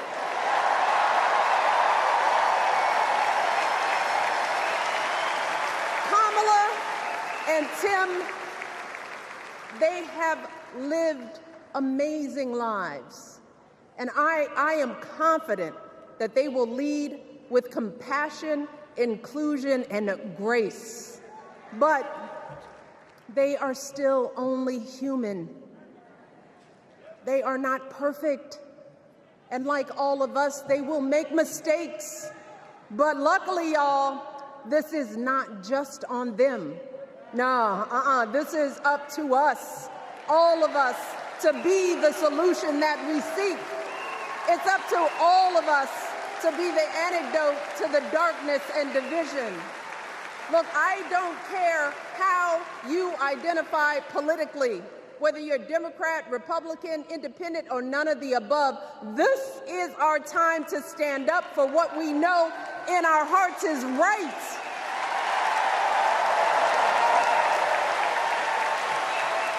To stand up, not just for our basic freedoms, but for decency and humanity, for basic respect, dignity, and empathy, for the values at the very foundation of this democracy. It's up to us to remember what Kamala's mother told her. Don't just sit around and complain, do something. So if they lie about her, and they will, we've got to do something. If we see a bad poll, and we will, we got to put down that phone and do something. If we start feeling tired, if we start feeling that dread creeping back in, we got to pick ourselves up, throw water on our face, and what? We only have 2.5 months, y'all, to get this done. Only 11 weeks to make sure every single person we know is registered and has a voting plan. So we cannot afford for anyone America to sit on their hands and wait to be called. Don't complain if no one from the campaign has specifically reached out to you to ask you for your support. There is simply no time for that kind of foolishness. You know what you need to do. So, consider this to be your official ask. Michelle Obama is asking you, no, I'm telling y'all to do something.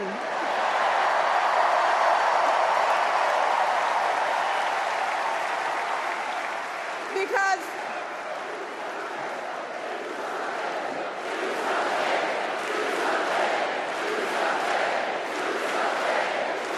you all,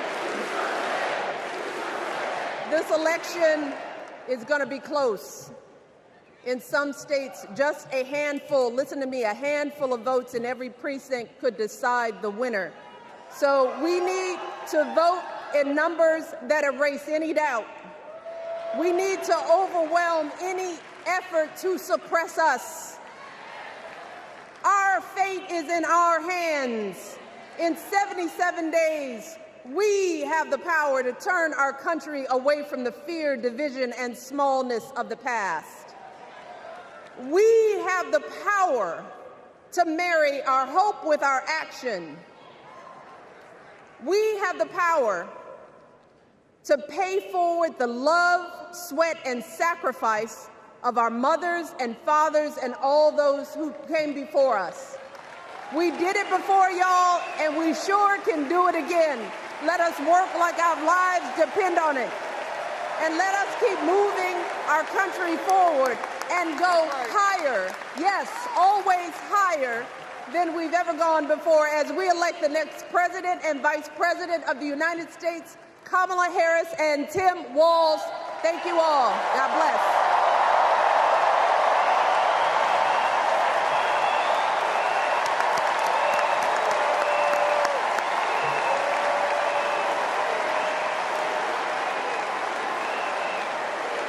Now, before I go, I have one more job tonight.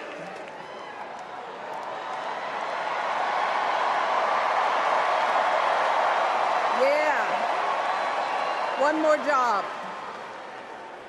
You all, thank you for all the love, but it is now my honor to introduce somebody who knows a whole lot about hope. Someone who has spent his life strengthening our democracy, and let me tell you, as someone who lives with him, he wakes up every day, and thinks about what's best for this country. Please welcome America's 44th president and the love of my life, Barack Obama.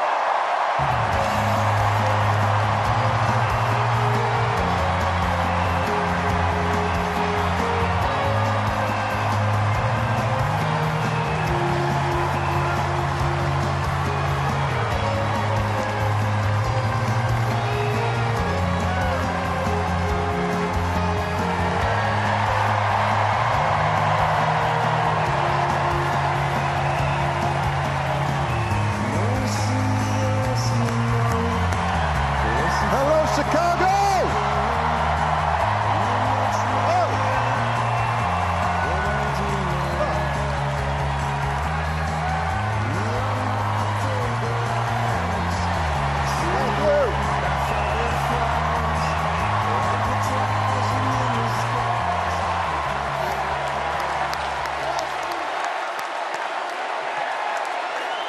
Thank you, thank you. Thank you, everybody. Thank you.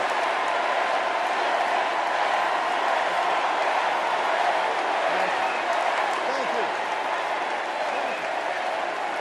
All right. That's enough. Thank you, thank you. Chicago! It's good to be home. It is good to be home, and I don't know about you, but I'm feeling fired up.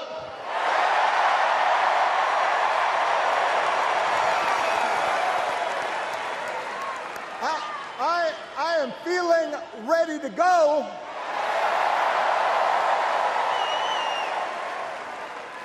Even if I am the only person stupid enough to speak after Michelle Obama.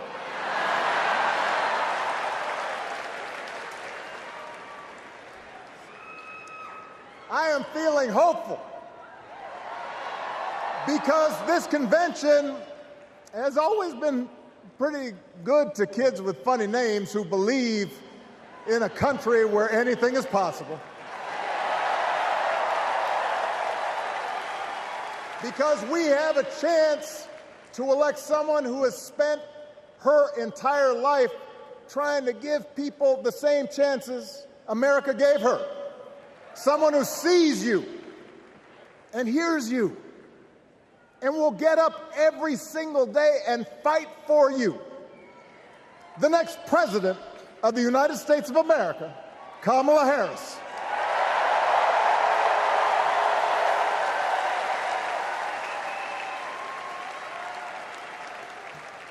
It's been 16 years since I had the honor of accepting this party's nomination for president. And I know that's hard to believe because I have not aged a bit. But it's true. And looking back, I can say without question that my first big decision as your nominee turned out to be one of my best. And that was asking Joe Biden by my side as vice president.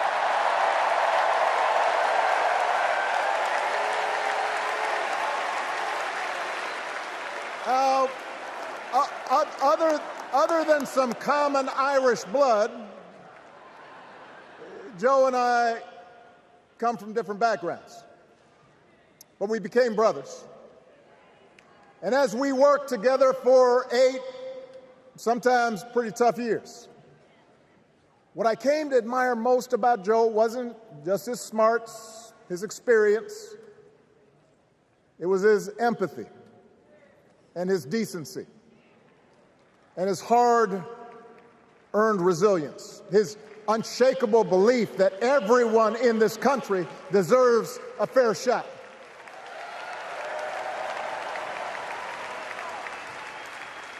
And over the last 4 years, those are the values America has needed most.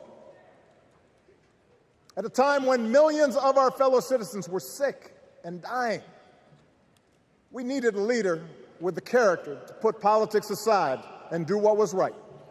At a time when our economy was reeling, we needed a leader with the determination to drive what would become the world's strongest recovery. 15 million jobs, higher wages, lower health care costs. At a time when the other party had turned into a cult of personality, we needed a leader who was steady and brought people together and was selfless enough to do the rarest thing there is in politics, putting his own ambition aside for the sake of the country.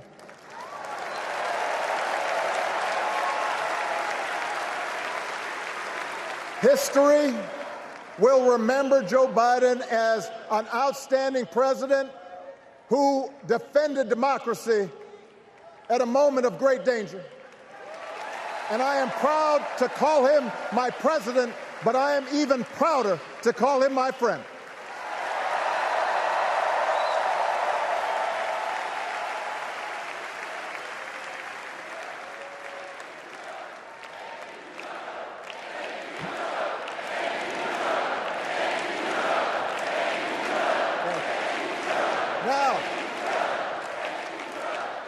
The torch has been passed. Now it is up to all of us to fight for the America we believe in. And make no mistake, it will be a fight. For all the incredible energy we've been able to generate over the last few weeks, for all the rallies and the memes,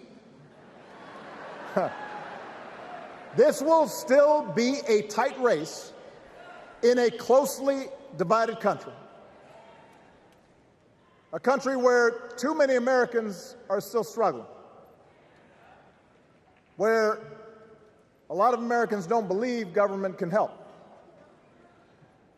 And as we gather here tonight, the people who will decide this election are asking a very simple question. Who will fight for me? Who's thinking about my future, about my children's future, about our future together? One thing is for certain, Donald Trump is not losing sleep over that question.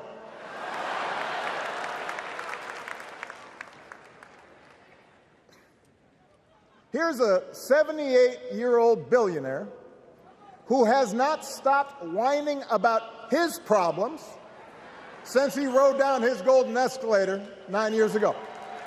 It has been a constant stream of gripes and grievances that's actually been getting worse now that he's afraid of losing to Kamala.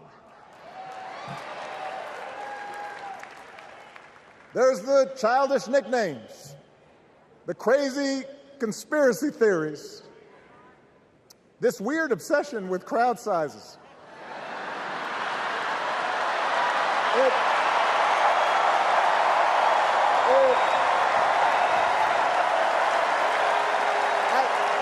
It just goes on and on and on. The other day I heard someone compare Trump to the neighbor who keeps running his leaf blower outside your window every minute of every day.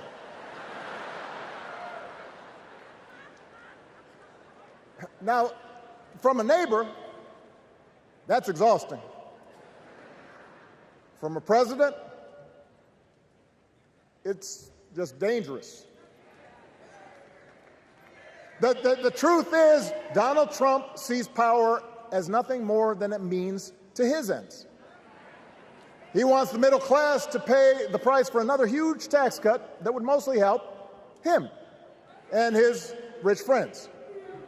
He killed a bipartisan immigration deal written in part by one of the most conservative Republicans in Congress that would have helped secure our southern border because he thought trying to actually solve the problem would hurt his campaign.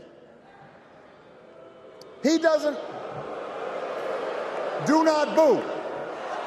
Vote.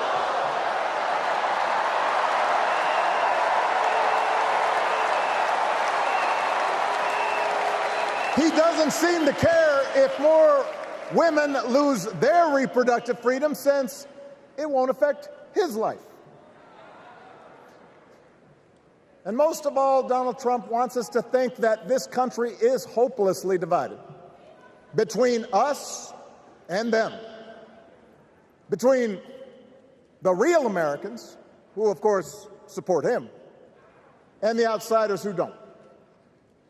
And he wants you to think that you'll be richer and safer if you will just give him the power to put those other people back in their place.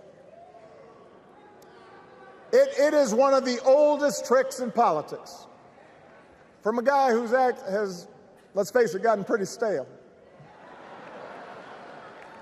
We do not need 4 more years of bluster and bumbling and chaos. We have seen that movie before, and we all know that the sequel is usually worse.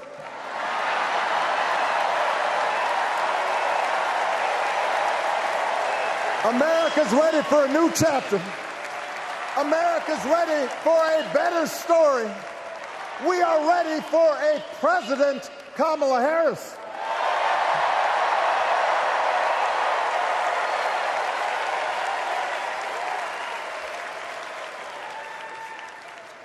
And Kamala Harris is ready for the job. This is a person who has spent her life fighting on behalf of people who need a voice and a champion. As you heard from Michelle, Kamala was not born into privilege. She had to work for what she's got. And she actually cares about what other people are going through. She's not the neighbor running the leaf blower. She's the neighbor rushing over to help when you need a hand. As a prosecutor, Kamala stood up for children who had been victims of sexual abuse. As an attorney general of the most populous state in the country, she fought big banks and for-profit colleges, securing billions of dollars for the people they had scammed. After the home mortgage crisis, she pushed me and my administration hard to make sure homeowners got a fair settlement. Didn't matter that I was a Democrat. Didn't matter that she had knocked on doors for my campaign in Iowa. She was going to fight to get as much relief as possible for the families who deserved it.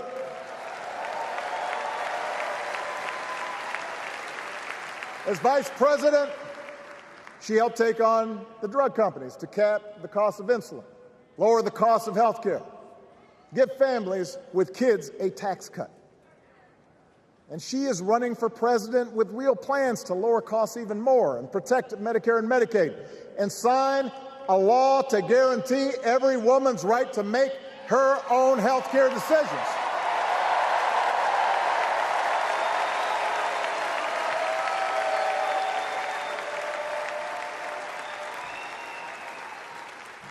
In other words, Kamala Harris won't be focused on her problems. She'll be focused on yours. As president, she won't just cater to her own supporters and punish those who refuse to kiss the ring or bend the knee. She'll work on behalf of every American. That's who Kamala is. And in the White House, she will have an outstanding partner in Governor Tim Walz.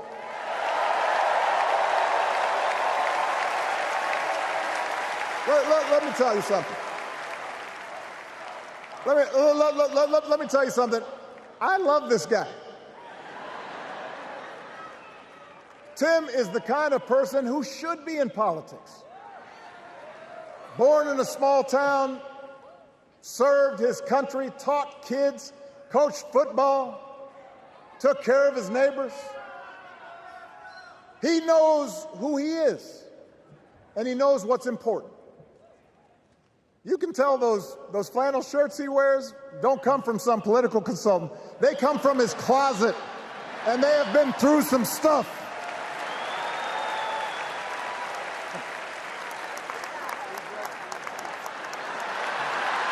They have been through some stuff. That's right.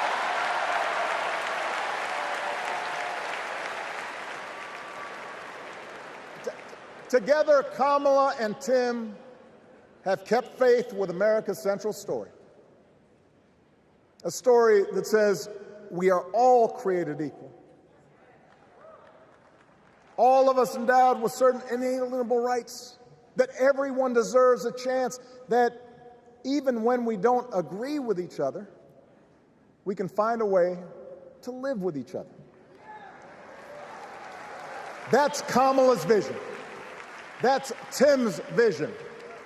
That's the Democratic Party's vision. And our job over the next 11 weeks is to convince as many people as possible to vote for that vision. Now, it won't be easy.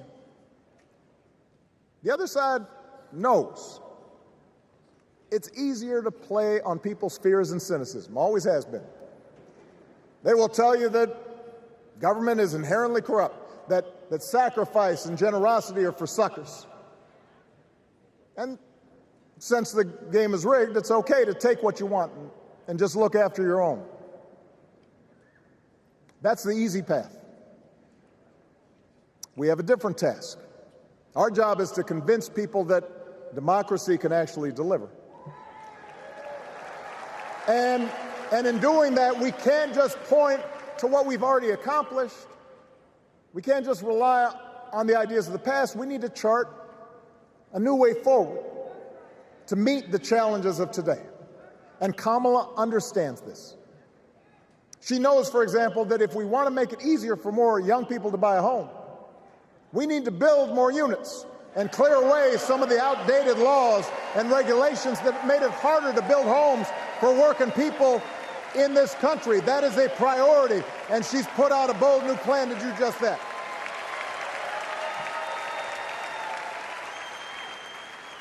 On health care, we should all be proud of the enormous progress that we've made through the Affordable Care Act, providing millions of people access to affordable coverage, protecting millions more from unscrupulous insurance practices. I noticed, by the way, that since it's become popular, they don't call it Obamacare no more.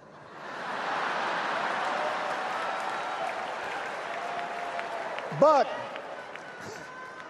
Kamala knows we can't stop there, which is why she'll keep working to limit out-of-pocket costs. Kamala knows that if we want to help people get ahead, we need to put a college degree within reach of more Americans. But she also knows college shouldn't be the only ticket to the middle class.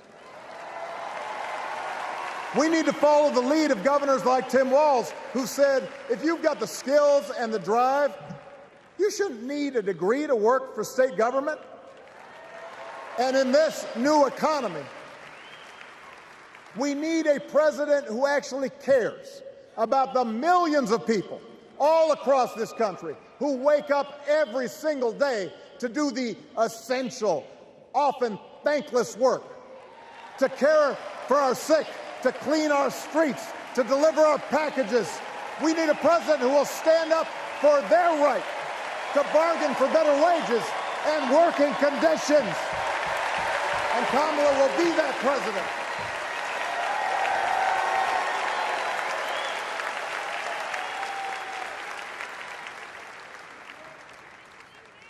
Yes, she can.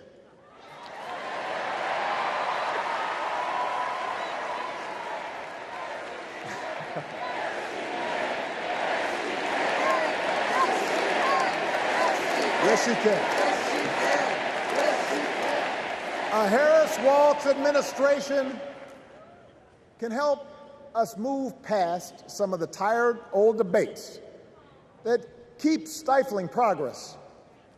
Because at their core, Kamala and Tim understand that when everybody gets a fair shot, we are all better off. They understand that when every child gets a good education, the whole economy gets stronger. When women are paid the same as men for doing the same job, all families benefit.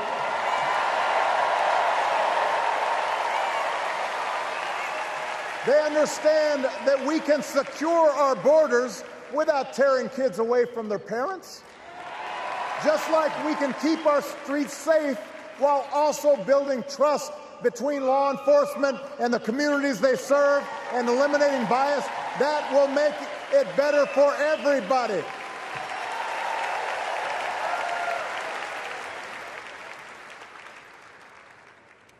Donald Trump and his well-heeled donors, they don't see the world that way.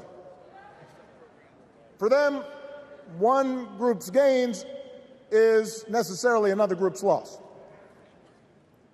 For them, freedom means that the powerful can do pretty much what they please, whether it's fire workers trying to organize a union or put poison in our rivers or avoid paying taxes like everybody else has to do. Well, we have a broader idea of freedom. We believe in the freedom to provide for your family if you're willing to work hard. The freedom to breathe clean air and drink clean water and send your kids to school without worrying if they'll come home. We believe that true freedom gives each of us the right to make decisions about our own life how we worship, what our family looks like, how many kids we have, who we marry. And we believe that freedom requires us to recognize that other people have the freedom to make choices that are different than ours. That's okay.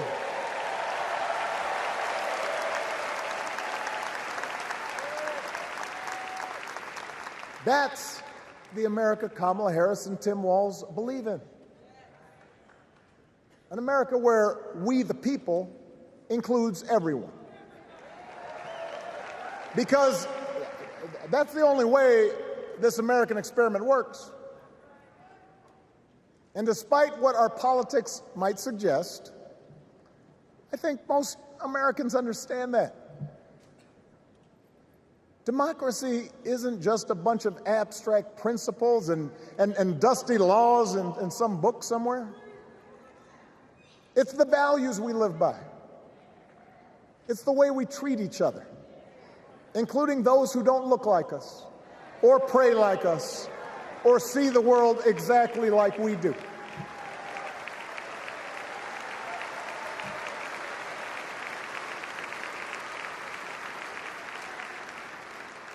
That sense of mutual respect has to be part of our message. Our politics have become so polarized these days that all of us across the political spectrum seem so quick to assume the worst in others, unless they agree with us on every single issue. We start thinking that the only way to win is to scold and shame and out-yell the other side. And after a while, regular folks just tune out, or they don't bother to vote. Now, that approach may work for the politicians who just want attention and thrive on division, but it won't work for us. To make progress on the things we care about, the things that really affect people's lives, we need to remember that we've all got our blind spots and contradictions and prejudices, and that if we want to win over those who aren't yet ready to support our candidates, we need to listen to their concerns and maybe learn something in the process. After all, if a parent or grandparent occasionally says something that makes us cringe, we don't automatically assume they're bad people. We recognize that the world is moving fast, that they need time and maybe a little encouragement to catch up. Our fellow citizens deserve the same grace we hope they'll extend to us.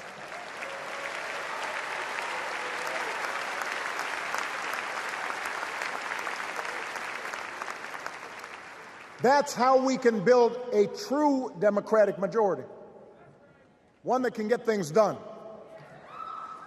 And by the way, that does not just matter to the people in this country. The rest of the world is watching to see if we can actually pull this off.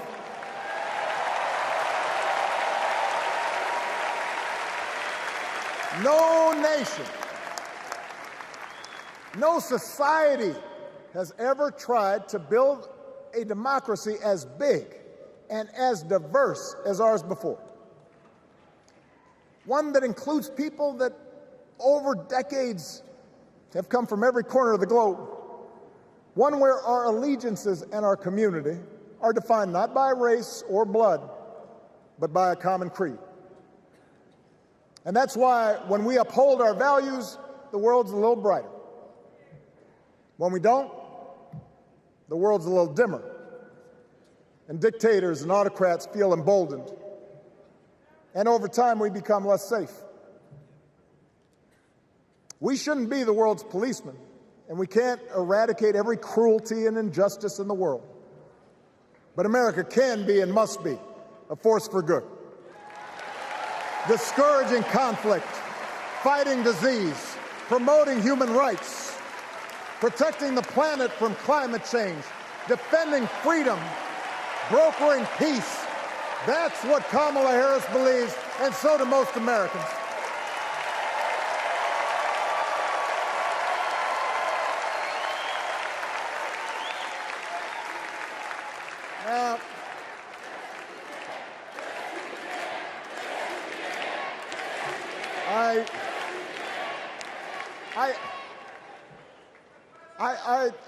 I know these ideas can feel pretty naive right now. We live in a time of such confusion and rancor, with a culture that puts a premium on things that don't last. Money, fame, status, likes. We chase the approval of strangers on our phones. We build all manner of walls and fences around ourselves, and then we wonder why we feel so alone. We don't trust each other as much because we don't take the time to know each other. And in that space between us, politicians and algorithms teach us to caricature each other and troll each other and fear each other. But here's the good news, Chicago. All across America, in big cities and small towns, away from all the noise, the ties that bind us together are still there. We still coach Little League and look out for our elderly neighbors. We still feed the hungry in churches and mosques and synagogues and temples. We share the same pride when our Olympic athletes compete for the gold. Because the vast majority of us do not want to live in a country that's bitter and divided. We want something better. We want to be better. And the joy and the excitement that we're seeing around this campaign tells us we're not alone. You know, I've spent a lot of time thinking about these past few months because, as Michelle mentioned, this summer we lost her mom, Ms. Marion Robinson. And I don't know that anybody has ever loved their mother-in-law any more than I love mine. Mostly it's because she was funny and wise and the least pretentious person I knew. That, and she always defended me with Michelle when I messed up. I'd hide behind her.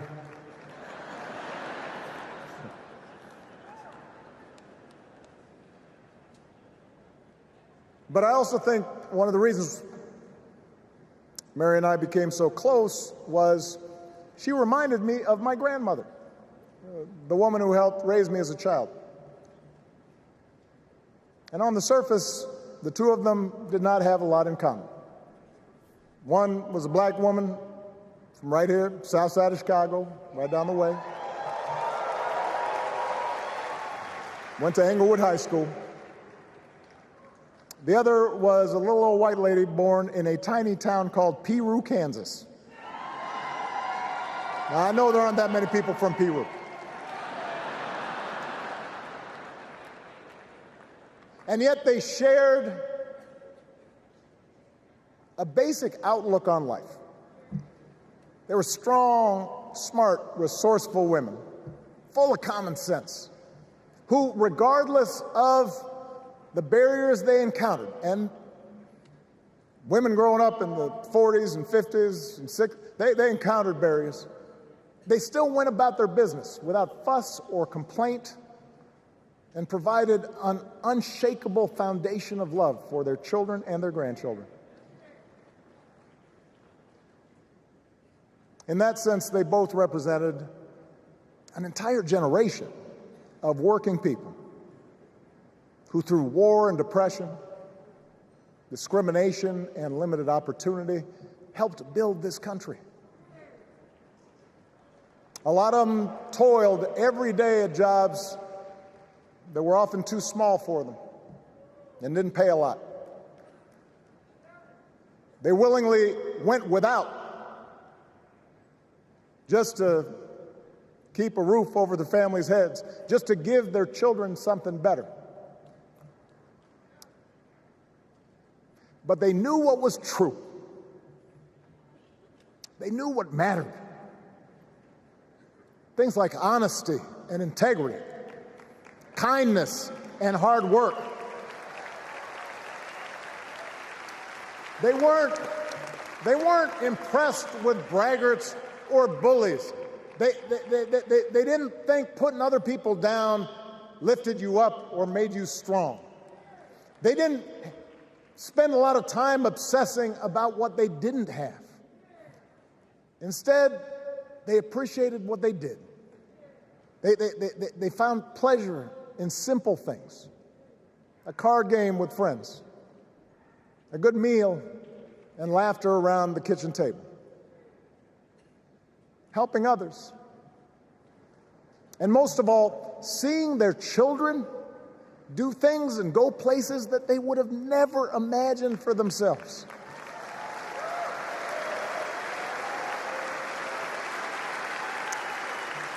Whether you are a Democrat or a Republican or somewhere in between, we have all had people like that in our lives. People like Kamala's parents, who crossed oceans because they believed in the promise of America. People like Tim's parents, who taught him about the importance of service. Good, hard-working people who weren't famous or powerful, but who managed in countless ways to lead this country just a little bit better than they found it. As much as any policy or program, I believe that's what we yearn for. A return to an America where we work together and look out for each other. A restoration of what Lincoln called, on the eve of Civil War, our bonds of affection. An America that taps what he called the better angels of our nature. That is what this election is about. And I believe that's why, if we each do our part over the next 77 days, if we knock on doors, if we make phone calls, if we talk to our friends, if we listen to our neighbors, if we work like we've never worked before, if we hold firm to our convictions, we will elect Kamala Harris as the next President of the United States, and Tim Walz as the next Vice President of the United States. We will elect leaders up and down the ballot who will fight for the hopeful, forward-looking America we all believe in, and together we too will build a country that is more secure and more just, more equal, and more free. So let's get to work. God bless you. And God bless the United States of America.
Please stand if you are able for this evening's benediction, offered by Bishop Samuel L. Green Sr. and His Eminence Archbishop Alpidophoros of the Greek Orthodox Archdiocese of America.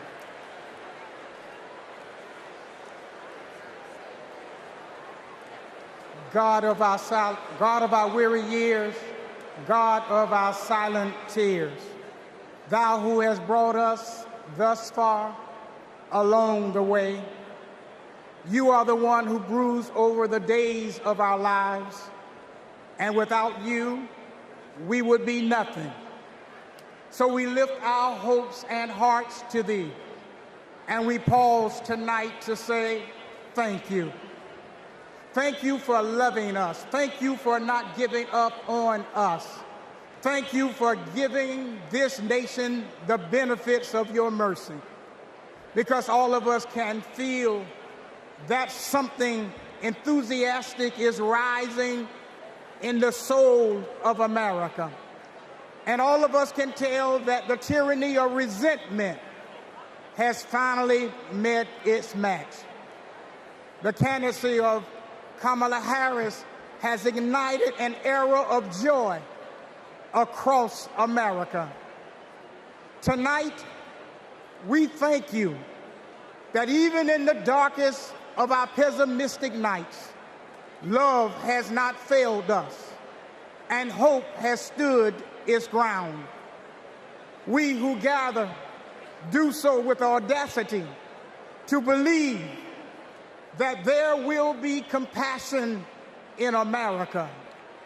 So God, deliver us from racism, deliver us from sexism, deliver us from evil, and keep us forever in the path we pray. Amen.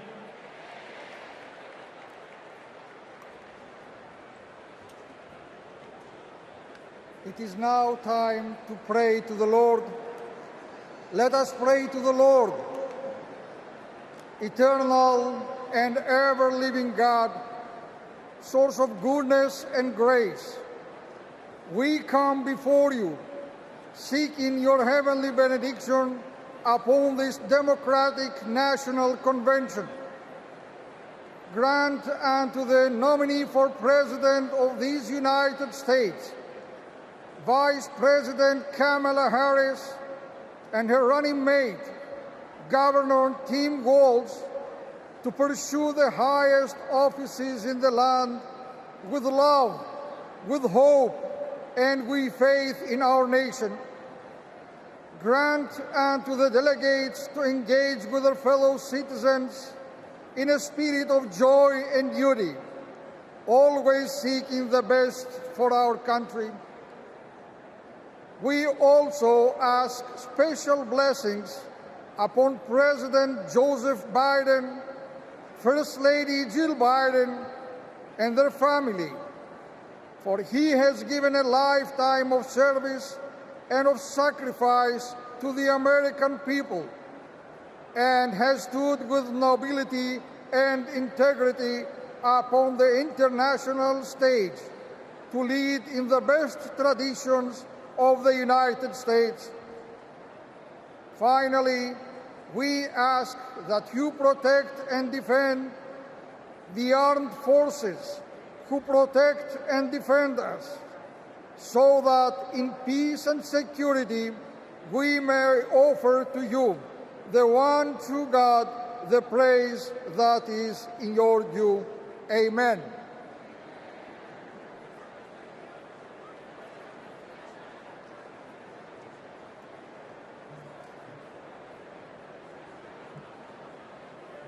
Friends, do I hear a motion to recess until 5:30 tomorrow? Do I hear a second? All those in favor, please say aye. All those opposed, say nay. That was one hell of a night. I'm bringing this thing to a close.